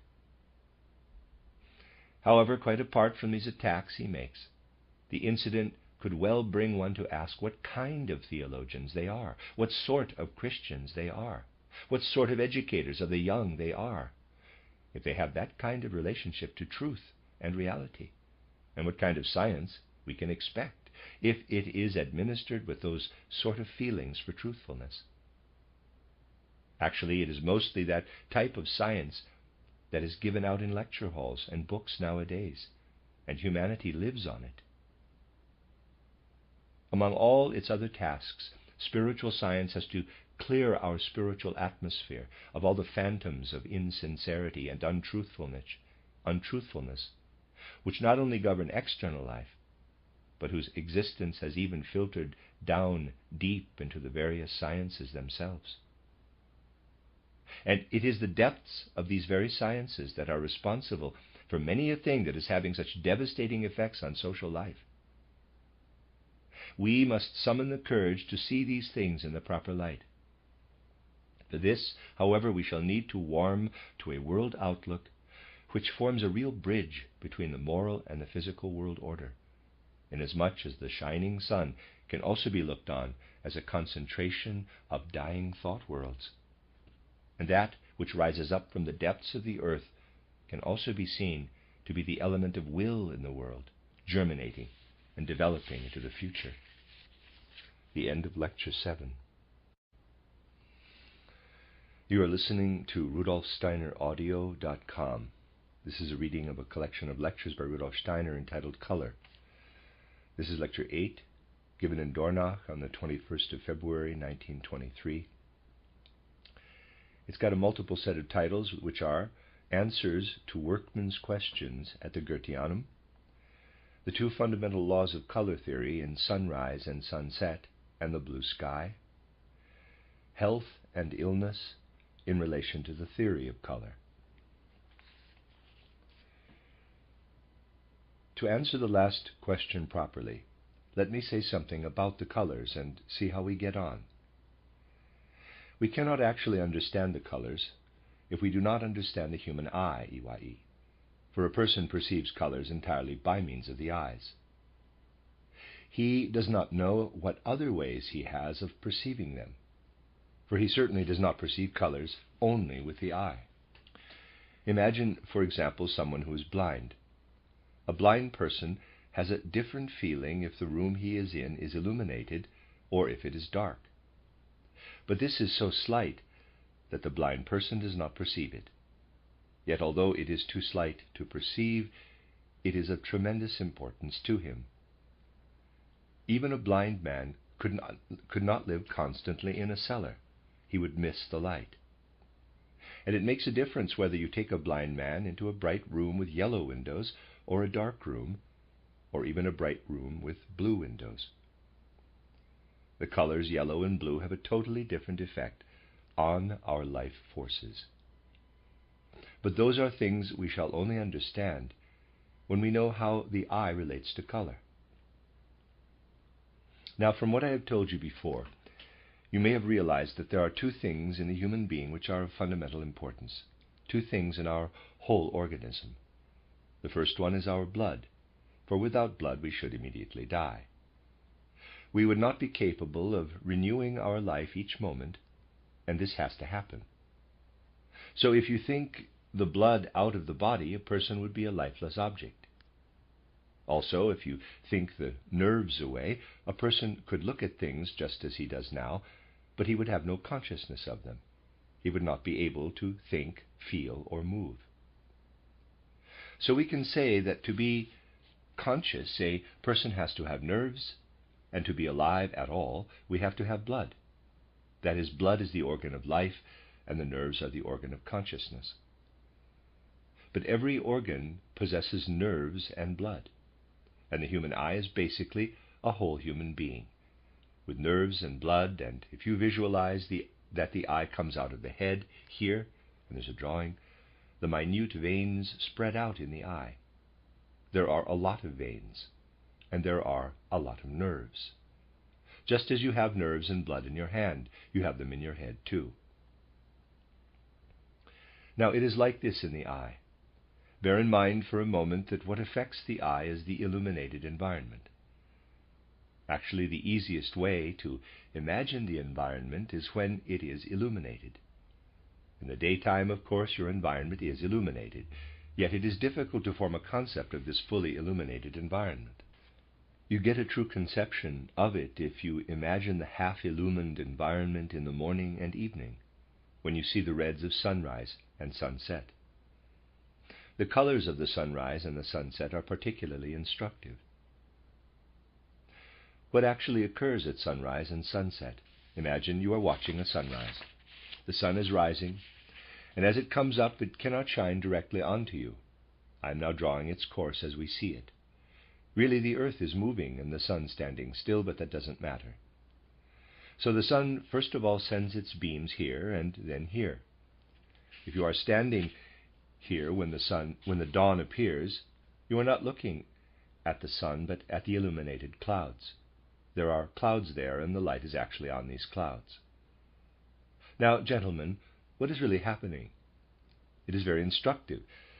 As the sun has not yet quite come up, it is still dark here. It is still dark where you are. And in the distance, these clouds are being shone on by the sun. Can we understand it? If you stand there, what you see are the illuminated clouds appearing through the darkness around you. You are seeing light through darkness. So we can say, quote, in the red of the sunrise, and the same applies with the sunset, we are seeing the light through darkness. And the light seen through darkness, as you see at sunrise and sunset, looks red. So we can say that light seen through darkness is red, close quote. Now I will tell you something else. Imagine the sunrise is over and it is now day, and you can look out into the clear air as we can today. What do you see out there? You see the so-called blue sky. It is not really there, but we see it all the same. Actually, it stretches into all infinity, yet it looks as though it curves round the earth like a blue vault. Why is that? Now you just have to remember what it is like out there in space. It is dark, of course. Cosmic space is dark.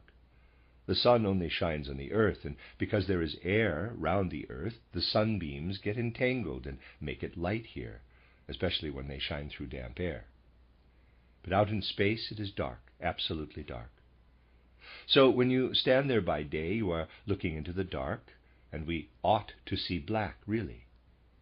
But you see it blue instead of black, because the atmosphere is illumined by the sun. The air and the water in the air are illumined. Clearly you are seeing darkness through light. You look through the light, through illumination into darkness. So we can say, darkness through blue is light. These are the two fundamental laws of color theory, which you can simply see in your surroundings. When you understand the sunrise and sunset colors properly, you realize that light, seen through darkness, is red. When you look up into the black sky by day, you realize that darkness, seen through light, the illuminated atmosphere, is blue. You know, people always looked at things in this natural way until they became, in quotes, clever. In olden times, the peoples over in Asia knew that light through darkness was red, and darkness through light was blue, when they were as clever as I described to you recently. The ancient Greeks knew it too. And people knew it throughout the whole of the Middle Ages, right up to the time when people became clever, round about the 14th, 15th, 16th, and 17th centuries.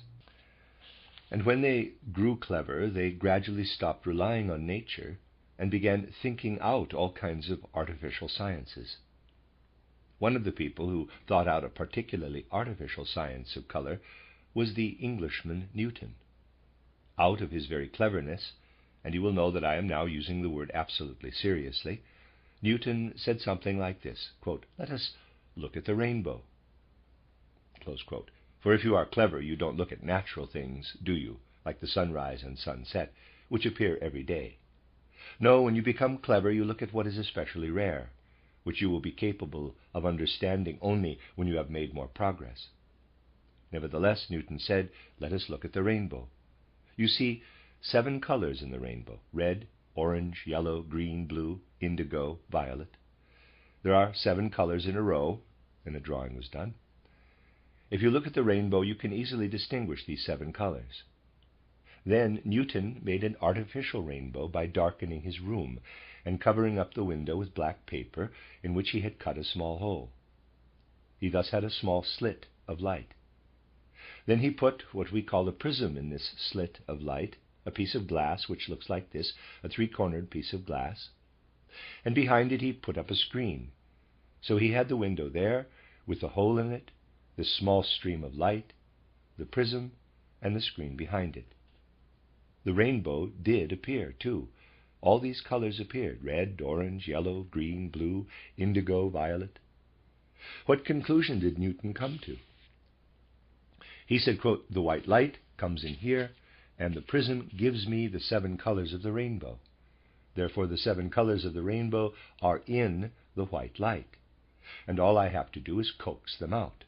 Close quote. That is the simplest kind of explanation.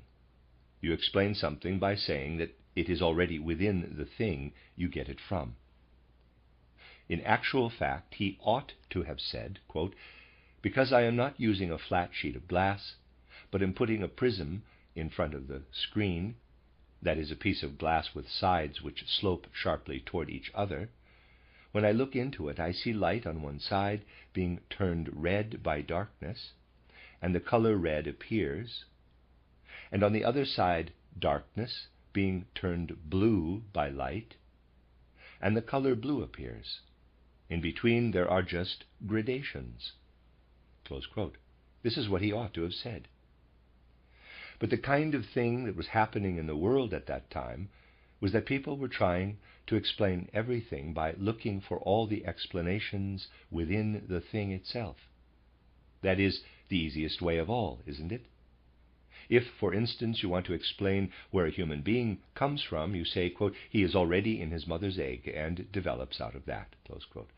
That is a fine explanation. If you say, readers aside, and there's a gap in the text here.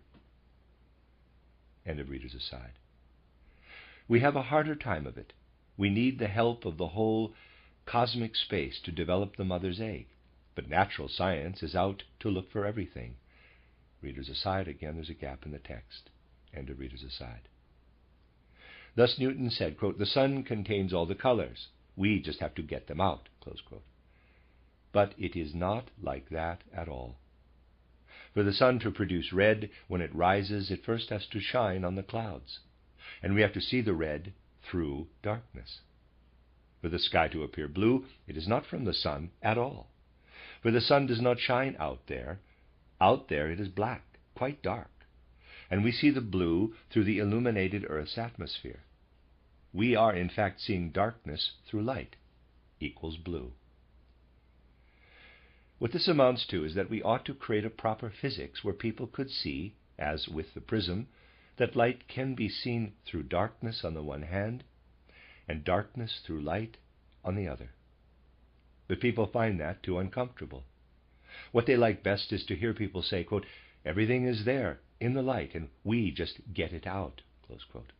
Then they can also say, quote, "The world once contained a gigantic egg, and the whole world was inside it, and we get everything out of that." Close quote. That is what Newton did with colors. However, in actual fact, we can always see the secret of the colors when we understand the colors of the sunrise and the blue sky property. Now we have to go on and look at the whole thing in relation to our eye, EYE. In fact, in relation to our whole organism. You all know that there is a creature which becomes especially wild under the influence of red. That is, where light is seen through darkness, and that is the bull. It is well known that red makes the bull quite wild. This is the one direction. And human beings also have a little bit of the bull nature. It does not make us go wild, yet you will notice at once that a person will get a little emotional if he is constantly exposed to red light. He gets a little bit bull-like. I have even known poets who could not write poetry in their ordinary bodily condition. They always had to be in a room where they could put a red cover over the light. Then they became emotional and could write poetry. Now the bull goes wild. A human being can even become poetic if he exposes himself to red. It just depends whether you enliven yourself for writing poetry from inside or outside. This is the one direction. In the other direction, you will be aware of this, when certain people who know of these things want to use them on other people who do not know of them, they use blue or black to make them especially tractable and really meek. For instance, when Advent arrives in the Catholic Church, and the people should become humble, blue is used in church, particularly for the vestments, and that people grow tractable and humble. A person has the feeling of sharing the mood of humility. Especially when a person has his fling first like a bull, as they do at carnival time, when this is then followed by the proper period of fasting, with not only dark vestments but actually black ones, a person then grows tractable after his romping. And when there have been 2 carnival Sundays, the period of fasting ought to be doubled. I don't know whether that happens, but you will see from this that it has quite a different effect on a person if he perceives light through darkness, as red, or darkness through light, as blue. Now look at the eye. It has both nerves and blood in it. When the eye looks at red, at the sunrise or anything else red, what happens to it? The red light goes into these very delicate veins, and this red light has the property that it always slightly destroys the blood. It destroys the nerve too, for the nerve cannot live unless it has its blood. When the eye confronts red and the red enters it, the blood in the eye is slightly destroyed, and the nerve destroyed with it. When the bull confronts red, he simply feels, quote, "Dash it all the blood in my head is being destroyed. I must defend myself," close quote. So he goes wild because he doesn't want to have his blood destroyed. This may not be the best thing for the bull, yet when it happens to human beings and other animals, it is a very good thing. For when we look at red and our blood gets slightly destroyed, our whole body rallies to send more oxygen into the eye to restore the blood. Just think what a wonderful process that is. When we see red light through darkness, blood is destroyed, oxygen is drawn from the body, and the eye is revived. And we know the moment our eye is revived that red is out there. But in order to be able to perceive it, the blood in our eye must first of all be slightly destroyed, and the nerve as well. Then we have to send life into the eye, which means sending oxygen into it. And through the process of revival in our own eye, we notice the red outside. Now, actually, man's health depends on his perceiving reddened light in the proper way, and always assimilating it properly. For the oxygen drawn from the body enlivens the whole of the body, and man himself acquires a healthy complexion. He can restore himself. This is not only the case with people who have healthy eyes and can see, but also with those whose eyes do not function properly and who cannot see. For the light works through light colors, and the person is stimulated in the head, and this stimulus works back on the whole organism and gives him a healthy complexion. So we live in the light and can assimilate the light properly. So if we live in the light and can assimilate the light properly, we acquire a healthy color. Therefore, it is very important that a person does not grow up in dark rooms where he could become lifeless and meek, but rather in light rooms with a reddish or yellowish color, where, with the help of the light, he can properly assimilate the oxygen within him. You see from this that everything to do with red is connected in man with the formation of blood. The nerve is actually destroyed when we perceive red. Now imagine we are looking at darkness through light at blue. The darkness does not destroy our blood, so it does not destroy the nerve either, because its blood supply is unaffected. This leads to a real feeling of inner well-being. A person feels really well inside because blue attacks neither the blood nor the nerve. Now there is something rather crafty about the way they make people humble. When the priests are up at the altar in their blue or black vestments, and the people are sitting below, the veins and the nerves of the eye are not destroyed, however much they look at the vestments. And this, of course, makes them feel frightfully good inside. This feeling of well-being in the people is actually what is intended. Don't imagine they do not know it, for they still possess the old knowledge. New science arose among enlightened people like Newton. So we can say that blue gives people a feeling of inner comfort, which makes them say, albeit unconsciously, but inside them they do say, I can be at ease in blue. A person feels rich in his inner life, whilst with red he feels as though something were invading him. In the case of blue, one could say, quote, the nerve is not destroyed, and the body sends its feeling of well-being into the eye, and from there into the whole body, close quote. Actually, that is the difference between the blue colors and the red colors. Yellow is just a gradation of red, and green a gradation of blue.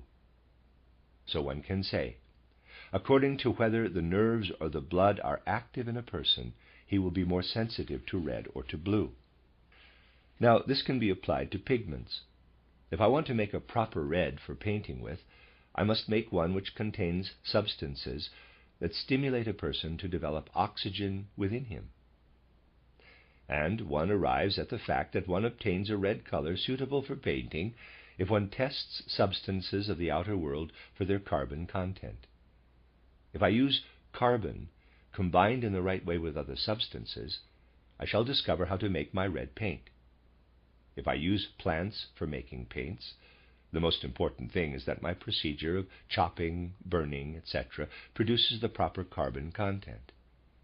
If I get this right, I shall have a bright shade of red.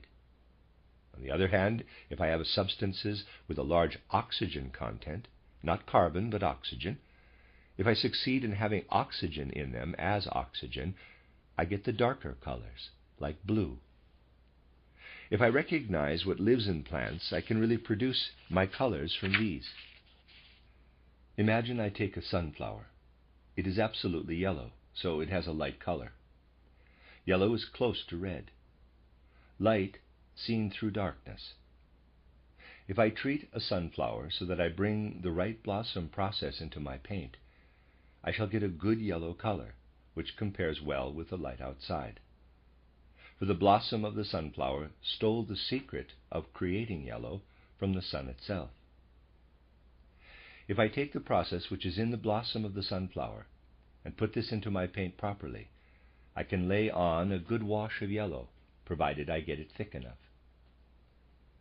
If I take another flower, though, chicory, for instance, which has blue blossoms, a blue flower growing by the wayside, and it grows in this area too, if I take this flower and try to make paint from its blossom, I cannot do it. I get nothing from it. But if I handle the root in the right way, I do get something. The process which makes the blossom blue is in the root. If the blossom is yellow, the process which makes it yellow goes on in the blossom itself.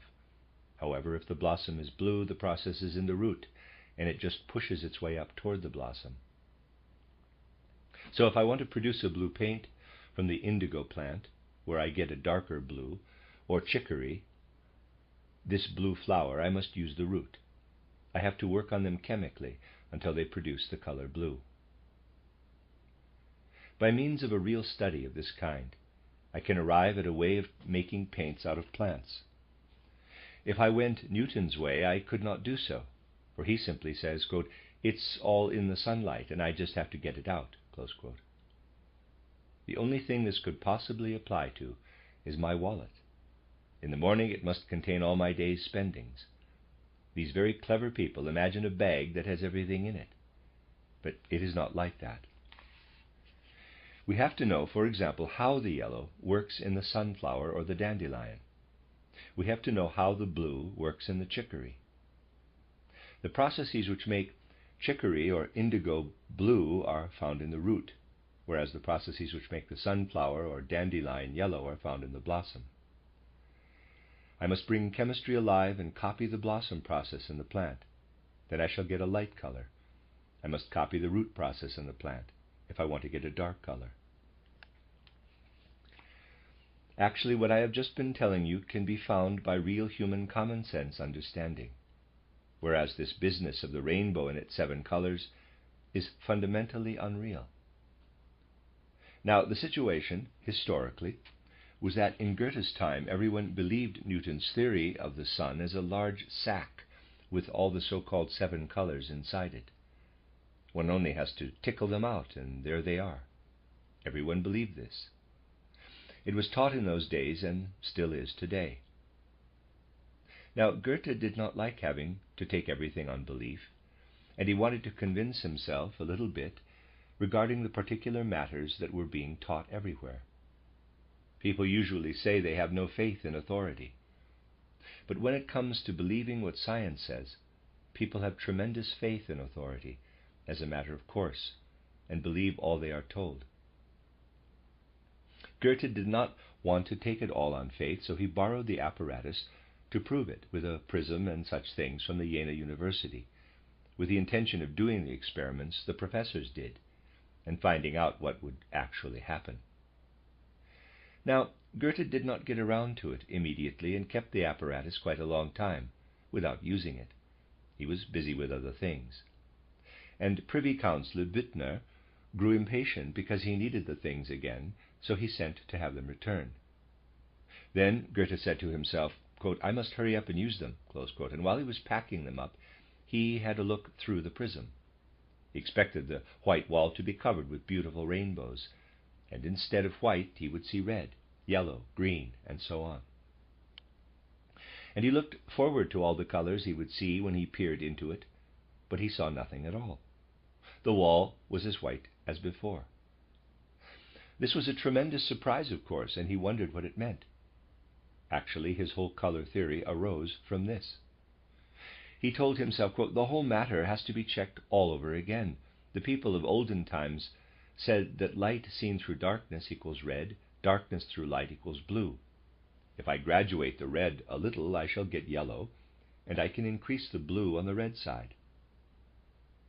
Thus blue becomes green in one direction and violet in the other. Those are gradations," close quote.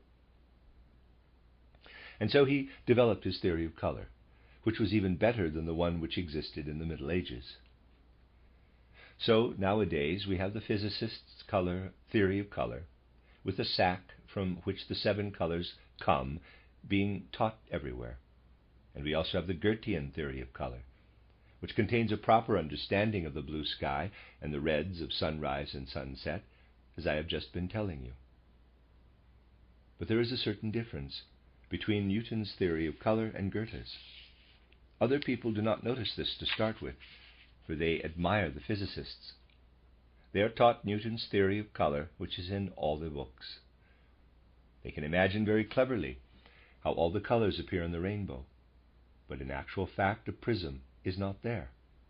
But they do not think any further. Readers aside, there's a gap in the text. End of readers aside. The Newtonians do know, but they will not come to terms with it. For when you look through the rain on one side, you see darkness through the sun-illumined rain, and on that side you see the blue. Then you also see the surface in front, where you see light through darkness, and on the other side you see the red. You must explain everything according to the basic principle that light through darkness is red, and darkness through light is blue. But as we said, on the one hand, people see the physicists giving them all the explanations, while on the other hand they look at paintings where the colors are applied. But they do not think of reconciling the two and asking questions about a particular red or yellow, etc. Actually, gentlemen, the artist must reconcile these two aspects. If you want to paint, you have to do so. You must not only know there is a sack with all the colors in it, because the sack just isn't there.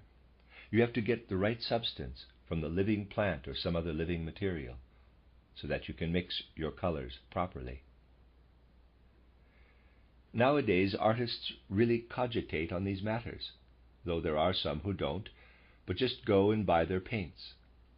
However, the artists who think about the way colors should be obtained and the way they should be applied say, quote, "We can do something with Goethe's theory of color. It means something to us. We artists cannot do anything with Newton's physicist's theory of color."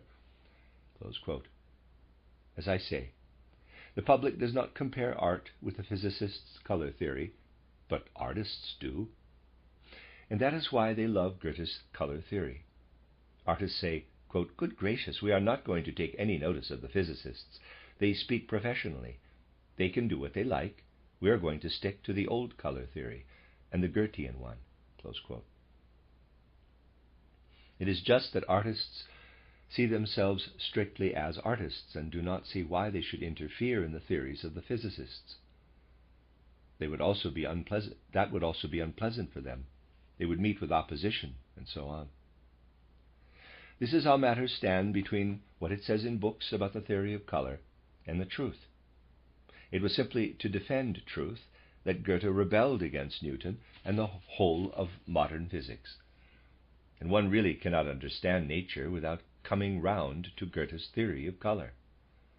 So it is quite natural that in a place such as the Goetheanum, we defend Goethe's theory of color. But if you don't just remain in the religious or moral sphere, but start putting a spoke in the wheels of the various domains of physics, you will soon have all the physicists yapping at your heels. You will then see how extraordinarily difficult it is nowadays to defend truth.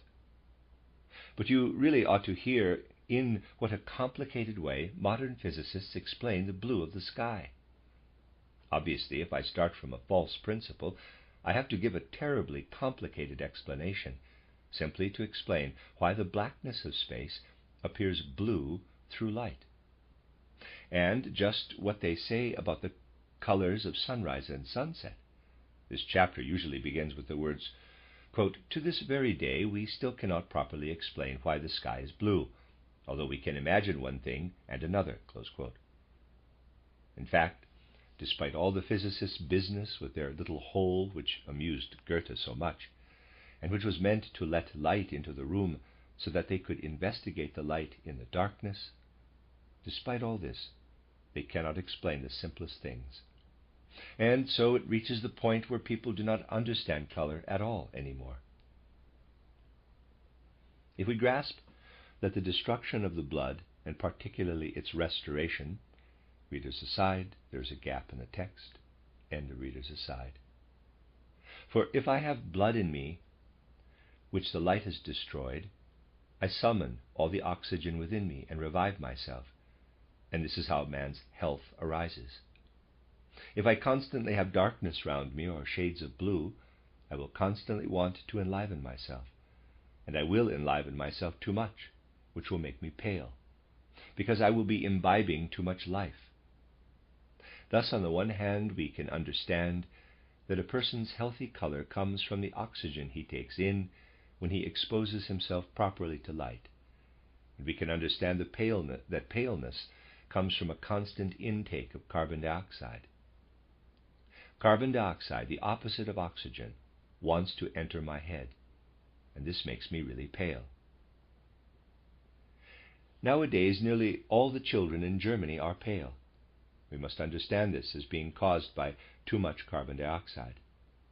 And if a person develops too much carbon dioxide, which consists of a combination of carbon and oxygen, it is because he is using too much of the carbon within him to create carbon dioxide. Pale children are constantly transforming all their carbon content into carbon dioxide. This is what makes them pale. What can we do about it?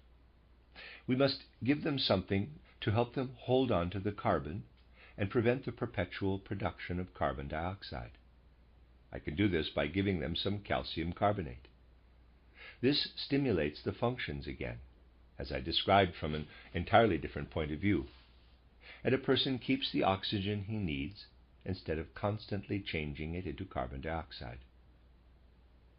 Through the fact that carbon dioxide consists of carbon and oxygen, the carbon goes up to the head and enlivens the head processes, the life processes. If the oxygen is drawn into becoming carbon dioxide, this suppresses the life processes. If, for instance, I take a pale person to a region where he gets a lot of light, he will be stimulated and stop turning his carbon content into carbon dioxide, because the light sucks up the oxygen into his head. He will then acquire a healthier color. I can also stimulate this process by means of calcium carbonate, which preserves the oxygen so that it can be made use of in other ways. Everything has to become interrelated. The theory of color must help you understand health and illness. Only Goethe's theory of color can do this, because it is a natural part of nature, not Newton's theory of color, which was simply invented and is alien to nature, and cannot explain the simplest phenomena of sunrise and sunset colors and the blue sky. Now, I should like to tell you something else. Think of the old nomadic tribes who drove their flocks out to pasture and slept in the open. While they were asleep, the sky above them was not even blue, but dark, and up there are the innumerable twinkling stars. Now imagine the dark sky, with the countless stars twinkling above and someone asleep below. From the dark sky, the calming down process works on the person, the inner comfort of sleep.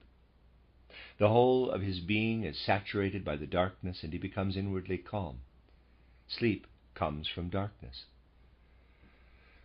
Yet these stars shine on the sleeper, and wherever a ray of sunlight touches him, he becomes inwardly a little stimulated.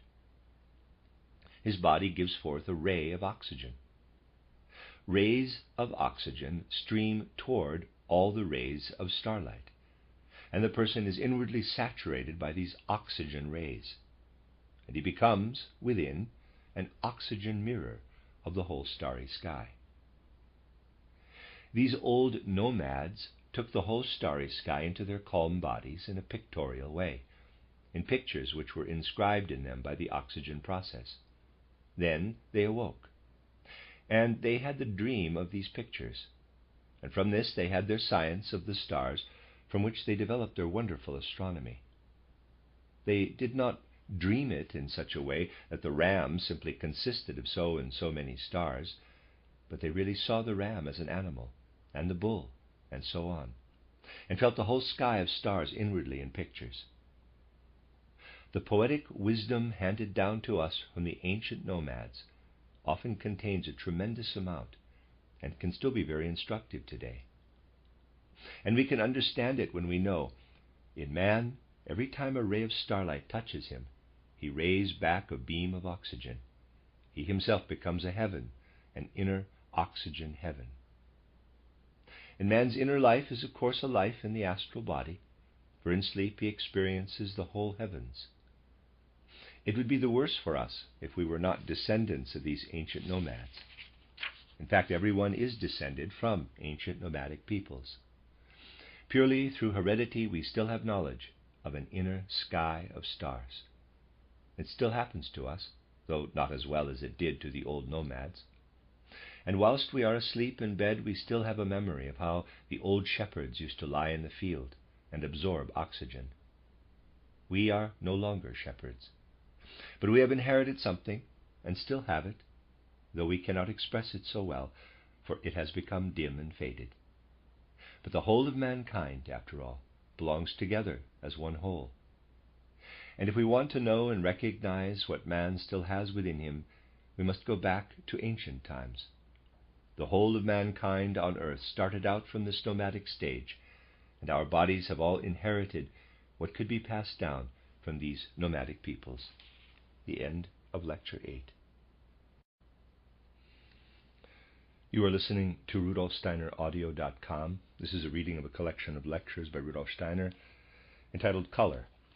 This is Lecture 9, given in Dornach on the 2nd of June, 1923, entitled From Space Perspective to Color Perspective.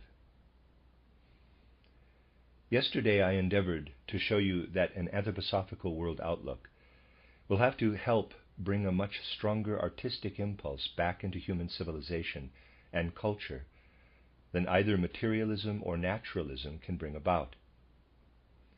I endeavored to show you what kind of experience an anthroposophical eye, EYE, for things has, if I may use this expression, with regard to architectural form and architectural creations, and how it experiences the art of dress, which nowadays is not even considered to be an art, the very suggestion causing amusement.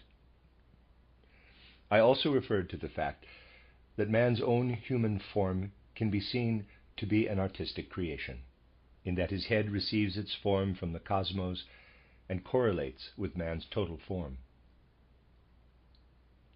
But let us try once again to look at some essential aspects of these three artistic approaches to the world. When we consider architectural forms, then, according to what I said yesterday, we have to see them as something which human souls expect to find, as it were, when they leave the physical body behind, particularly in the event of death. I said that during the physical earth existence, it is the physical body which gives the human soul its spatial relationship to its environment. It thus experiences spatial forms. Yet these spatial forms actually belong to the external physical world. When the soul leaves the physical world, as at death, it tries, as it were, to imprint its own form on space. It goes in search of all the forms, lines, or surfaces which will enable it to grow away from space and grow into the spiritual world. And essentially, this is what architectural forms are, insofar as they can be considered art. So, if we want to understand the actual artistic aspect of architecture, we always have to look at where the human soul is leaving the body and to what its needs are in regard to space. To help understand the actual artistic element of dress, I drew attention to the delight in dress shown by primitive peoples, who still have at least a general sense of the fact that they have descended from the spirit realms into the physical world and a physical body, and know it in their hearts. And know in their hearts, quote, "This physical body which we now inhabit is different from what we were used to in the spiritual world," close quote. And they feel instinctively the need to choose a covering with the kind of colors and shapes which will remind them of their pre-earthly existence. The dress of primitive peoples shows us, as it were, a clumsy imitation of man's astral being before he descended into earth existence. In architecture, we see a reference to the soul's aspirations when it leaves the physical body, whereas in the art of dress, to the extent that we feel it as an art, we see the soul's aspirations after it has descended into the physical form out of the spirit realms. If you experience strongly what I described last yesterday, namely that man's head formation is a metamorphosis of the rest of his body of the previous incarnation, and you experience this as coming into being with the help of the beings of the higher hierarchies, in our heavenly home of the spirit, out of the combination of forces of our previous incarnation, then you will have understood the tremendously complex metamorphosis of the human head, the upper part of the head. Whereas, if you rightly understand all that belongs to the middle part of the head, the nose formation, lower eye formation, you will have done so by adapting the head formation that comes from the spiritual world to the chest formation in man. The form of the nose has a relation to the breathing, to what actually belongs to the chest man.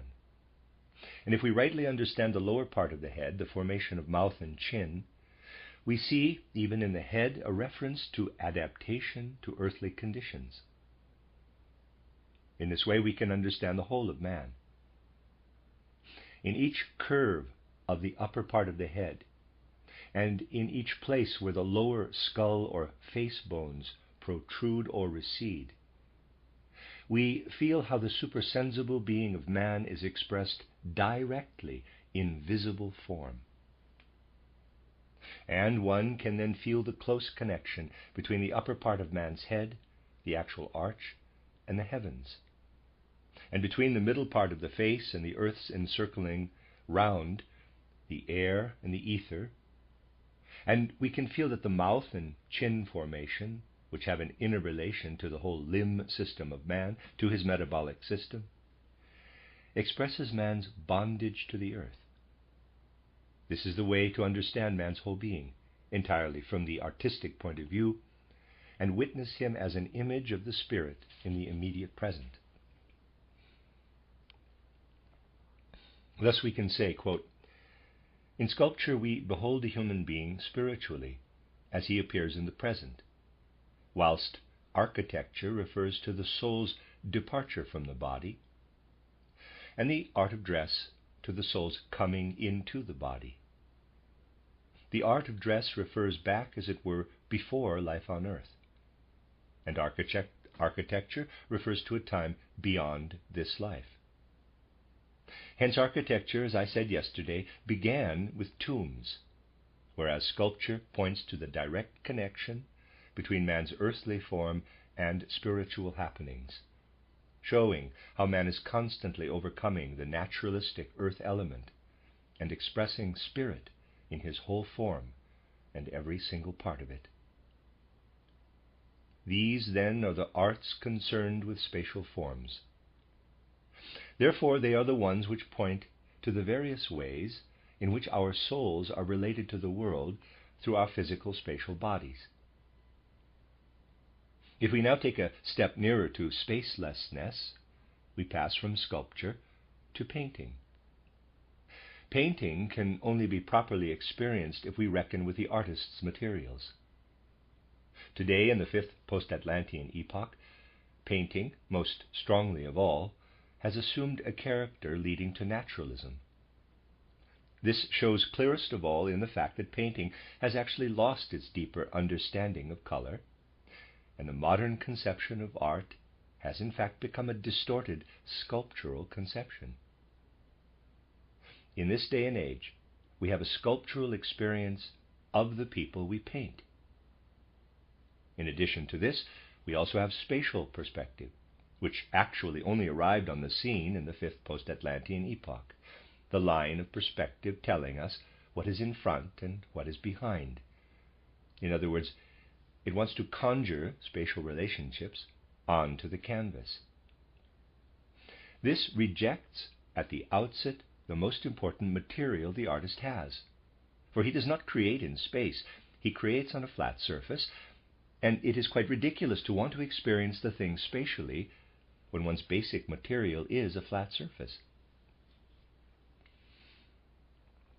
Now do not imagine for a moment that I am making some kind of fantastic objection to perceiving spatially, for it was essential to mankind's evolution to conjure spatial perspective onto a flat surface, and it had to come. But it has to be surmounted.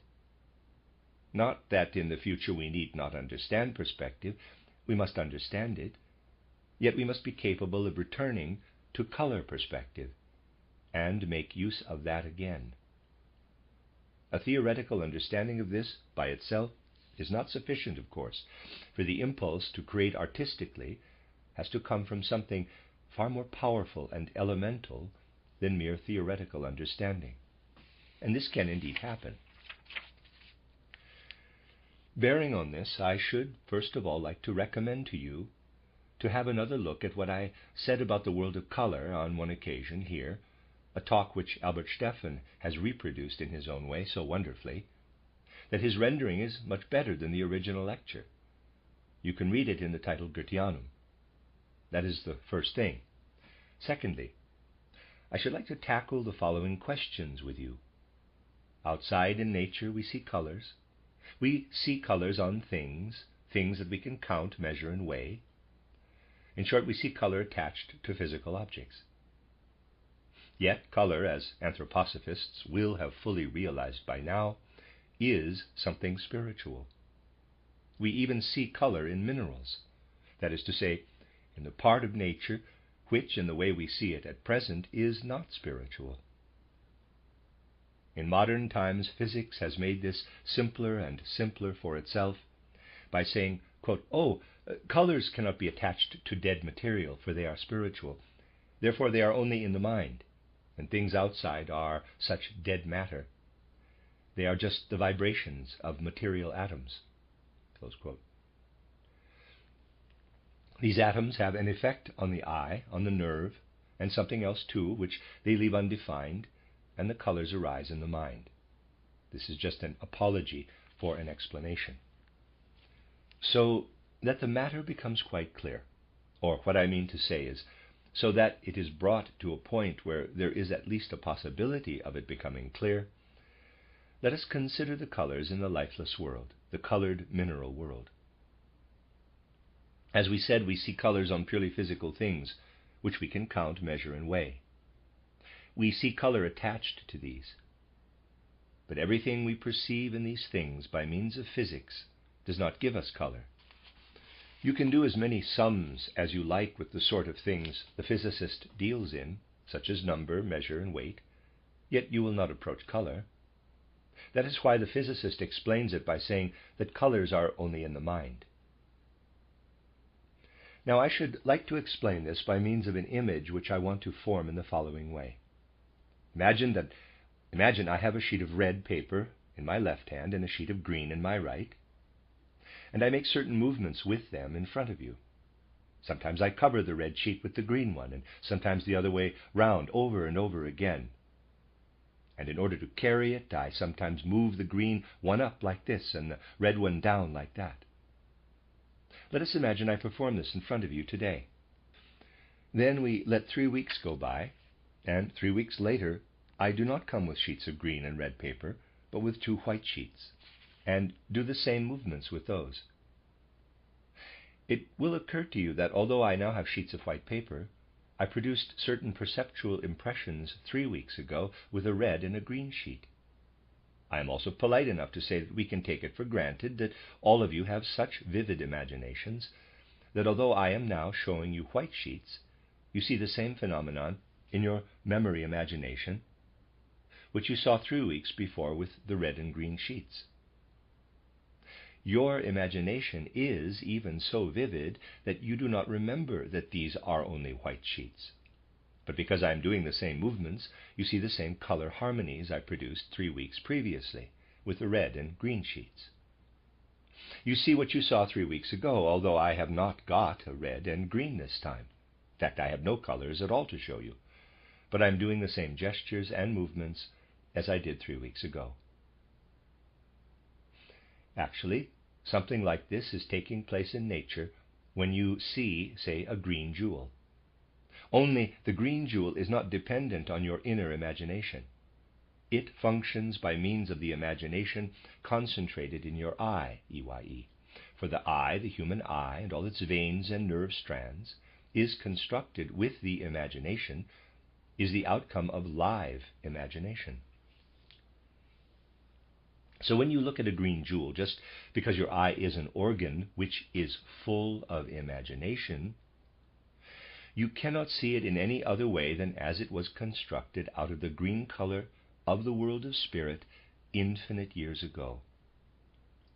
The moment you see the green jewel, you transport your eye back into far distant ages, and the green appears to you because divine spiritual beings created this substance out of the spiritual world, out of the green color belonging to the spirit. The moment you see green, red, blue, or yellow in precious stones, you look back into the infinitely far distant past. In fact, when we see colors, we do not at all see just what is contemporary. We look back into far distant perspectives of time. We cannot, in fact, see a colored jewel at all as just something belonging to now, any more than we can see a church spire immediately beside us if we are standing hundreds of feet below. Being at a distance from it, we can see it in perspective. If a topaz is put in front of us, we cannot see it merely in this moment. We have to see a time perspective. And as the jewel takes us back in time, we look at the first beginnings of Earth creation, before the Lemurian epoch of our Earth evolution. And because we see it being created out of the spirit, we see it colored. Physics does something monstrously absurd in this regard. It spreads this world out in front of us with vibrating atoms behind it, which are supposed to cause colors. whereas it is really that the divine spiritual beings who created stones long ages ago come alive in the colors and stimulate a living memory in us of their past creations. When we see lifeless nature colored, it is that our mutual relation with lifeless nature is making a memory of the far distant past become a reality.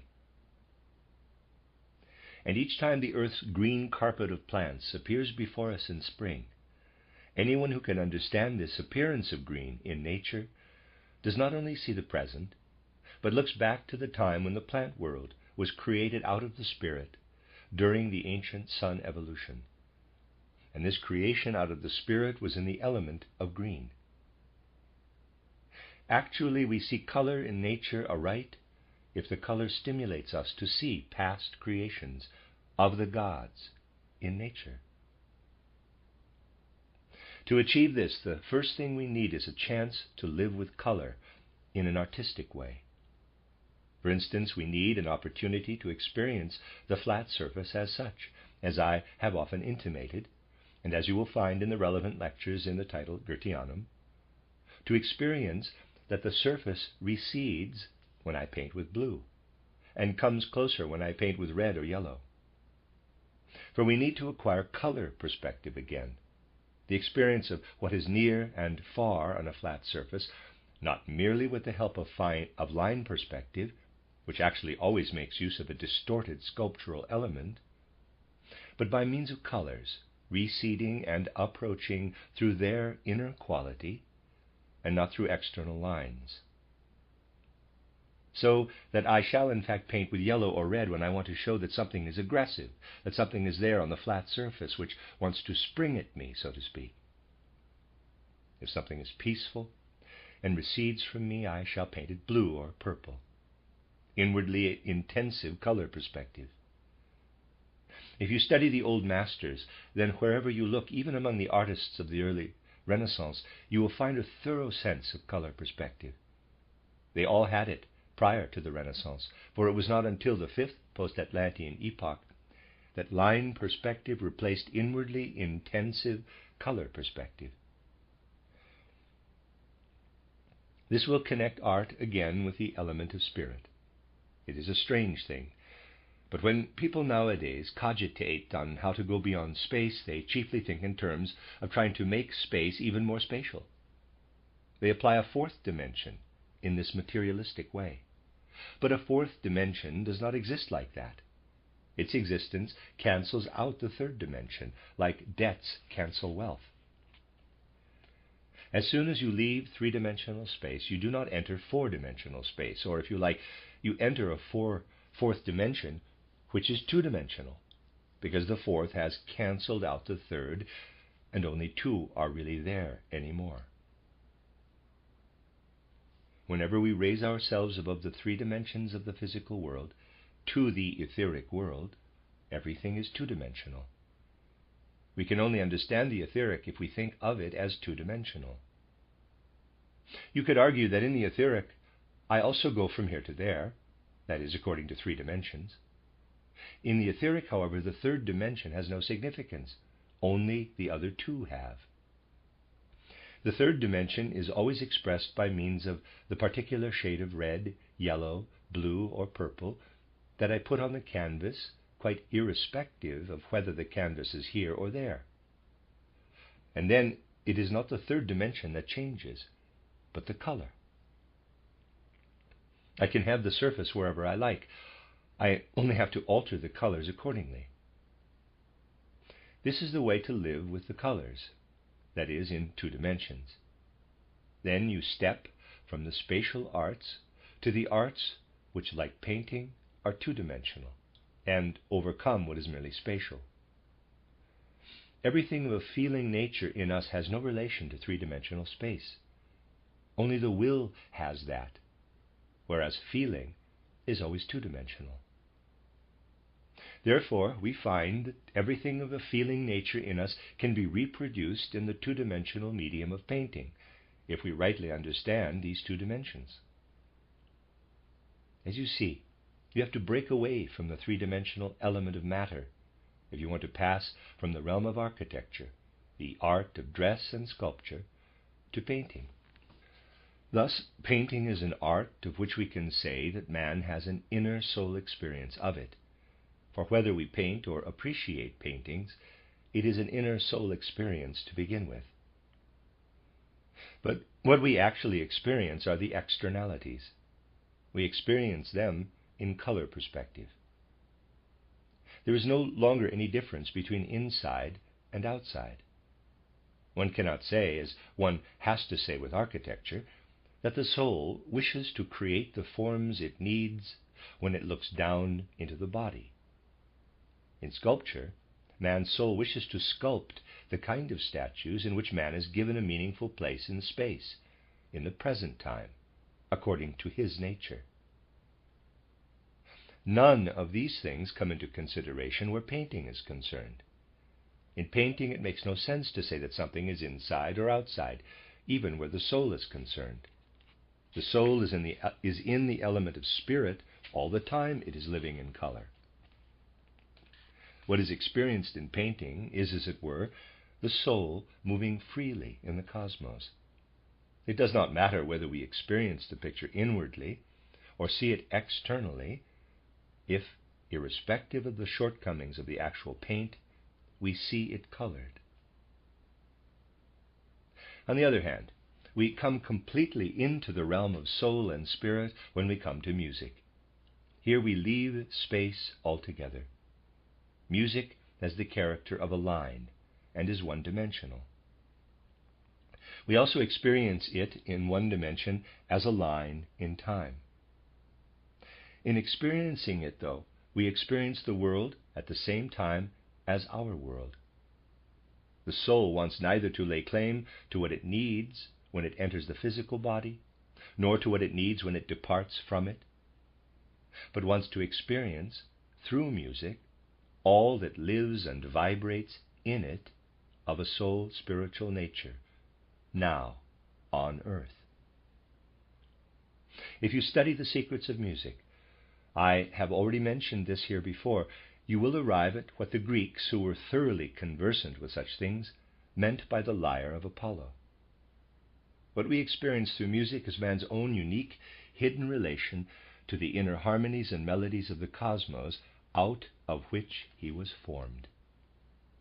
The nerves that spread out from our spine are actually like a wonderful stringed instrument, only its function has undergone a transformation. Our spine is the lyre of Apollo, ending above in the brain, and the separate nerve strands spreading out into the whole body.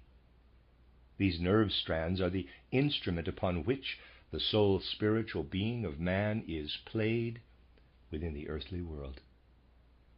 Man himself is the most perfect instrument in the world, and an external instrument conjures forth artistic tones for human beings to the extent that a person feels, in the sound coming from the strings, something of the connection this has with his own constitution of nerve strands and arteries.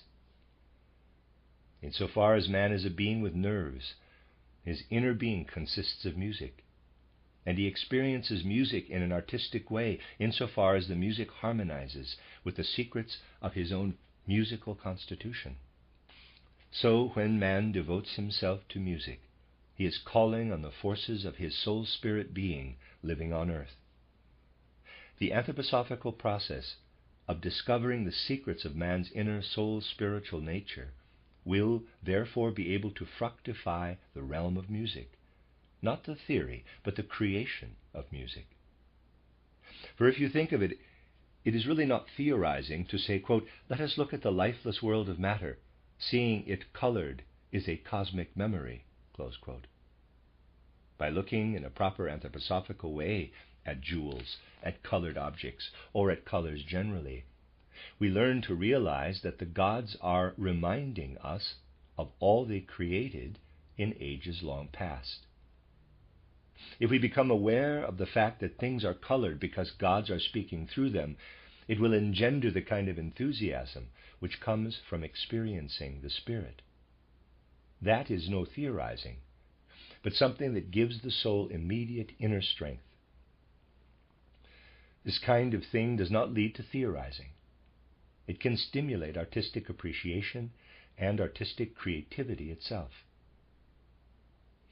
Wherever it appears, true art is always a search to relate to the spirit, whether it is the spirit man hopes to encounter when his soul leaves the body, or the spirit he wishes to retain in memory when he enters the body, or whether it is the spirit with which he feels related in contrast to his lack of relationship to the purely natural element in his environment, or that on the spiritual plane he feels more part of the world in the element of color, where there is no longer a distinction between inside and outside, and where, so to speak, the soul moves, feeling color to be its very existence in the cosmos, and color the gateway to the whole cosmos.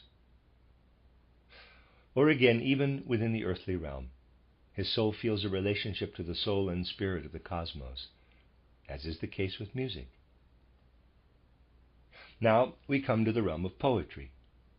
Various things I have said regarding poetic experience in ancient times, when poetry was still entirely artistic, can make us aware that people experienced poetry in that way at a time when they still had living connections with the spirit-soul world. As I said yesterday, to describe what Bill and Charlie are doing in the village square at Little Wallop could not have made much sense in really artistic times. For you can go to the Little Wallop village square and look at Bill and Charlie for yourself, and there will be much more in their gestures and conversation than you can describe. In the actual age of Greek art, the Greeks would have found it quite absurd to describe people in the village square or in their homes. Naturalism had the peculiar aim of making the theater, even its scenery, a mere copy of what is naturalistic. It is no stagecraft to have no real artistic understanding of the particular means at your disposal, namely the stage, any more than painting is an art if one does not paint on a surface but tries to form the colors in space. If people really wanted to be naturalistic, they ought not to make the stage an open room and have the audience there. You cannot have a room like that, for there are no such rooms. In the winter you would freeze. People make rooms that are closed on all four sides. If people wanted to act out their plays absolutely naturalistically, they would have to close the stage and do their acting behind it. If this were done, I don't know how many people would buy theater tickets. Yet a stagecraft that considered every aspect of naturalistic reality should have a fourth wall. This is being somewhat radical, of course, but it is absolutely correct. Now I only need remind you of one aspect I have often mentioned. Homer begins his Iliad with the words, quote, of Peleus' son Achilles, sing, O Muse. Close quote. This is no empty statement, for Homer positively experienced that he had to turn to a super-earthly, divine spiritual being who would use his body as an instrument for creating the art of epic poetry. Epic poetry means the upper gods, whom people experienced as feminine because they were the fructifying ones, feminine muses. He had to seek out the upper gods and put his human faculties at their disposal, so that the thought element of the cosmos could be brought to expression through the events. That is what epic poetry actually is, letting the upper gods speak of putting one's own being at their disposal. Homer begins, quote, sing in me, muse, and through me tell the story, close quote, meaning the story of Odysseus. It would not occur to him at all just to present people with something he had thought of or seen himself. Why should he do that? Everyone can do that for himself. There is no doubt that Homer is putting his being at the disposal of the upper divine spiritual beings, so that they can express the way they see human relations on earth. That is how epic poetry arises. And dramatic poetry.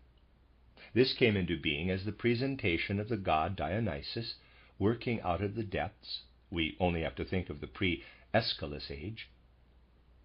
To begin with, it was just the person of Dionysus. Then it was Dionysus and his helpers, the chorus, grouped around him as a kind of reflection of what was performed not by humans, but by the subterranean gods, the gods of will, who made use of human figures so that the will of the gods, not human will, could be enacted on the stage. Not until man's connection with the spiritual world was gradually lost did purely human activity on the stage replace the activity of gods working through human beings. This process took place in Greece between the times of Aeschylus, where we still see divine impulses constantly working through human beings, and Euripides, where human beings are already human, yet still have supernatural powers. One could say, for actual naturalism was not possible until modern times. But man must find his way back to the spirit in poetry too. So we can say, quote, epic poetry is directed toward the upper gods, dramatic poetry to the lower gods, and actual drama witnesses the sub-earthly world of gods rising up onto the earth. The human being can make himself an instrument for the activity of this lower world of gods. Now, when we look at the world from our human point of view, art is directly naturalistic. I'll just mention there's a close quote that I cannot find, end of reader's aside. On the other hand, the lower spiritual world rises up in dramatic poetry, and an upper spiritual world descends in epic poetry. The epic muse descends in order to use man's head as her instrument and to relate what man accomplished on earth, or what is being accomplished in the cosmos. Dramatic poetry rises up out of the world's depths and uses human bodies as instruments for the will of subterranean gods. Let us say, if we have the level of earth existence, then we have the divine muse of the art of epic coming down, as it were, out of the clouds, and coming up, as though from the depths of the earth in smoke and fury, we have the subterranean Dionysian divine spirit powers who work upward through the human will. But we must also look through the earth's covering carpet everywhere, just like the dramatic element rises up like a volcano, and the epic element descends from above like refreshing rain. And all that takes place on the same plane as ourselves, where we, as it were, experience the lowest messengers of the upper gods working together with the lower gods on the same level as ourselves, where something cosmic, not as a pedantic theory, but experienced in all its formative power, responds to a stimulus from below, becomes happy, and is brought to laughter and gaiety through the spiritual fire of nymphs. In this middle zone, man becomes lyrical. He does not experience the dramatic element rising up from below, nor the epic element descending from above, but lyricism living on the same level as himself, a delicate and sensitive spirituality, which does not thunder in the forests, nor erupt in volcanoes and split the trees, but which whispers in the leaves, rejoices in the blossoms and waves in the wind. Lyricism lives everywhere, where on our own level we sense spirit in material things, where our hearts stir, we catch our breath and enter with our whole soul into a phenomenon of nature, which is an image of the soul and spirit on the same level as ourselves. Lyricism, let us say, looks upward to the upper gods with a happy face, and downward to the lower gods with a troubled face. And although it can become dramatic lyrical in the one direction, and can assume the peaceful character of epic lyricism in the other, it always remains lyrical, because man experiences the earth's encircling rounds with his middle part, his powers of feeling, and feels connected with all that has its being in these encircling rounds. when we really and truly enter into the spiritual nature of the world phenomena, we cannot actually help but let our wretchedly abstract ideas gradually change into form, color, and life. Quite unaware, really, one's thought pictures become artistic pictures, because what is around us lives in the artistic element. Therefore, there is constantly this need to awaken one's wretched abstract thought definitions, be it physical body, etheric body, astral body, or anything else that one has in conceptual form. All those wretched tramlines, those trebly pedantic and horribly scientific definitions, and give them different shades of artistic color and form. An anthroposophist has an inner need to do this, not only an outer need. The end of Lecture 9. You are listening to RudolfSteinerAudio.com. This is a reading of a collection of lectures by Rudolf Steiner entitled Color. This is Lecture 10, given in Dornach on the 9th of June, 1923, entitled Spirit and Non-Spirit in Painting, Titian's Ascension of Mary. Today I should like to add something more to the lectures I have given here over the past few days. In earlier lectures I have often spoken of the genius of language. And you know from my book titled Theosophy that when we speak of spiritual beings in an anthroposophical context, real spiritual beings are meant, and that also what we mean by the genius of language is a real spiritual being of the various different languages, which a person lives his way into and which, as it were, sends him the power from spiritual worlds to express his thoughts, which are there in him during his earth existence, in the first instance as a dead heritage of the spiritual world. Therefore, it will be quite appropriate, particularly in an anthroposophical context, to look at some of the ways in which language is formed, and search there for the kind of meaning which comes from spiritual worlds, and which actually comes into being, to a certain extent, independently of man. I have also pointed out to you the extraordinary way we describe the actual artistic element, the element of beauty and its opposite. We speak of beauty, and in the various languages we speak of the opposite of this as ugliness. Hässlich, the root Hass means hate. If we were to use exactly the same kind of word for beauty as we do for ugliness, we should have to say something like loveliness instead of beauty, as the opposite of hate is love. We should have to say loveliness and ugliness. Yet we say beauty and ugliness, making from out of the genius of language a significant difference between the one thing and its opposite. Beauty, taking it now in the German, is connected with the word appearance, or something bright and shining, and you should look for something similar in other languages. Sheen has the same root as both the English shine and the German schön. A thing of beauty comes to appearance or shines forth, that is, it shows its inner nature on the surface. This is the character of beauty, that it does not hide away but presents its inner nature in outer form. Thus, beautiful is when the inner qualities are revealed externally, and appearance is where something shines forth, revealing the being within. If we wanted to speak in this way of the opposite of beautiful, we should have to speak of things which hide away and do not make their appearance, which withhold their real being, and do not show what they are in their outer covering. Thus we speak of something objective when we say beautiful.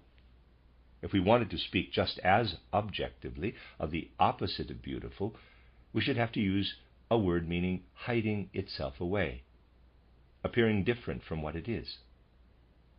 But what we do is we become subjective instead of objective, and describe our relationship to what is hiding, and find that we cannot love what conceals itself, but have to hate it. Therefore, that which does not show us its real face is the opposite of beautiful. We do not designate it from the same level of our being, though, but from out of our emotions. We say that it is fit to be hated, because it hides and does not show itself. When we listen to language in this way, the genius of the language can tell us its secrets. And we must ask ourselves, quote, what is it we are actually striving for in art when we seek to achieve beauty? Close quote. Beauty in its widest sense, of course. What are we actually trying to achieve? Through the very fact that the genius of the language gets us to choose a word for beautiful that takes us beyond ourselves. We do not go beyond beautiful. We do not go beyond ourselves for the opposite, but stay in our emotions, in hatred. Through the very fact of having to go beyond ourselves, we indicate that beauty has a relationship to the spiritual element outside and beyond us. For what is it that makes its appearance? What we see with our senses does not need to appear to us, for that is simply there. What appears to us and shines forth in the sense world, revealing its being there, is the spiritual element. So, when we speak of beauty objectively, we are thinking of artistic beauty all the time as something spiritual that is revealed by art. Art has the obligation to really understand this appearance, this shining forth, this revelation of the Spirit pervading the world. All genuine art seeks the Spirit. Even when art wishes to present what is ugly and repulsive, as can well be the case, it does not want to present sensual ugliness, but the spiritual element which is announcing its presences in the sensual ugliness. Ugliness can be turned to beauty when the Spirit shines through this ugliness. But it is imperative that this relationship to the Spirit is there, if a work of art is to be beautiful. Now let us look at a particular form of art from this point of view. For instance, painting. During the last 2 days, we have considered painting insofar as it is a revelation through the understanding of color of spiritual essence. One can say that in those particular times when people had a real inner knowledge of color, they knew the proper way to leave it to the genius of language to bring color into a relationship with the world. If you go back to olden times, in which there was an instinctive, clairvoyant knowledge of these things, you will find that there were, for instance, metals that were experienced as revealing their inner quality through their color, yet they were not given earthly names. There is a connection between the naming of the metals and the planets, because, if I may express it like this, they would have been ashamed to call what came to expression through the color by a purely earthly name. They looked on color as a divine spiritual entity that just lent itself to earthly things, in the sense I described a few days ago. In the gold of their gold pigment, they saw not only something earthly, but the sun declaring itself from out of the cosmos. Thus, even when they saw color attached to an earthly object, their primal experience was of something reaching beyond the earth.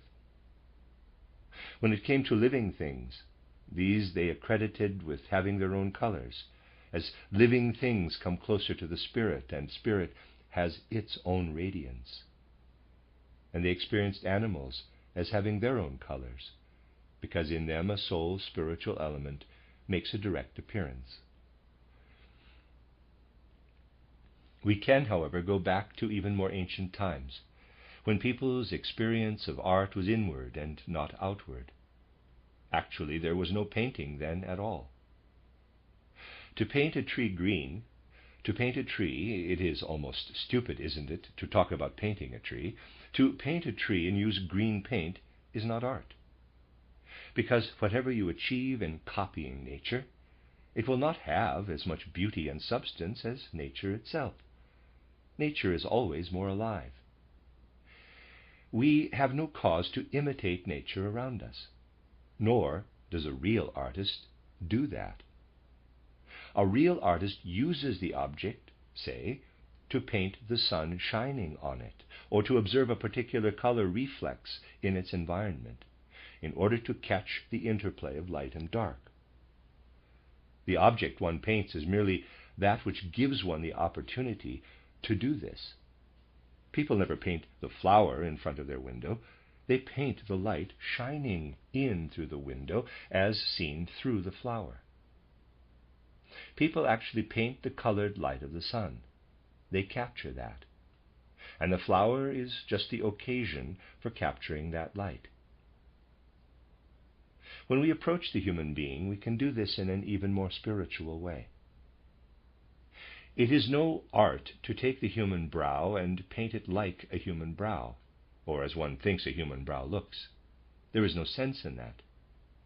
The task of the artist is to capture with a brush and color the way a human brow catches the falling sunbeams, where a softer light appears beside the brightness, the play of light and dark. In fact, to capture everything for which the subject affords him the opportunity, and relate the fleeting moment to the spiritual element. If you have artistic sensibility, then, when you look at a picture of, let us say, an interior, it is not a matter of looking at the person who may be kneeling at the altar. I once went to an exhibition with someone, and in the exhibition we saw somebody kneeling before an altar. One saw him from behind. The artist had set himself the task of capturing the sunlight coming in through a window and the way it fell on the person's back. Well, the man who came to see the picture with me said, quote, "I would prefer to see that person from the front," close quote. But that was only taking an interest in the subject matter, and not the art, wasn't it? He wished the artist had shown what sort of person it was, and so on. But you only have a justification in doing that if you want to show what can be perceived by means of color. If I want to represent a person on his sickbed suffering from a particular illness, and I study his complexion so that the illness appears visibly in the flesh, that can be artistic. Also, if I want to represent, say, in totality, how far the whole cosmos comes to expression in the human complexion, that can also be artistic. But if I imitate the way Mr. Robinson sits there in front of me, firstly, I shall not succeed, and secondly, it is not an artistic proposition. Artistic aspects are how the sun is shining on him, how the light is deflected by his bushy eyebrows. In fact, it depends on the effect of the environment on my subject. And my means of achieving this are light and dark, color and catching a fleeting moment, which I am justified in doing in the way I described yesterday. People had a real feeling for this in an age not even so remote from ours, and they could not imagine painting Mary, the Mother of God, without giving her a transfigured countenance, that is, a face so glorified by light that it lifted her above the ordinary human level. They could not imagine her in any other way than in a red dress with a blue cloak, because only in a red dress, which shows all earthly emotions, and a blue cloak showing the soul surrounding her with spirit, and with a face transfigured by the Spirit revealed in the glorifying light, could she appear properly in earthly life. But this is not fully artistic as long as we only feel it in the way I have just described it. I gave you an inartistic version, so to speak. You feel it in an artistic way the moment you create with red and with blue and with light, experiencing, as you do so, that the relationship of the light to the colors and to the darkness is a world in itself, so that all you actually have is color, and color tells one so much that the colors themselves and the play of light and dark create the Virgin Mary. To do this, you would have to know how to live with color, of course. Color must be something you live with. Color must mean for you something that has become emancipated from matter and weight. For heavy matter actually puts up a resistance to color when you want to use it for art. It is therefore contrary to painting altogether to paint with palette colors. These always show a certain heaviness when one has them on the canvas. One cannot live with palette colors either. One can only live with liquid colors. And in the life a person shares with color, when he has it in liquid form, in the unique relationship he has with it, when he puts liquid color onto the paper, color comes to life, and the world comes to life through color. A real art of painting arises when one grasps the nature of appearance, of revelation, of raying forth as a living factor, and makes use of this living revelation for what one is forming on the paper.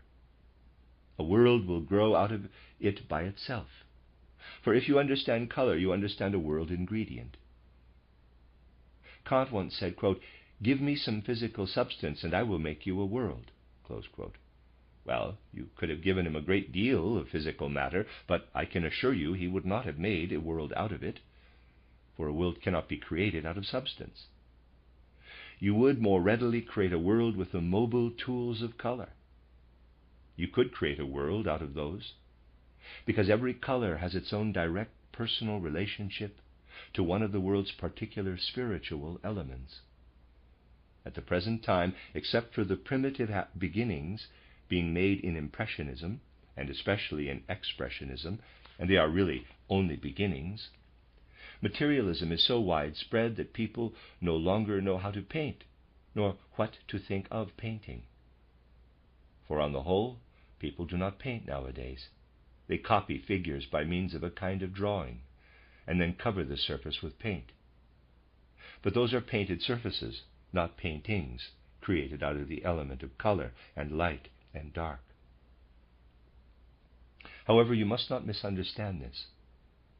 If somebody goes wild and simply plasters the colors on one beside another, that is not at all what I mean by overcoming drawing. When I speak of overcoming drawing, I do not mean having no drawing at all, but creating the drawing out of the color. And the color will surely produce the drawing if you know how to live in the color. This sharing of the life of color can then lead the real artist to disregard the rest of the world and create his works of art out of the element of color. You can, for example, go back to Titian's title, Ascension of Mary. There you have a work of art which consists of the old art principle, run riot. A living experience of color such as we find in Raphael, or especially in Leonardo, is no longer there. But there still exists a kind of tradition. Therefore he does not depart too strongly from an experience of sharing the life of the color. Have a good look at Titian's Ascension of Mary. You could say that the green is gaudy, and so is the red and the blue. But just look at the details. If you look at the way the various colors speak to one another, you have the feeling that Titian lived in color, and that in this picture he creates all three worlds from out of the color. Just look at the wonderful progression from one world to another. Down below are the apostles, who experience the event of Mary's ascension. Just look and see how he creates them out of color. You see by the color that they are bound to the earth, yet one does not feel that the colors are heavy. One only feels how dark the colors are in the lower part of Titian's picture. And this darkness conveys the impression of the earth-boundness of the apostles. In the whole way he had handled Mary's coloring, one experiences the intermediate realm. She is still connected with the earth below. Look at the picture again, if you have the opportunity, and see how the colors of the darkness spreading out below are repeated in the coloring of Mary, but how the light is victorious, how the top realm, the third realm, irradiates and lifts up Mary's head, while the color still holds her legs and feet in bondage. As God the Father receives Mary into heaven watch how the colors are graduated with real inner feeling through the lower realm, the intermediate realm, and the realm of the heavenly heights. You could say that to understand this picture, you actually have to forget everything else and look at the whole thing purely from the aspect of color. For the three levels of the world have been created out of color, not intellectually, but absolutely artistically. You could also say that it is really essential to the art of painting to portray this world of shining appearance, of shining revelation, in light and dark and color, in order to bring out the artistic aspect of the material realm of earth, and yet not let it reach the spiritual level. For if one were to let it reach the spiritual level, it would no longer be appearance, it would be wisdom. But wisdom is no longer artistic. Wisdom would raise it to the unformed realm of the gods. One would like to say, therefore, that with a real artist like Titian, who portrays something like the title Ascension of Mary, you have the feeling at the top, when you look at Mary being received by God the Father, or rather Mary's head being received, that one should not go any further with the use of light. It has reached the very limit. The moment you begin to go further, you succumb to intellectualism, which means you are inartistic. You must not go one stroke further with what is being indicated by light and not by the contour. For the moment you go too strongly into the contour, it becomes intellectual, inartistic. Toward the top, there is in fact the danger of the picture becoming inartistic. After Titian's time, artists rapidly succumbed to this danger. Look at the angels up to the time of Titian. When we ascend to heavenly regions, we reach the angels, don't we? See how careful artists were to remain in the realm of color. In pre-Titian times, and possibly to a certain extent with Titian too, you can still wonder whether the angels might not be clouds. If you are not left in any doubt about the difference between being and appearance, but arrive at real spiritual beings, it ceases to be artistic. When we come to the 17th century, there is an immediate change. Materialism then affected even the portrayal of spiritual beings. You will see a whole host of angels painted as the result of training and not art, appearing in all possible foreshortened attitudes, so that you could not possibly mistake them for clouds. Mental reflection is already at work there, and that is where it stops being art. Now we have a look at the apostles down below again, and you do indeed have the feeling that in the whole of the Ascension of Mary, only Mary is artistic. At the top of the picture approaches the danger of passing into the realm of unadulterated wisdom, which is without form. Yet if one succeeds in staying in this realm and remaining formless, that is, from one aspect, the ultimate in art, because it is art at its most daring, venturing to the very brink where art ceases to be art. The light blurs the colors, and where, if one wanted to go any further, one could only begin to draw. But drawing is not painting.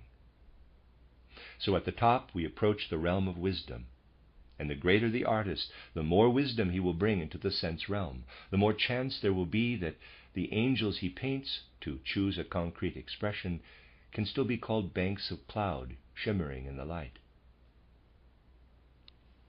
However, if you start at the bottom of the picture and pass up through the beautiful part of it, the figure of Mary herself, who is actually rising up into the realm of wisdom, there Titian has the chance to paint her beautifully, because she is still in the process of rising.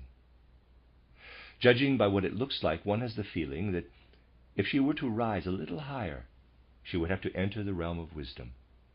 Then art would have nothing more to say. But if we go a bit further down, we come to the apostles. And I told you with regard to them that the artist was trying to use color to portray the apostles' earth-boundness. But now he comes into the opposite danger.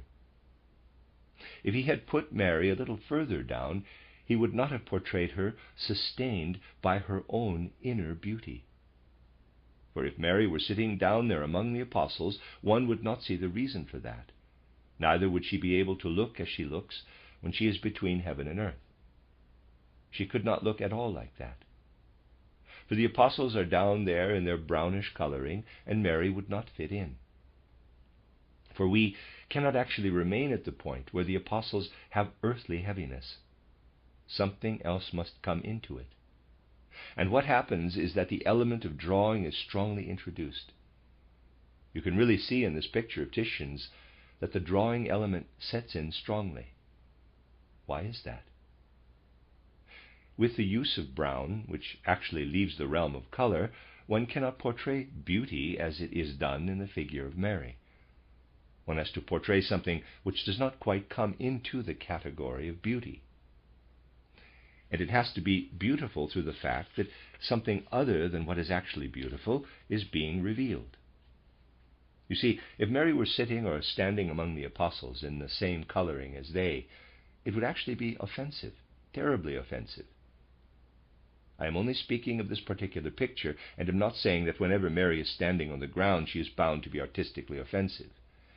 In this picture, however, it would be like a smack in the face for anyone looking at it from the point of view of art if Mary were to be standing down there. Why is that? You see, if she stood down there in the apostles' coloring, one would have to say that she had been portrayed as virtuous. That is how he portrays the apostles. We cannot escape the impression that the apostles act out of virtue. But we cannot speak like that about Mary. Her virtue is such an obvious fact that it does not do to express it. It would be like portraying God as virtuous. Where something is so obvious that it is its very existence, it does not do to portray it in its outer appearance. So Mary has to soar up and enter a realm where she is beyond virtue, where one cannot describe her coloring as being virtuous, just as little as one can say of God himself that he is virtuous. He can at most be virtue itself, but that is an abstraction and enters the realm of philosophy. That has nothing to do with art. But with regard to the apostles down below, we have to say that the artist has succeeded in portraying them as virtuous people purely through the use of color itself. You see their virtue. Let us try and approach the matter once more by way of the genius of language. Virtue. What does being virtuous actually mean? It means being suitable for virtue. German Tugend is connected with the word taugen, to be suited or fit for. See virtuoso, translator. To be fit for something means to be a match for it, to be capable of it. And this is what being virtuous means, though it ultimately depends in what sense one is using it. Goethe, portraying it in this way, speaks of a trinity: wisdom, appearance, and power, the latter meaning virtue in this sense. Appearance equals beauty, art. Wisdom equals that which becomes knowledge, formless knowledge. Virtue, power, equals that which is really qualified and capable, the existence of which has meaning. This trinity has been much respected for long ages. I could well understand it when someone told me some years ago that he was sick of hearing people talking about truth, beauty, and goodness. For anyone who wants to trump up an idealistic expression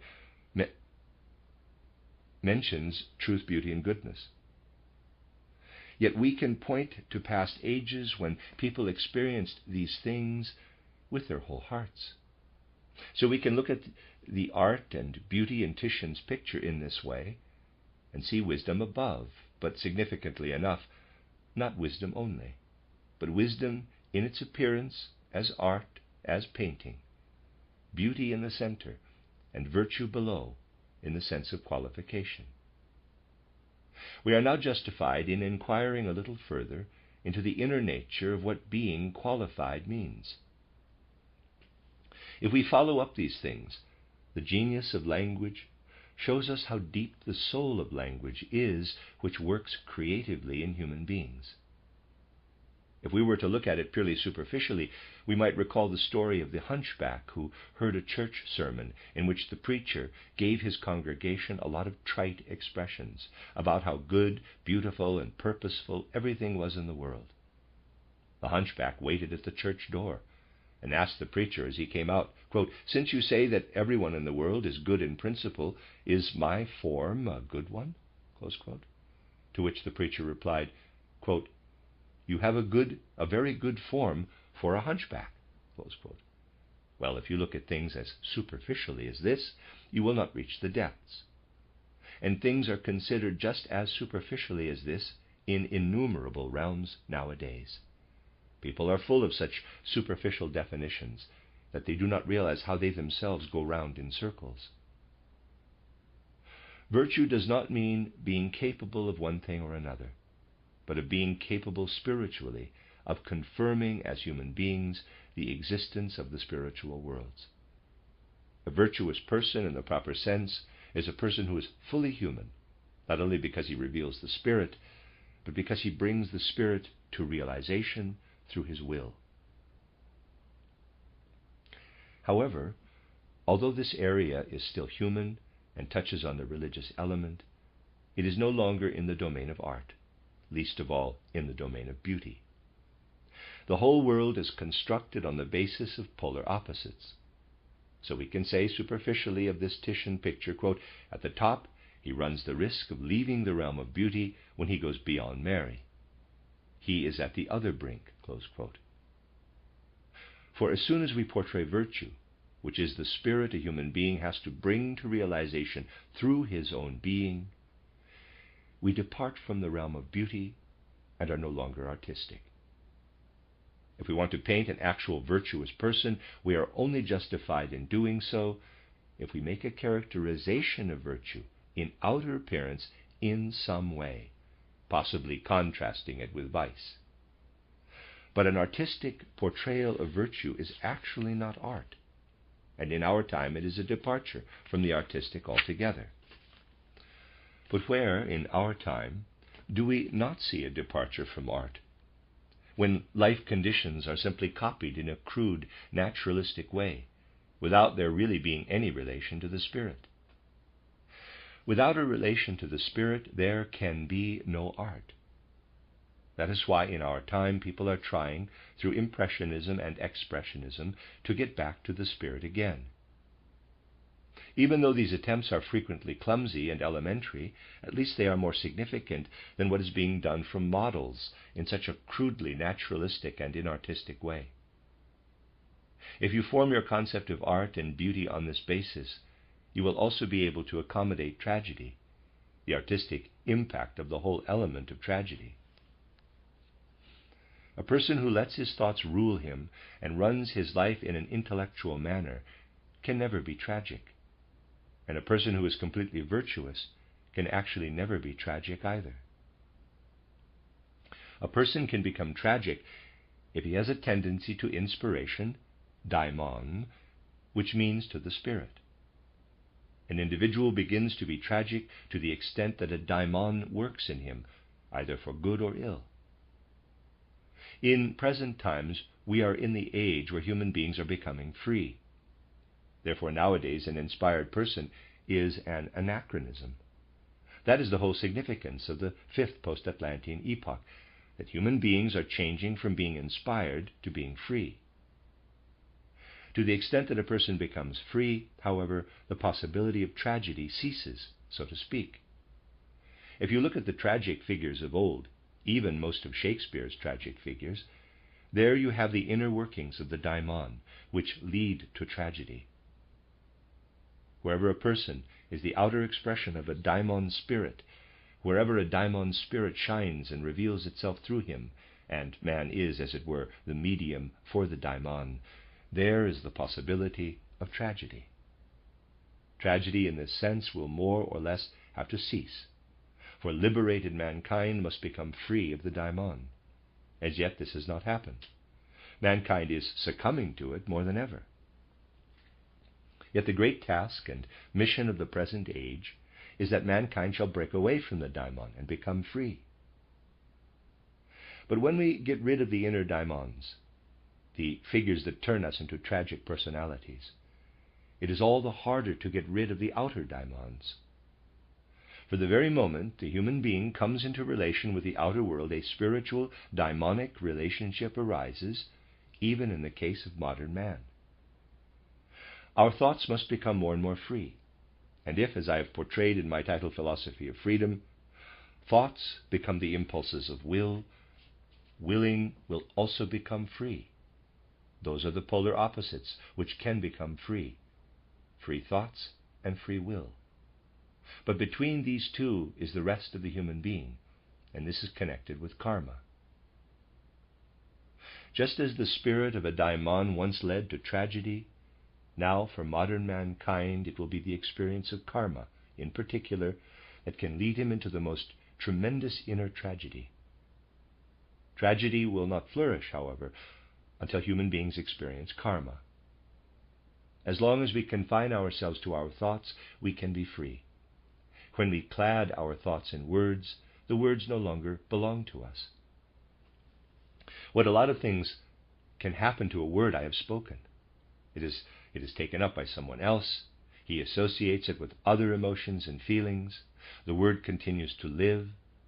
As the word passes through present-day humanity, it becomes a force, although it took its start from a certain human being. That is his karma, which connects him with the world and which can backfire on him again.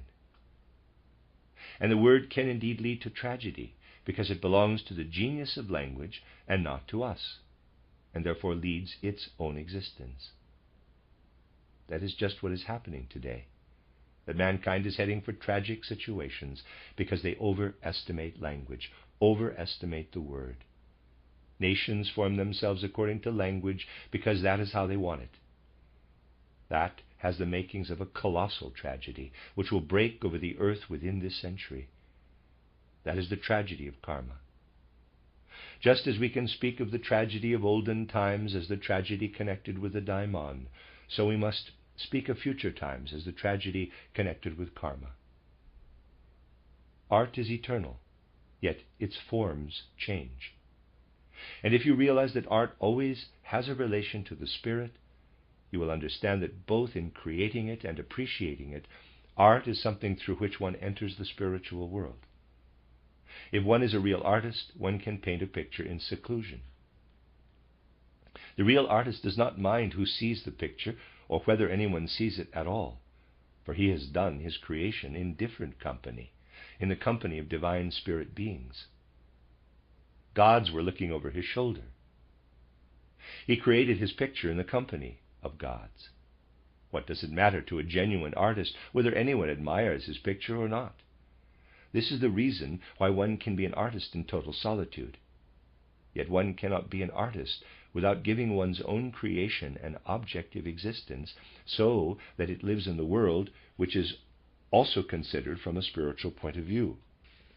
The creation to which one gives objective life must be alive in the spiritual atmosphere of the world.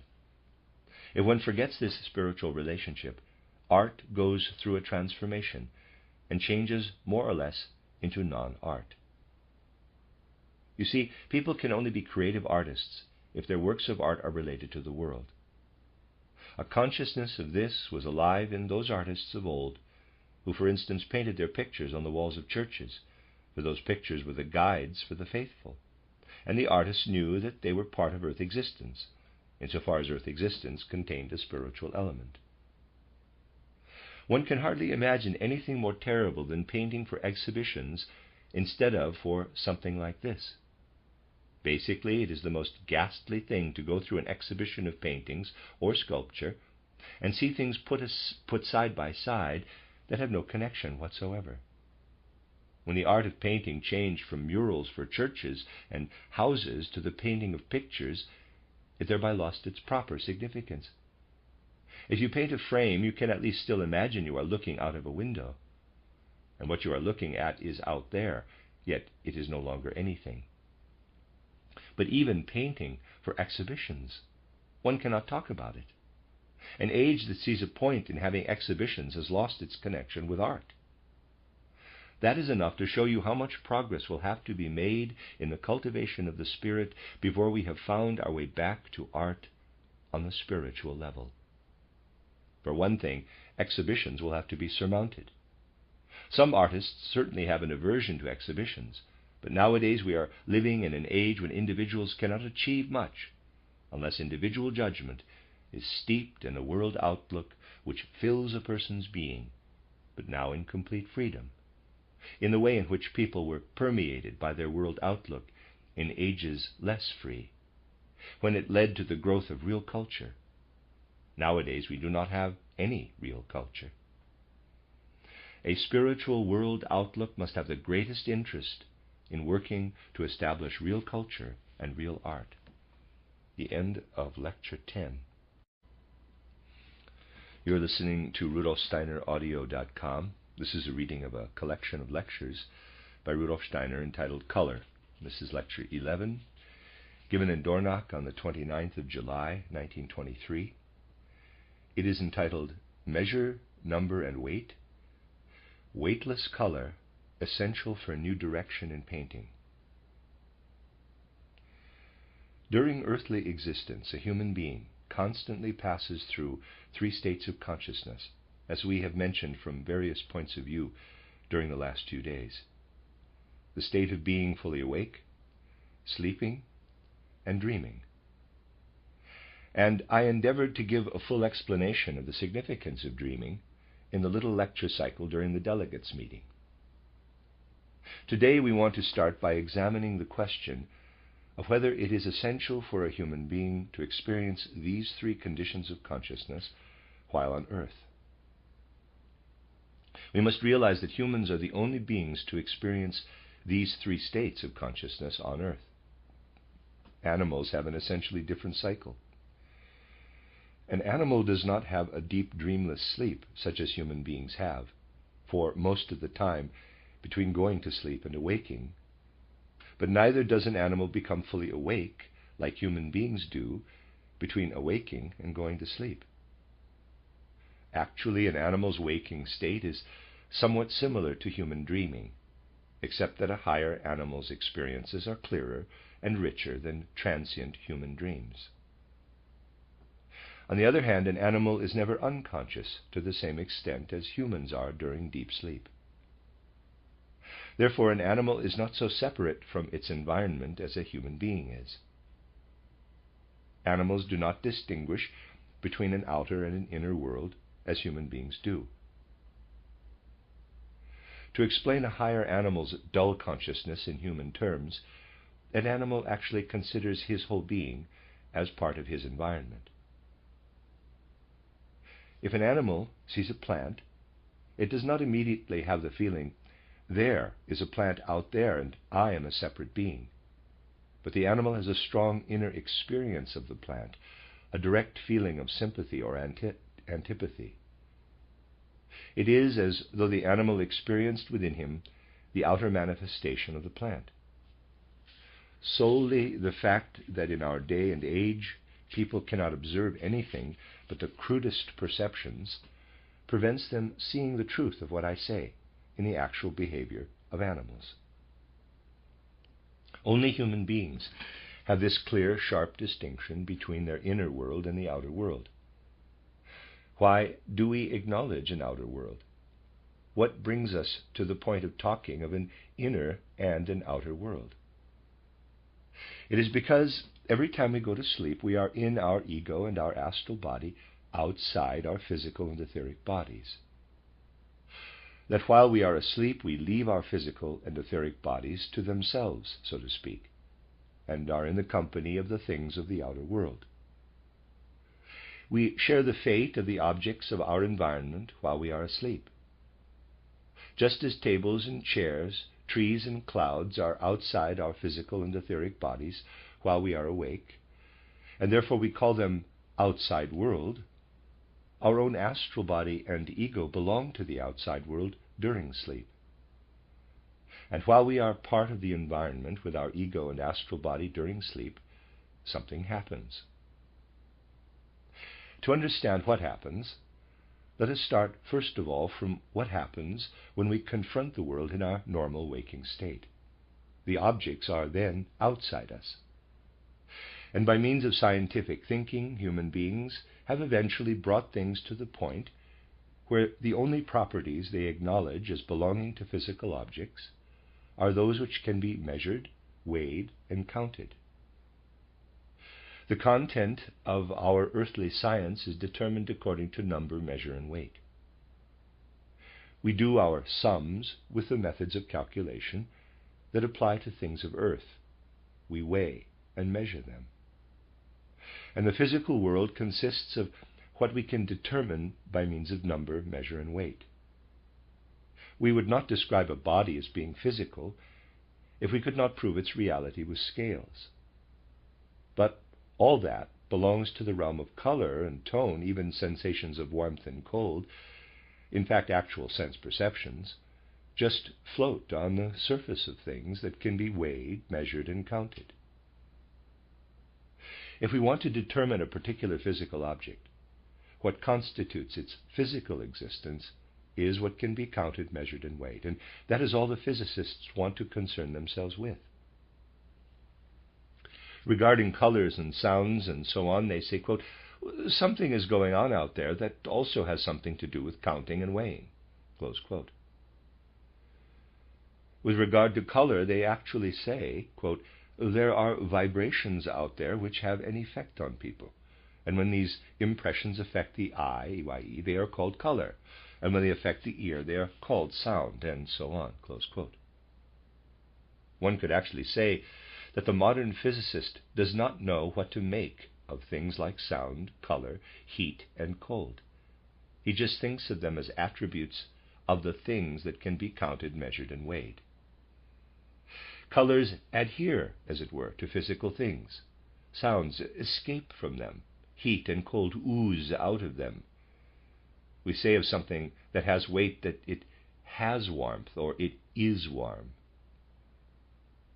When a person is in the state between going to sleep and awaking, things are different for his ego and astral body. In the first place, things are non-existent as far as the aspect of weight, measure, and number is concerned. According to earthly measure, number, and weight, the things are not there.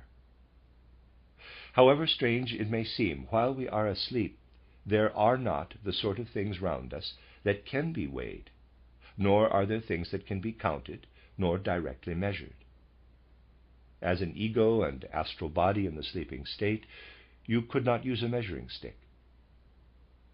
What does exist there, if I may express it like this, are unattached sense impressions moving freely about.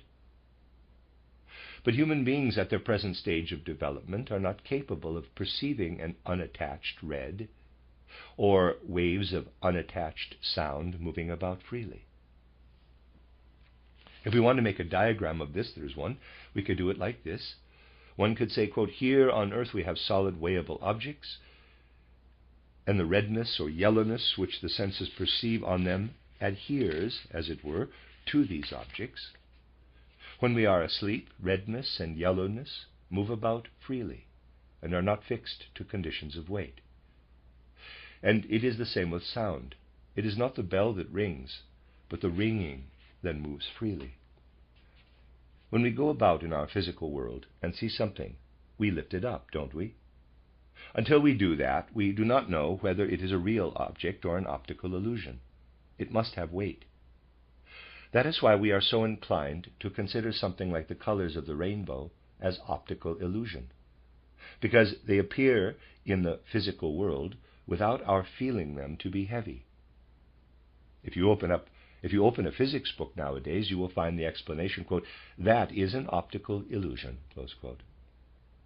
What is regarded as actually real are the raindrops, and the physicists put in lines which have no connection with what is there, but which they imagine as passing through space, and they call these rays. But these rays are not there at all. They then say that the eye projects them. They make use of projection in a very strange way in physics these days. For instance, we get hold of the idea that we see a red object. And in order to convince ourselves that it is not an optical illusion, we lift it up. It is heavy, so that is a guarantee of its reality. Anyone who attains consciousness in his ego and astral body, outside the physical and etheric bodies, eventually realizes that these free-floating colors and sounds also have something of a similar nature, yet it is different.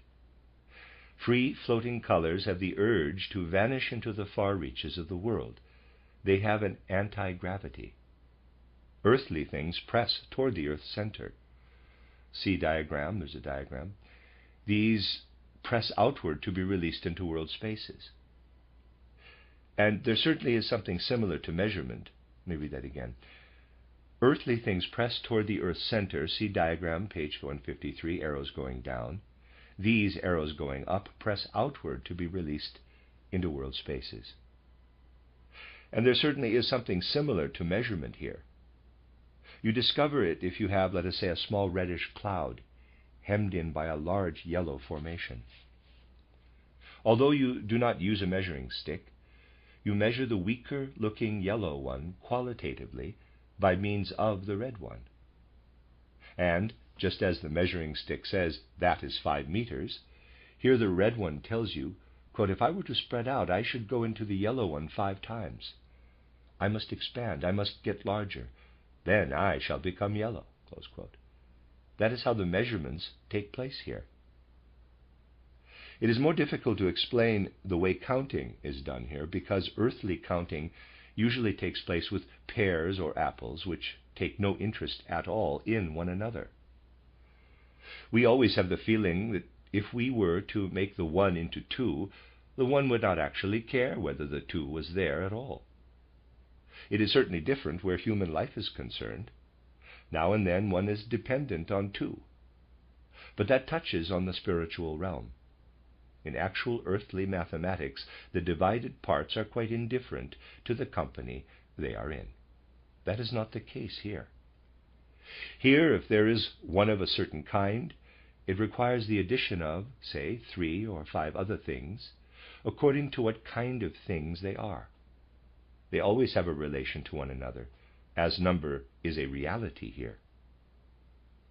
And when one begins to be conscious of what it is like to be out there with one's ego and astral body, one comes to the point of ascertaining something like measure, number, and weight. But now it is of an opposite nature. And when eventually one's seeing and hearing out there ceases to be a confusion of red and yellow and of different sounds, one begins to perceive the spiritual beings who realize themselves in these free-flowing sense impressions. Then we enter the positive spiritual world, the life and activity of spiritual beings. Just as we enter into the life and activity of earthly objects here on earth by checking them with scales, measuring stick, and our calculations, we likewise enter into an understanding of spiritual beings by acquiring a purely qualitative anti-gravity, that is, a desire to expand into world spaces and to measure color by means of color. Spiritual beings of this nature permeate everything that is outside us in the kingdoms of nature. With his waking consciousness, a human being sees only the outer side of minerals, plants, and animals. But he is in the company of the spiritual element indwelling these creatures of the natural world when he is asleep. And when he enters into himself again on awakening, his ego and astral body maintain their affinity to these outer things and cause the human being to acknowledge an outside world. If our organism were not adapted for sleeping, it would not acknowledge an outer world. It does not depend whether someone suffers from insomnia or not, of course. For I am not saying, quote, if he does not sleep, but if he did not have an organism adapted for sleep, close quote. The fact that we are so organized is what matters. And people do get ill if they suffer from insomnia, because it is not suited to their organization. The actual situation is that it is the very fact of the human being dwelling among the things of the outer world while he is asleep, among the things he calls his outer world when he is awake, that brings him to a realization of an outer world. It is man's relation to sleep which gives him his awareness of earthly truth. In what way? Well, we call it truth if we can make a proper image within us of an outer object and properly experience it. To be able to do this, though, we need to be able to sleep. We would have no concept of the truth if we were not organized for sleep. So we can say that we owe truth to our sleeping state. To be able to appreciate the truth of things, we must spend part of our existence with them. Things only tell us something about themselves because our souls were in their company during sleep. The dream state is different. As I told you in the Little Delegates Conference cycle, dream is related to memory, to our inner life of soul, which lives primarily in memory. If dreams are a world of sound and color floating free, we are still half outside our body. When we fully enter the body, the very same forces we unfold in our fleeting dream pictures become our power of memory.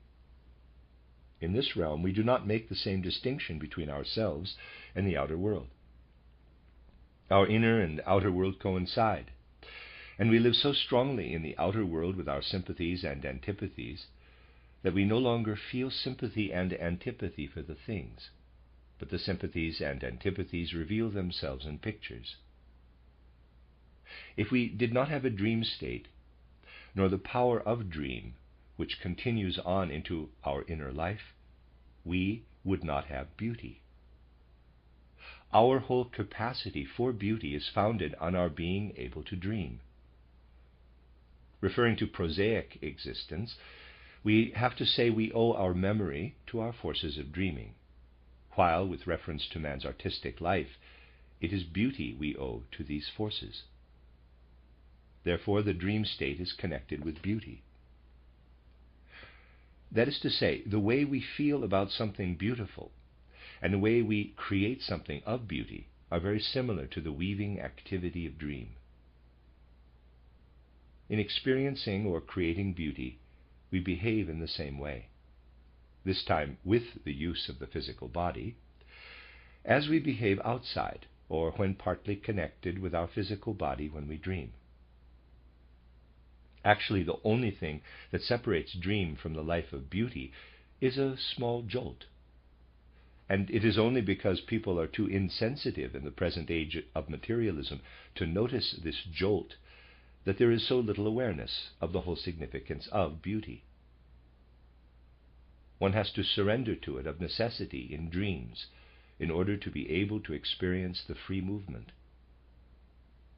But when one surrenders oneself to the freedom of being open in one's inner being, that is, after the jolt, one no longer feels it to be the same as dreaming, because although it is the same thing, it now includes the forces of the physical body.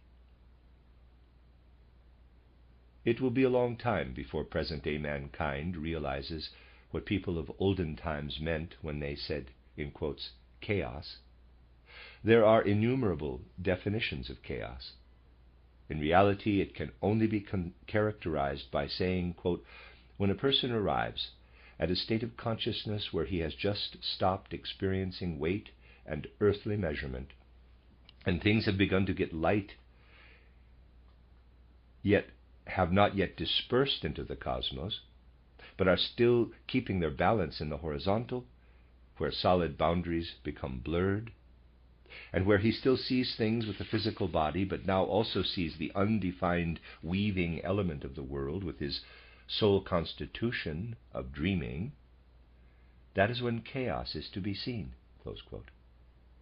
Dreams are merely the shadowy approach of chaos. In Greece, people still had a feeling that one cannot actually make the physical world beautiful.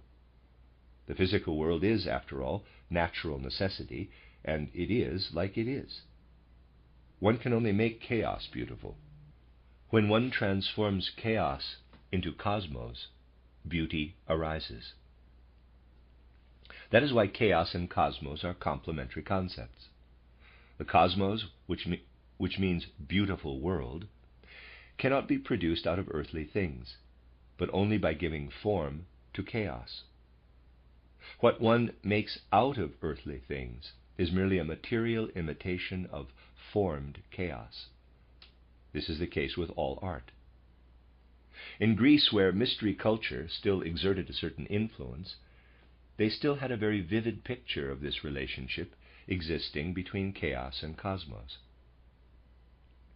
However, in neither of these worlds, the world in which man is unconscious in the sleeping state, nor the world in which man is half-conscious in the dreaming state, in neither of these worlds does one find goodness.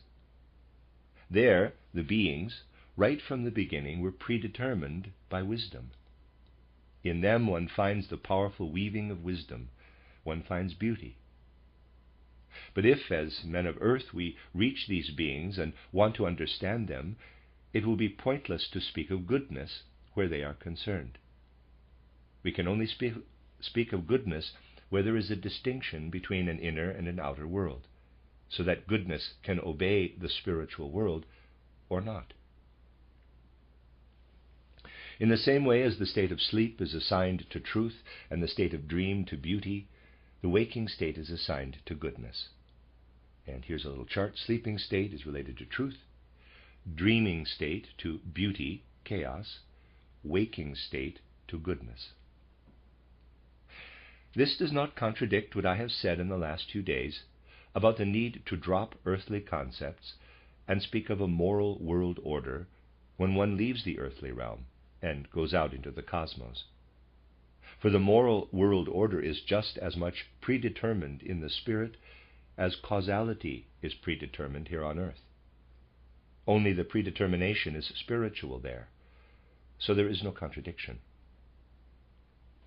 Yet we must realize that with regard to the human organization, if we want to reach the concept of truth, we have to turn to the state of sleep. If we want to reach the concept of beauty, we have to turn to the state of dreaming. And if we want to reach the concept of goodness, we have to turn to the state of waking. While awake, therefore, human beings are not disposed in their physical and etheric organisms toward truth, but toward goodness. So we have every reason to need to understand the idea of goodness. Tell me, what are the lines present-day science is working on regarding its explanation of man? It does not attempt to describe man in a waking state by ascending from truth through beauty to goodness, but explains everything on the basis of outer causal necessity, which accords only with the idea of truth. It does not come anywhere near what exists in man when he is awake, but at most only reaches what he is like when he is asleep. Therefore, if you read anthropologies today with a wakeful sense for soul qualities, you will get the following impression, quote, "That is all very well what modern science tells us about man, but what kind of state is this man in, which science describes?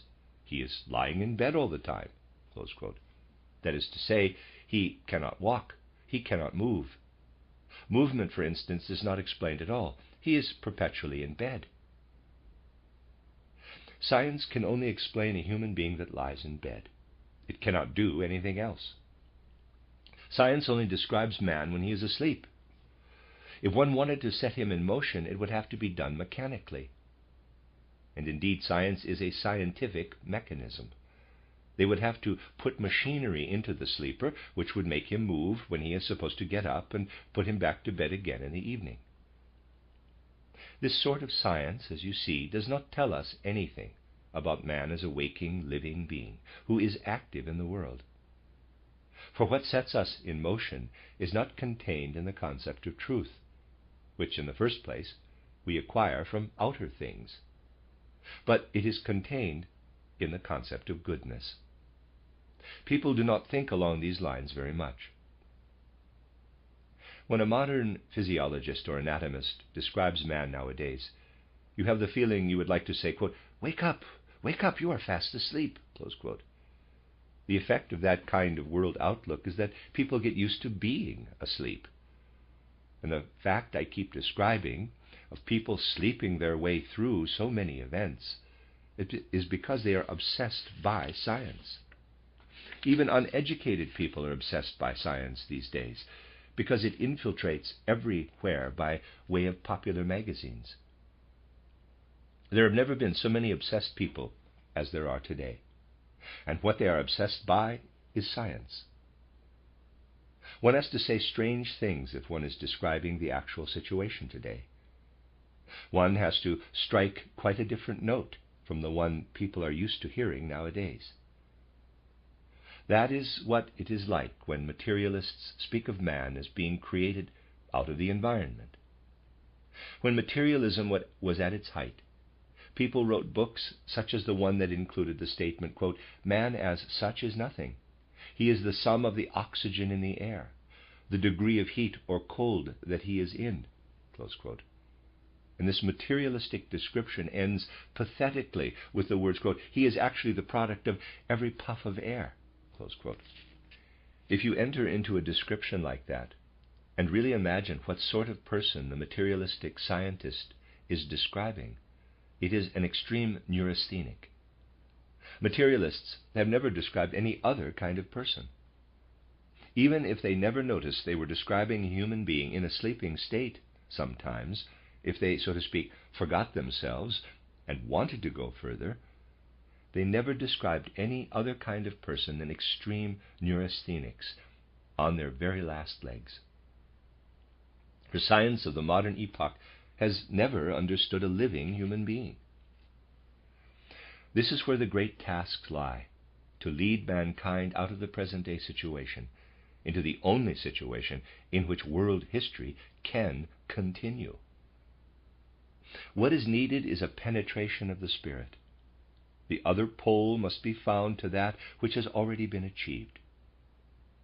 What has actually been achieved in the course of the 19th century? A century which has brought such glory for the materialistic outlook. What has been achieved? We can quite honestly say that materialism has succeeded in a wonderful way in defining our earthly world according to measure, number, and weight. In this respect, the 19th century and the beginning of the 20th century has seen splendid achievements. But our sense impressions, colors, and sounds flutter around in a totally indeterminate state. The physicists have stopped talking about colors and sounds altogether. They talk about air vibrations and ether vibrations, and those are neither colors nor sounds. Air vibrations are not sounds at all, but are at the most the medium in which sounds are carried. And there is not the slightest understanding of sensory qualities. This must be reacquired. Nowadays, people actually only see what can be measured, weighed, and counted, and the rest has evaporated. And when, into the bargain, the theory of relativity arrives on the scene and brings such tremendous disorder into all that can be measured, counted, and weighed, as I described yesterday, everything falls apart. Yet, eventually, even this theory of relativity fails at certain points. Not where concepts are concerned. You cannot escape from the theory of relativity with earthly concepts, as I have already explained somewhere else. But reality will always take you beyond the concepts of relativity. For things that can be measured, counted, and weighed enter through measure, number, and weight into quite specific relationships in outer sense reality. In Stuttgart, a physicist, or a whole group of physicists, once took offense at the way anthroposophists were treating the theory of relativity. Then, in the course of a discussion, they demonstrated the simple experiment to show that it actually does not make any difference at all whether I strike the match on the matchbox or the matchbox on the match. In both cases, I light the match. So it is relative. Certainly, it is still relative in this case. In fact, everything relating to Newtonian or Euclidean space is all relative. Yet as soon as we consider the reality of weight, it is not as easy as Einstein imagined, for real relationships now arise. Actually, we shall again have to speak paradoxically. Relativity insinuates itself if one mistakes mathematics, geometry, and mechanics for the whole reality. But if you consider actual reality, it does not work any longer. For it really is not merely relative whether you eat the Wehrle cutlet or the Wehrle cutlet eats you. With a box of matches you can do it either way, but you have to eat the Wehrle cutlet and cannot let it eat you. Things do exist to set a limit to these concepts of relativity, but these things are of such a nature that when they are spoken about in the outside world, people will say, quote, "They do not understand the first thing about this serious theory," close quote. Yet the logic of it is as I said. That is what it is like, and I can do nothing else about it. The essential thing to notice is that by considering the weight of an object, considering, that is, what actually makes it a physical object, colors and tones, etc., are in reality not included at all. If people go this way about it, however, something extremely important is lost, namely the artistic element. The more we depend on physics, the more we lose sight of art. Nobody will give an iota of art in present-day physics books. There is no art left in them. They must be stripped of all that. It is shattering to study a physics book nowadays if you still have the slightest feeling for beauty. Humanity has lost touch with art through the very fact that all that constitutes beauty, in the way of colors and sounds, has been disregarded, and recognition is given only to what adheres to heavy objects. And the more scientific people become, the more inartistic they are. Let me read that again. And the more scientific people become, the more inartistic they are. Just think of our splendid knowledge of physics. Our opponents will certainly need to reprove us, anthroposophists, for saying that modern physics is superb. Yet it exists through the fact that it rejects art. It exists in each individual person through the rejection of art, for it has brought about the attitude in which artists no longer take any notice of what the physicists say. I do not imagine, for instance, that a musician bothers very much nowadays about studying the theory of acoustics. That would be far too dull to interest him. Nor would artists want to study the frightful theory of color that physics has to offer. If an artist is at all interested in color, as a rule he turns to Goethe's color theory. Yet, according to physicists, this theory is wrong. The physicists blink an eye and say, quote, "Well, it doesn't really matter whether an artist has the right or the wrong color theory," close quote. The fact is that with our present scientific outlook, art will have to perish. So we now have to ask the question, quote, "Why did art exist in olden times?" close quote. If we go back to very ancient times, when people still had primitive clairvoyance, they were not so aware of the measure, number, and weight of earthly things. They were more interested in the colors and sounds of earthly objects than their measure, number, and weight. Just remember that it is only since the time of Lavoisier that we reckon with weight in chemistry, a little over 100 years. Weight was not included in the conception of the world until the end of the 18th century. People in previous ages were just not conscious of things needing to be determined according to earthly measure, number, and weight. It was not the air vibrations that they were aware of, but the movements and waves of sound and the world's carpet of colors. Physical existence was accompanied by these experiences. What possibilities did this weight-free sense perception give them? It was possible for them, for instance, to have quite a different conception of mankind from the present one. Namely, they regarded mankind as the product of the whole cosmos. Man was a confluence of the cosmos. He was more a microcosm than that which is on this small spot of earth within the human skin. They thought of the human being more as an image of the world. The colors flooding in from all sides gave him the colors, and the harmony of the spheres sounded through him, giving him his form. People nowadays can hardly understand anything of the way the teachers of the ancient mysteries spoke to their pupils. For if someone wants to explain the human heart nowadays, he takes an embryo and looks at the way the blood vessels, first of all, broaden into a tube and then gradually form the heart. The teachers of the ancient mysteries certainly did not talk to their pupils like that. That would not have struck them as being any more important than knitting a sock, for the process looks very similar. There was a different aspect to which they attached tremendous importance. They said, quote, "The human heart is composed of the gold which lives everywhere in light. This pours down from the universe and actually forms the human heart." Close quote. They had mental images of a universe in which there weaves light, and this light contains gold. Light is full of gold which lives and moves within it. And during a person's earthly life, his heart, the substance of which is of course different at the end of 7 years, is not composed of the steak, chips, and peas he has been eating. But the teachers of old knew that it was made of the gold from the light. The chips and peas are only the stimuli for the gold that comes from the light of the whole universe to construct the heart. People used to speak quite differently, and we must grow aware of how different it was. For we have to learn to speak like that again, only on a different level of consciousness. The last traces of what once existed in the realm of art, and which have now disappeared, namely painting from out of the universe, which they could do because weight still played no part, can be seen, for example, in Cimabue, and especially in Russian icons.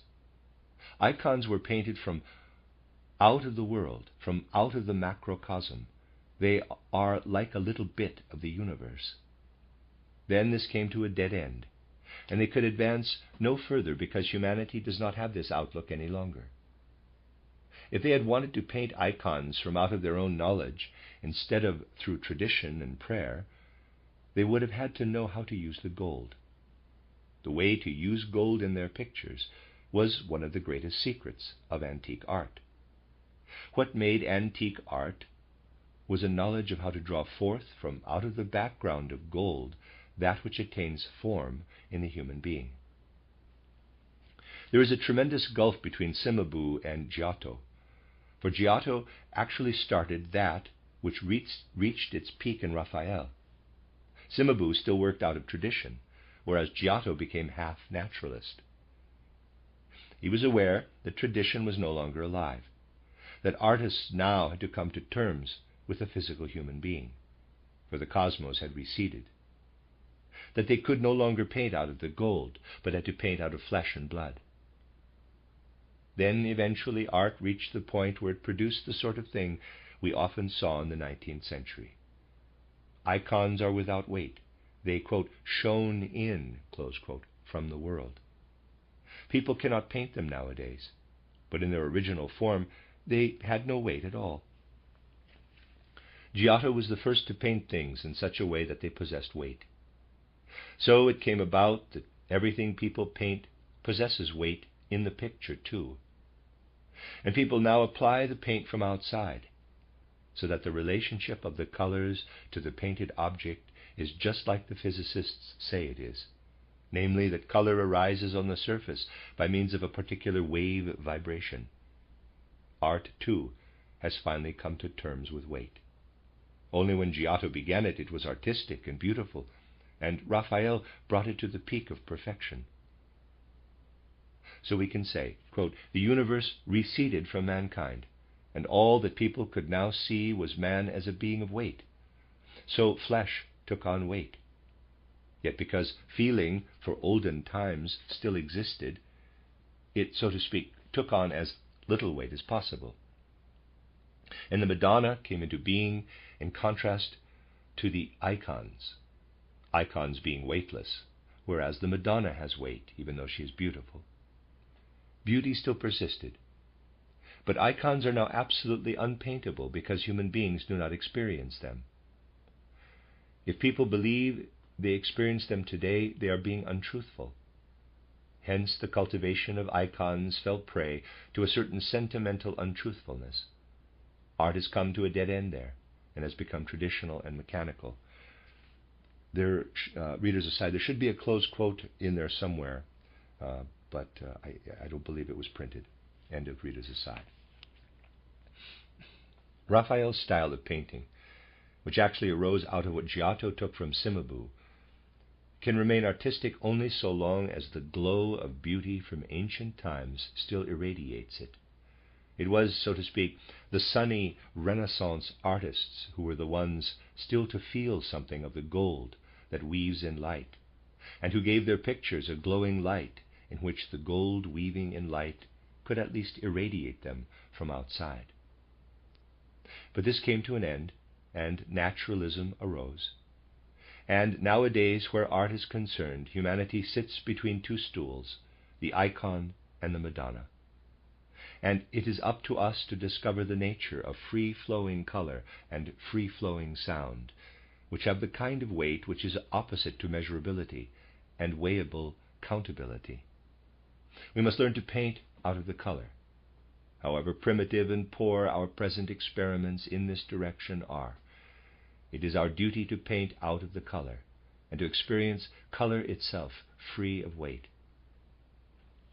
We must become capable of tackling things consciously, also in an artistic way. If you look at our elementary attempts at programs, you will see that although it is only a beginning, it is at least a beginning in the direction of freeing the colors from weight, experiencing color as a self-supporting element, and getting the colors to speak. If it is successful, then compared to the inartistic world outlook of physics, which allows art to evaporate altogether, here, from out of the element of free color and sound, the kind of art is being created that will again be free of weight. We are certainly sitting between two stools, the icon and the Madonna, but we must arise. Materialistic science will not help us. As I told you, we would have stayed lying down forever if we applied nothing but materialistic science to the human being. But the time has come to rise. To do this, we really require spiritual science. This contains the element of life that will bear us from weight to weightless color, to the reality of color, from being bound to musical naturalism to a free art of music, and so on. In every sphere, we see that humanity has to pull itself together and wake up. This is the impulse we need. The impulse to awaken and open our eyes, to see what is and what is not, and where the challenges to progress lie. That is actually why I had to and wanted to close with these particular observations, both during the delegates' conference and now, just before my summer visit to England. These things certainly touch the nerve of our times, and it is essential that we allow the rest to shine from our movement in the way I have attempted to describe. I told you that a modern philosopher has reached the point where he admits that the answer to the question, quote, "Where does intellectualism lead?" close quote, is to build a gigantic machine, put it in the center of the earth, and blow the earth sky high. This philosopher admits it, but the rest of them do not. I have attempted in innumerable ways. For instance, I told you yesterday that the concepts of 30 or 40 years ago have been undone by the theory of relativity and simply dissolved like snow in the sun. I have attempted to show you that everywhere we are being challenged to turn to anthroposophy.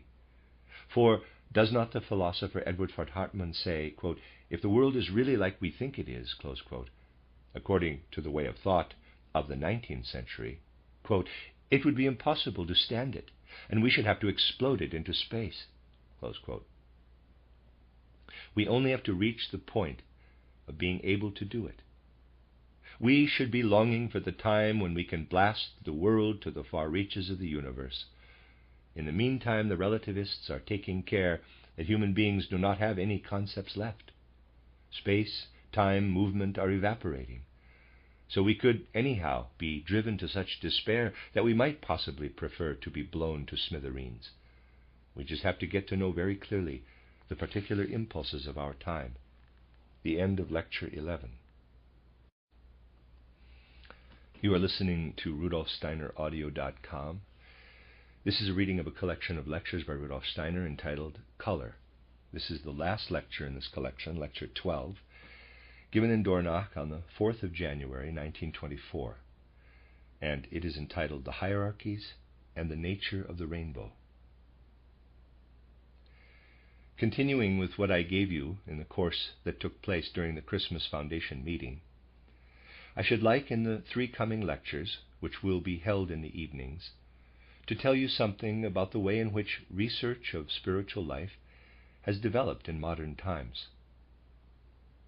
The development of modern spiritual science is often spoken about under the particular heading of Rosicrucianism and other occult names, and I should like to take the opportunity to describe for you the inner nature of this spiritual research. By way of introduction, I will have to tell you something about the whole way of thought that became established around the 9th, 10th, and 11th centuries A.D., and which did not completely disappear until the end of the 18th century. And even then it was still retained in a few instances in the 19th century. So I am not going to proceed historically, but would like to present a number of personalities and tell you about their relationship to a knowledge of the world.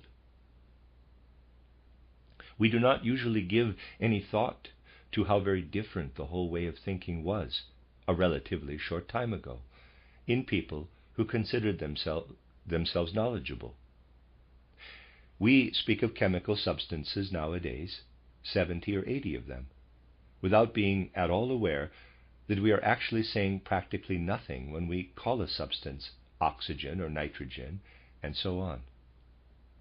For oxygen is something that is only present under certain conditions of warmth and other conditions of our particular earth existence. Surely an intelligent person cannot possibly connect the concept of reality with anything which, when its temperature is raised so and so many degrees, no longer remains as it is when it is under the effect of the conditions in which we live as physical human beings. And the desire to foster the kind of thoughts which go beyond what is relative and reach real existence was an essential part of the research of the early and middle period of the Middle Ages. I will therefore set the time of transition as being between the 9th and 10th centuries A.D., because before that time people's whole outlook was extremely spiritual.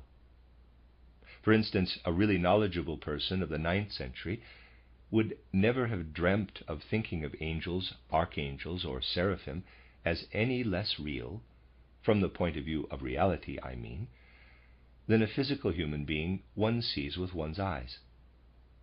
Before the 10th century, knowledgeable people would certainly have spoken of spiritual beings, that is, so-called cosmic intelligence, as beings one meets with, even though they knew they had long outlived the time in which it was normal for humans to see such beings. They knew, however, that under special circumstances they could perceive the results of their activities. We must not forget that a great number of priests, Catholic priests, were very aware, right into the 9th and 10th centuries, that they encountered spiritual beings, cosmic intelligences, in the course of performing Mass. During the 9th and 10th centuries, however, a direct connection with the actual cosmic intelligence gradually faded from men's consciousness, and was replaced by a consciousness of the elements of the cosmos, earth, fluid or water, air, and warmth or fire. And whereas they used to speak of cosmic intelligences that gave order to the movements of the planets and guided them past the fixed stars and so on, they now spoke about the immediate environment of the earth. They talked of the elements of earth, water, air, and fire, but not yet of chemical substances in the modern sense. That came much later. But you would be quite wrong if you were to imagine that even in the 13th or 14th centuries, and in certain respects as late as the 18th century, knowledgeable people had the same conception of warmth, air, water, and earth as modern people have.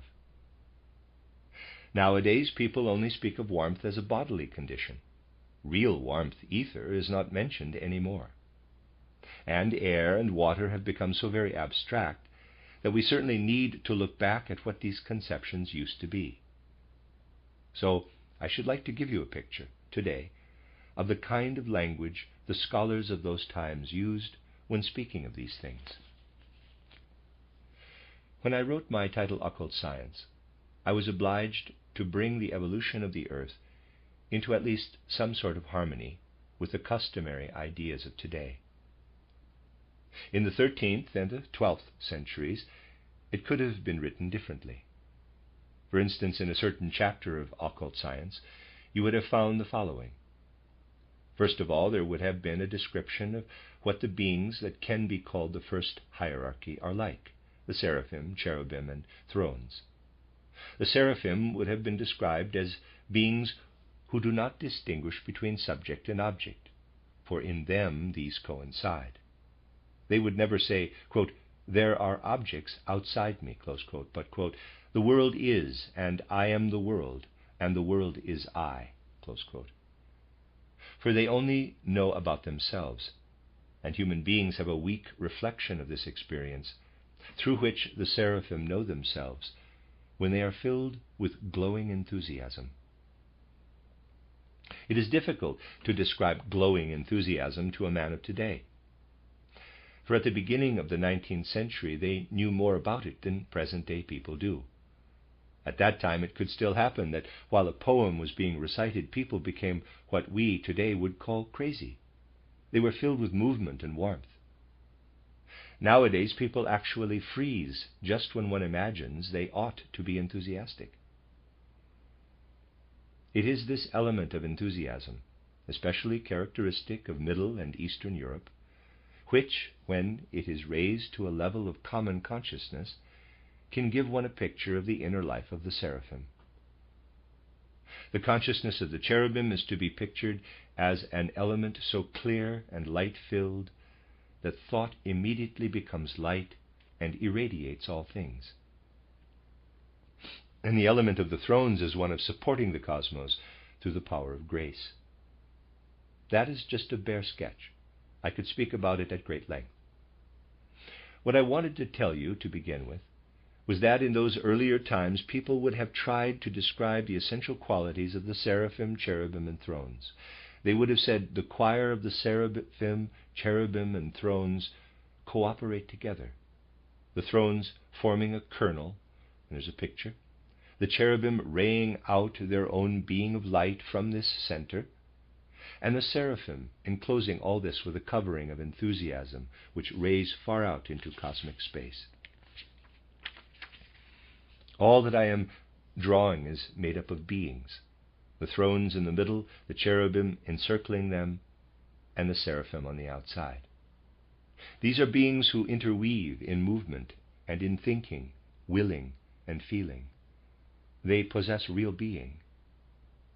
If another being with the necessary power of perception were to pass through the space in which the thrones had formed a center, the cherubim a kind of ring around it, and the seraphim a kind of rounding off on the outside, this being who had thus entered into the sphere of activity of the first hierarchy would have felt differentiated warmth, greater warmth in some places, less warmth in others.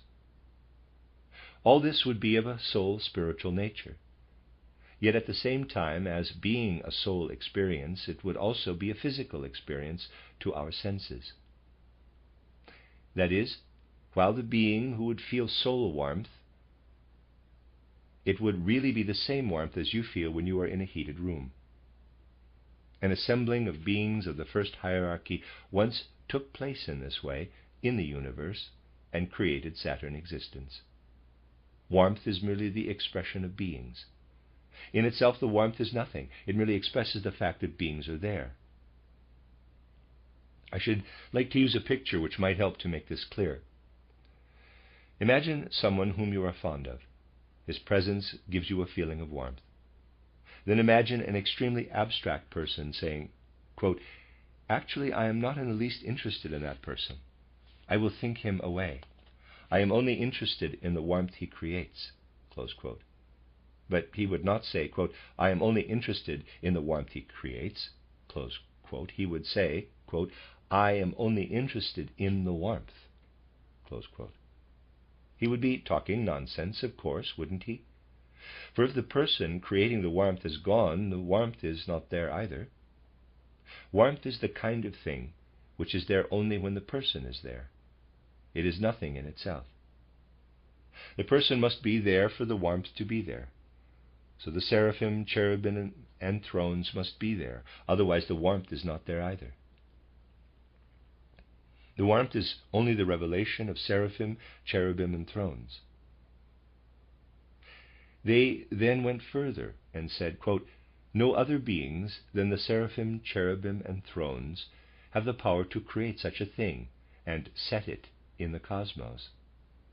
Only this highest of hierarchies is capable of doing so.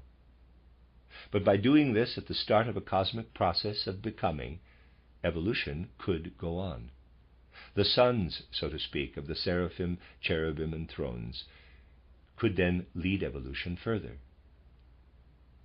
And in actual fact, the beings of the second hierarchy, created by the seraphim, cherubim, and thrones, the curiosities, dunamis, and exousiae, entered the space in which the seraphim, cherubim, and thrones had created the warmth of Saturn.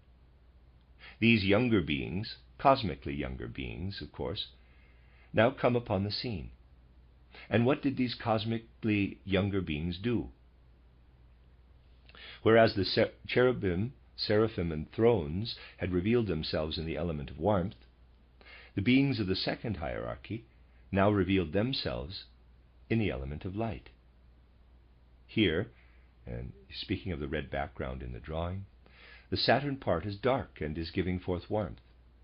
And within this dark world of Saturn existence, the creation of the exousiae, dunamis, and curiosities, the sons of the first hierarchy, is coming into being. The arrival of the second hierarchy means that the planet begins to shine from out of the Saturn warmth. This inner illumination is connected with the densification of the warmth. From out of the undivided element of warmth, air arises. And on the one hand, we have the second hierarchy appearing within the revelation of light. But you must clearly realize that it is really beings that are appearing. To a being with the necessary power of perception, light appears. The paths of these beings is marked by light. When light shines somewhere under certain circumstances, dark shadow arises. And with the appearance of the second hierarchy in the form of light, shadow did indeed arise. What was this shadow? It was air. And until the 15th and 16th centuries, people actually knew what air was. Nowadays, people only know that air consists of oxygen, nitrogen, and so on, which is not saying much more than that a clock, for instance, is made of silver and glass, which does not tell you anything about the clock. To say the air consists of oxygen and nitrogen tells you nothing about air as a cosmic phenomenon. But if you know that from the cosmic point of view air is the shadow of light, it tells you a great deal about air. Thus, when the second hierarchy entered Saturn warmth, light actually made its appearance, and speaking of white rays, and also the shadow of light, air, wavy green lines, and when these arise there is sun. That is how they would have spoken in the 13th and 14th centuries. Let us go on. The next phase of evolution was brought about by the sons of the second hierarchy, the archai, archangels, and angels. These beings brought something new into the shining element, which came first of all with the second hierarchy, and which had brought its shadow, the airy darkness, with it. Not the Saturn kind of darkness, the neutral kind, which was simply an absence of light, but the kind produced by the opposite of light. The third hierarchy, the archai, archangels and angels, brought to this evolution an element from out of their own being, akin to our desire or longing. Say an archai or angel being entered here, and there's a diagram, a point to the right on the ray of light, and encountered a place where there was light. Then the following happened. Through being receptive to this light, this being acquired a longing for darkness. These angels bore light into the darkness, or darkness into the light. They became the mediators and messengers between light and darkness. And what had previously only shone in the light and brought its shadow, the airy darkness, after it, now burst into color, changing from one color to another, as the light appeared in the darkness and the darkness in the light. It is the third hierarchy who conjured forth colors out of light and darkness. You know, there is something in the way of an historical document you can look at in this connection. In Aristotle's time, if people asked in the mysteries about the origin of colors, they still knew that these involved the third hierarchy. This is why Aristotle said in his title Harmony of Color that color is the interaction of light and darkness. People, however, lost sight of this spiritual element, this way of seeing the beings of the first hierarchy behind warmth, the beings of the second hierarchy behind light and its shadow, the darkness, and the third hierarchy behind the cosmic significance of the bursting forth of colors. And nothing remained but Newton's ill-fated theory of color, which caused smiles among the initiates right into the 18th century, and after that became the creed of professional physicists. One has to have lost all knowledge of the spiritual world to be able to speak in the manner of Newton's color theory. If you had received a prod from the spiritual world as Goethe did, you would have put up a resistance. You would put the right thing in its place as he did, and grumble a lot. Goethe was never so abusive about anything as he was about Newton's ridiculous nonsense. We cannot comprehend things like that today for the simple reason that nowadays the physicists would think you an idiot if you did not accept Newton's color theory. Yet it was not the case that Goethe stood completely alone in his time. He was a solitary figure among the people who professed this kind of thing publicly, but the knowledgeable ones knew very well that color arose on a spiritual level. As you know, air is the shadow of the light. And just as under certain circumstances, when light arises, there is a dark shadow. It happens that when color is there and works as a reality, and color could work as a reality as long as it entered the element of air, that is, when the color flashes up in the element of air and is active as a reality, not merely as a reflection, then, just as counter-pressure can arise through pressure, the element of water, fluid, arises out of real color. Just as in a cosmic sense air is the shadow of light, so water is the reflection, the creation of cosmic color.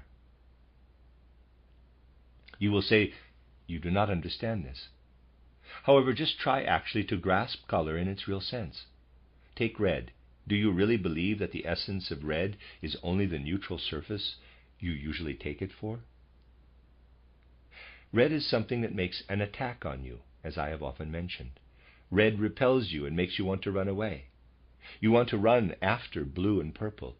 It keeps on running away from you and getting deeper and deeper. Colors are full of life. Colors are a whole world. And when the soul element experiences colors, it feels it has come into a movement. People merely gape at the rainbow nowadays. If you only look at it with some imagination, you will see elemental beings very active in it.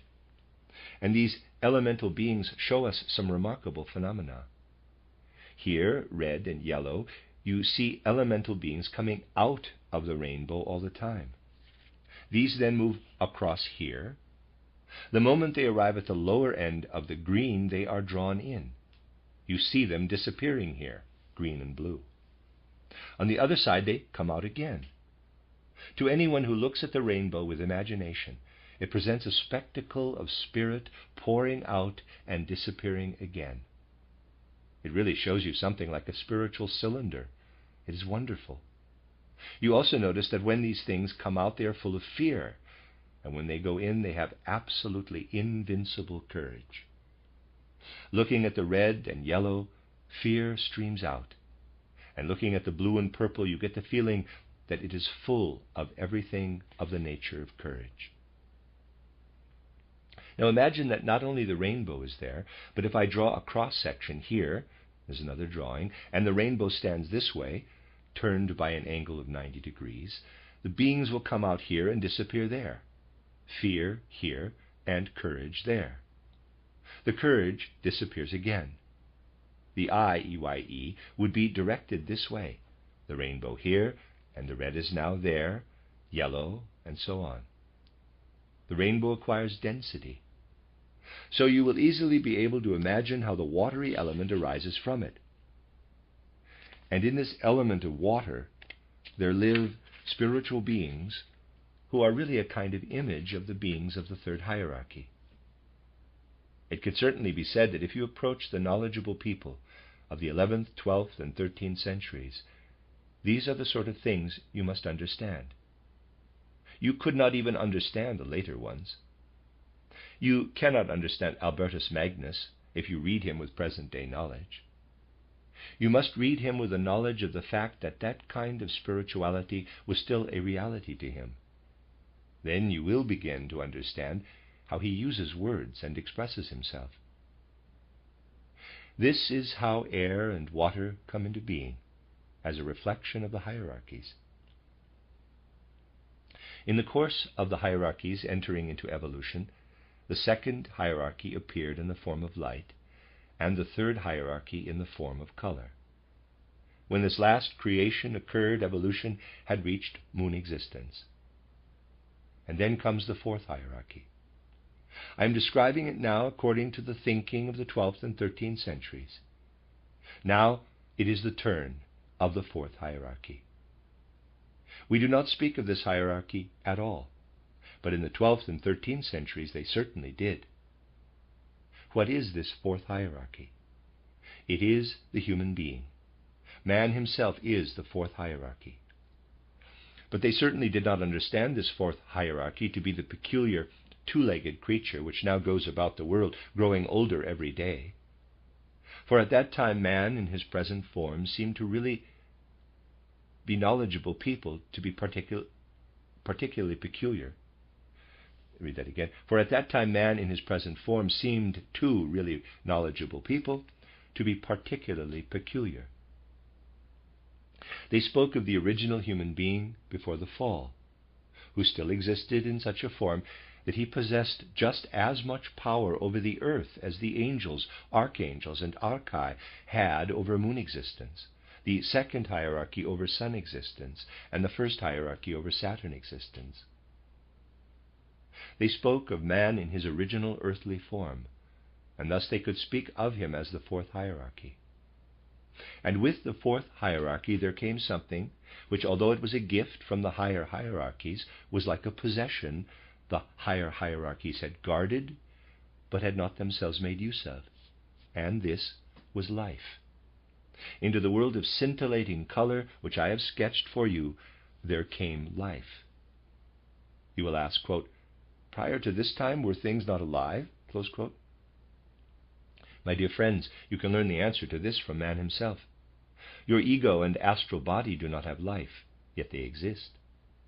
On the spiritual and soul level, life is not needed. Life begins with your etheric body, which is of the nature of an external sheath. Thus life did not come into the sphere of our earthly evolution until the time of earth existence, which was after the moon existence. The sparkling world of color became filled with life.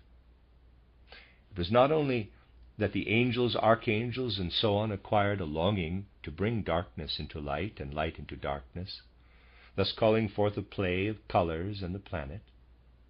They also felt the urge to experience inwardly and develop the inner life of color, to feel weakness and indolence when darkness dominates light, and activity when light dominates darkness.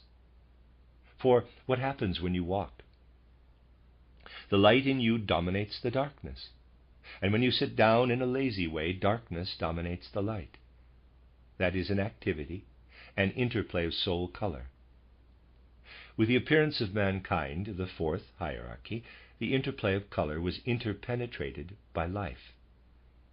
And at this moment of cosmic becoming, these forces that were beginning to be active in the play of color started forming contours.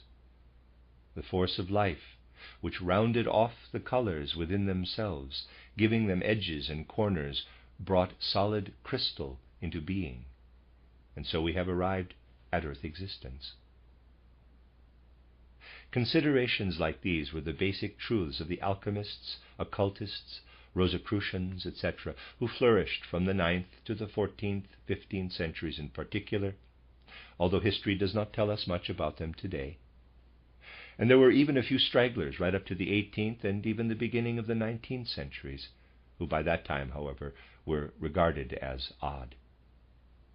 Then these things were totally hidden, and the modern world outlook has brought things to the following pass. Imagine I have a human being in front of me. I stop taking any interest in this person and just take his clothes and hang them on a tailor's dummy with a head-shaped knob at the top, and take no further interest in the man. I think that this is the person. What do I care that something like that could be inside these clothes? That is the human being the clothes stand. That was in fact what happened with the elements of nature. People were no longer interested in the fact of there being a first hierarchy behind warmth or fire, a second hierarchy behind light and air, a third hierarchy behind so-called chemical ether, color ether, etc., and water, and a fourth hierarchy, or man, behind the element of life and the earth. Just get out the tailor's dummy and hang the clothes on it. That was the first stage. The second stage begins in Kantian style. Kantianism takes over, and now that people have the clothes stand with the clothes hanging on it, they start philosophizing as to what the thing in itself of these clothes might be. And they arrive at the conclusion that they actually cannot know the thing in itself of the clothes. Very ingenious. Of course, when they first of all take the human being away and have the clothes stand with clothes on it, one can then philosophize about the clothes and arrive at a lot of speculations. It is a clothes stand, isn't it, with clothes hanging on it? And they either philosophize in Kantian style, quote, one cannot know the thing in itself, close quote, or in Helmholtzian style, where they think, quote, of course these clothes cannot have forms. There must be a lot of whirling particles, atoms inside, which beat against them and maintain the clothes in their form, close quote. This is how thinking developed later, but it is shadowy and abstract. However, this is the kind of thinking and speculating we live with today, and with this we form our whole modern world outlook. And if we do not admit that our thinking is atomistic, then it is all the more so.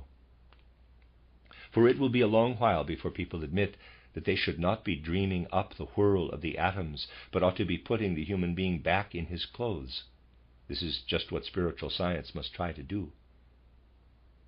Today I wanted to give you a number of pictures showing how people thought in those days, and what can actually be read in medieval writings, and which has now died out.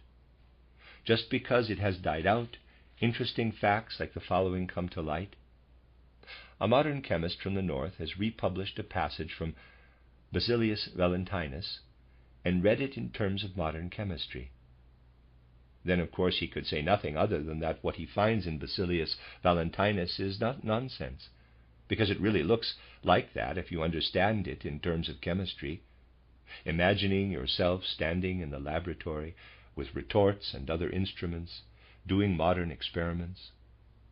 What is actually written in Basilius Valentinus, however, is a kind of embryology, expressed pictorially. It is a fragment of embryology, If one simply applies the modern mode of thought, one has an apparent laboratory experiment, which of course makes no sense.